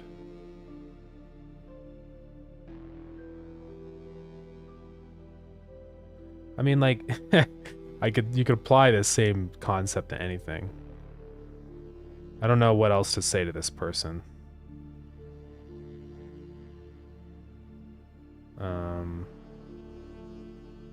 Like, yeah, of course every game you're going to reach a spot where you have done all the stuff. Like, I can't add infinite content. I mean, like, why would you get any research then if you know the ultimate goal is going to be more money anyways? Like, you could apply the same thing to literally opening the game. Opening the game is gonna it's just for more money, so why even open the game? So I don't know what else to say. I mean, it's sort of like keep playing if you're having fun playing, but there's no, like, you don't have to, right? You can just like say, okay, I've put in my time and yeah, I'm done. That's fine. I don't know.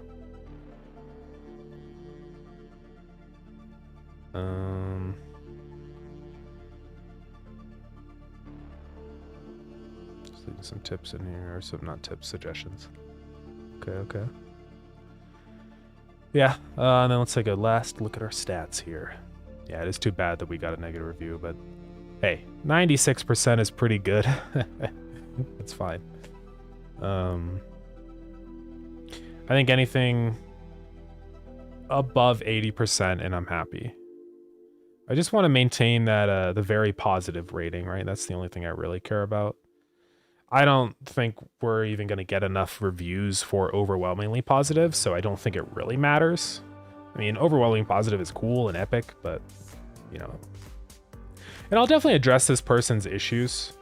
I'm going to work on addressing a lot of these, especially like they mentioned the Ascension. I want to really up that. And then I can go back and leave a developer review and be like, hey, I did these things. Let me know if, you know, feel free to update your review if you feel like it. Oh, it's worse, negative review or refund? Definitely negative review by far. Refunds mean nothing. Negative reviews are a permanent mark that, like, say to everybody on the store page, game is bad, right?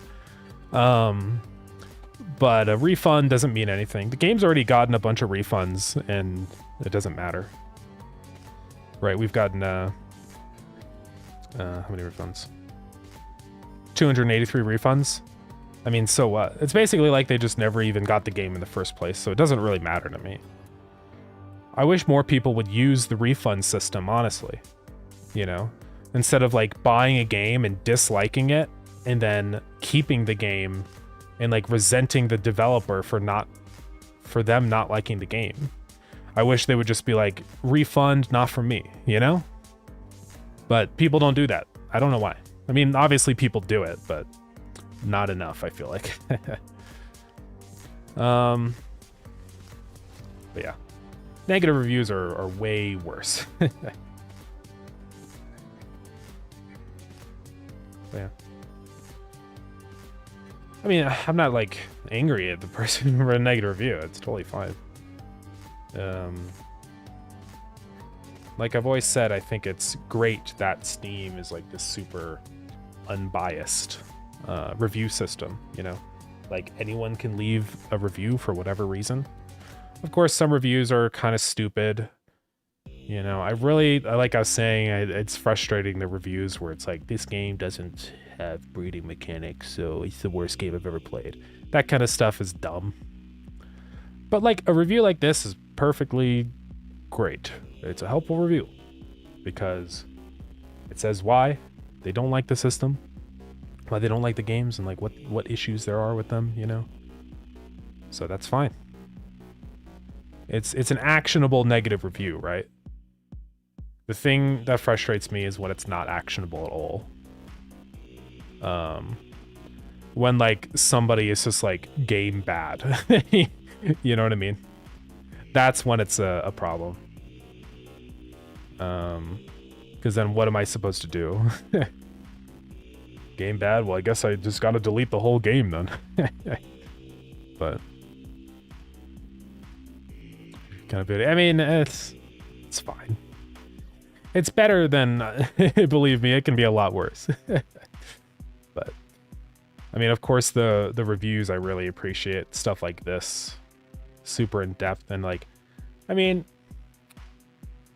what is really nice that I always appreciate is, like, instead of necessarily just listing cons, is, like, the sort of, like, someone's vision of how those cons would be fixed, because then immediately it's like, developer, if you did this, I would enjoy the game, right? That's like, I would say the best kind of review is like, I didn't like this thing, I think if you did this it would be better, right? That's just what I think. But again, I think people, you post one reel about negative reviews and you're tarnished forever. But it's not that I don't have a major problem with negative reviews. I think it's good that there are negative reviews on Steam.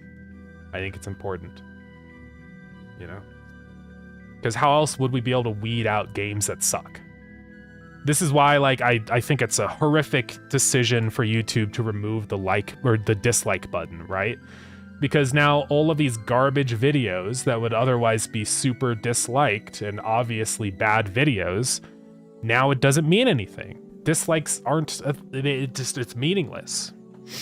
And so you've missed out on this opportunity to, like, you know, speak your opinion. It's like 1984, literally, guys. So I think, thank God that Steam has negative reviews. Because if it was only positive reviews, then reviews become meaningless, you know? Because the thing is, if you have the ability to leave a negative review, then that in turn adds more value to a positive review. It's like you're making a decision. You're saying, I did like this game instead of disliking it. But if it's only like or no review, then it doesn't mean anything. You know what I mean? If that makes any sense. So, yeah, it's fine. Of course, it's sad. I don't want negative reviews. I mean, it would be kind of stupid if I said I want people to leave negative reviews. But, it's okay, though. Because we're still at a really good rating. And that's the important thing. It's not an individual negative review. It's the average, right? As long as most people are happy with the money that they spend on the game, then it's fine. I don't care. Yeah, here's what our stats are at for the end of today. I mean, the day's not technically over yet. Also, Steam, like, their day system, they're in Pacific time, so it keeps going like another hour after till like 1 a.m. my time. Yeah, we hit 29,000 gross, 24,000 net. So we're probably at around $12,000 net profits, like take-home cash for me. It's pretty good. Definitely not complaining. Got a couple soundtrack sales, $8 today. Why does that show night? Oh, that's just today? Oh, wow. So just today we made $19,000. That's pretty insane. And then we've gotten 7,000 more wish lists today. I think it's just, I don't know. It's hilarious how insane the wish list. It looked like pretty normal before. Now it's just like ridiculous.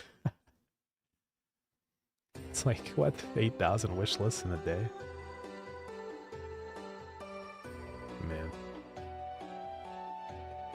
Yeah, I mean, for being barely past 24 hours since launch, this is already really crazy. I mean, we've still got all of Sunday, you know, and maybe a little bit more time on new and trending, depending on what kinds of games come out on Monday. And also, we've still got the personal calendar for a whole month, you know?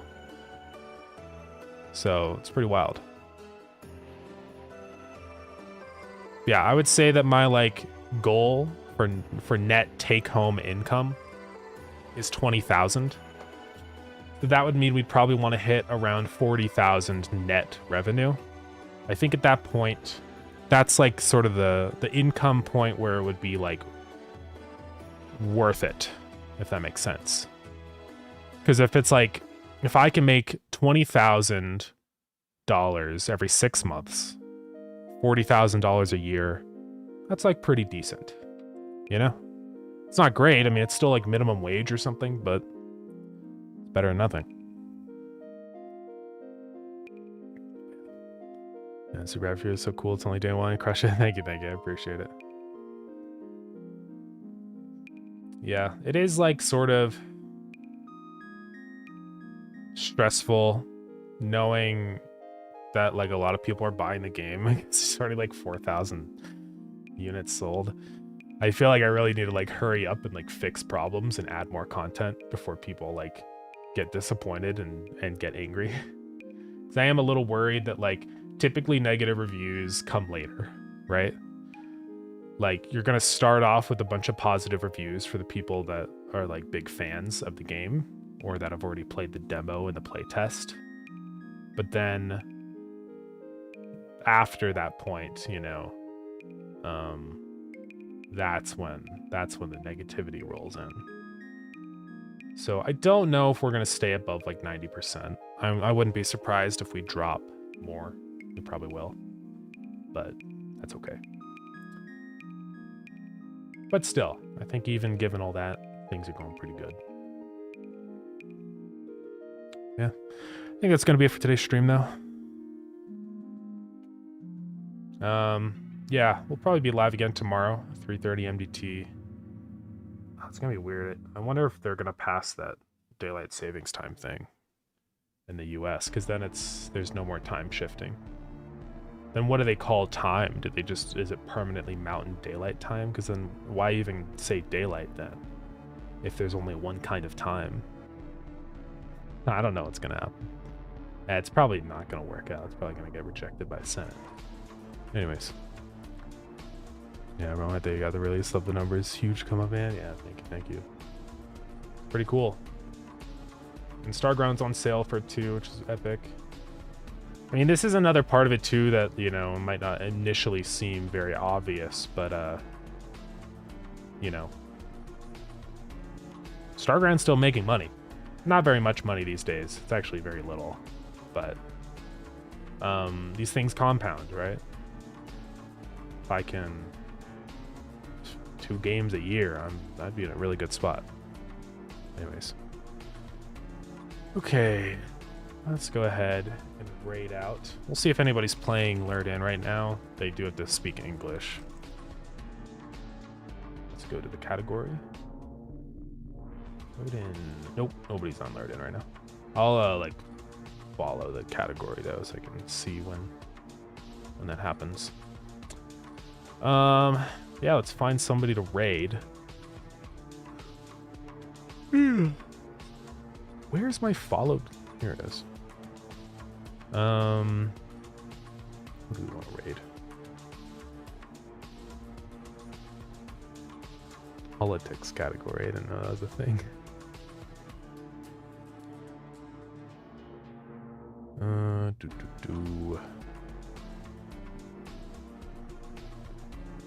He's finding focus dev. He's working on his game in Love 2D and Lua.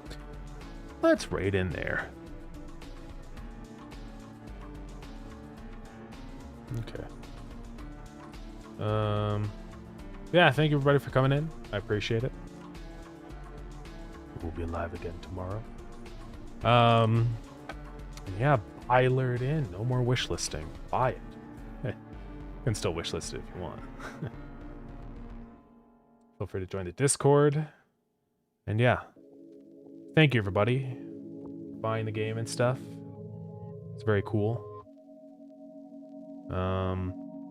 Yeah, excited to see where things go next, you know, with Lured In and stuff. I don't know what's gonna happen with the personal calendar. I don't know. Yeah, I gotta update that command, so I'll work on that soon. Anyways, bye everybody. See you guys next time. Bye bye.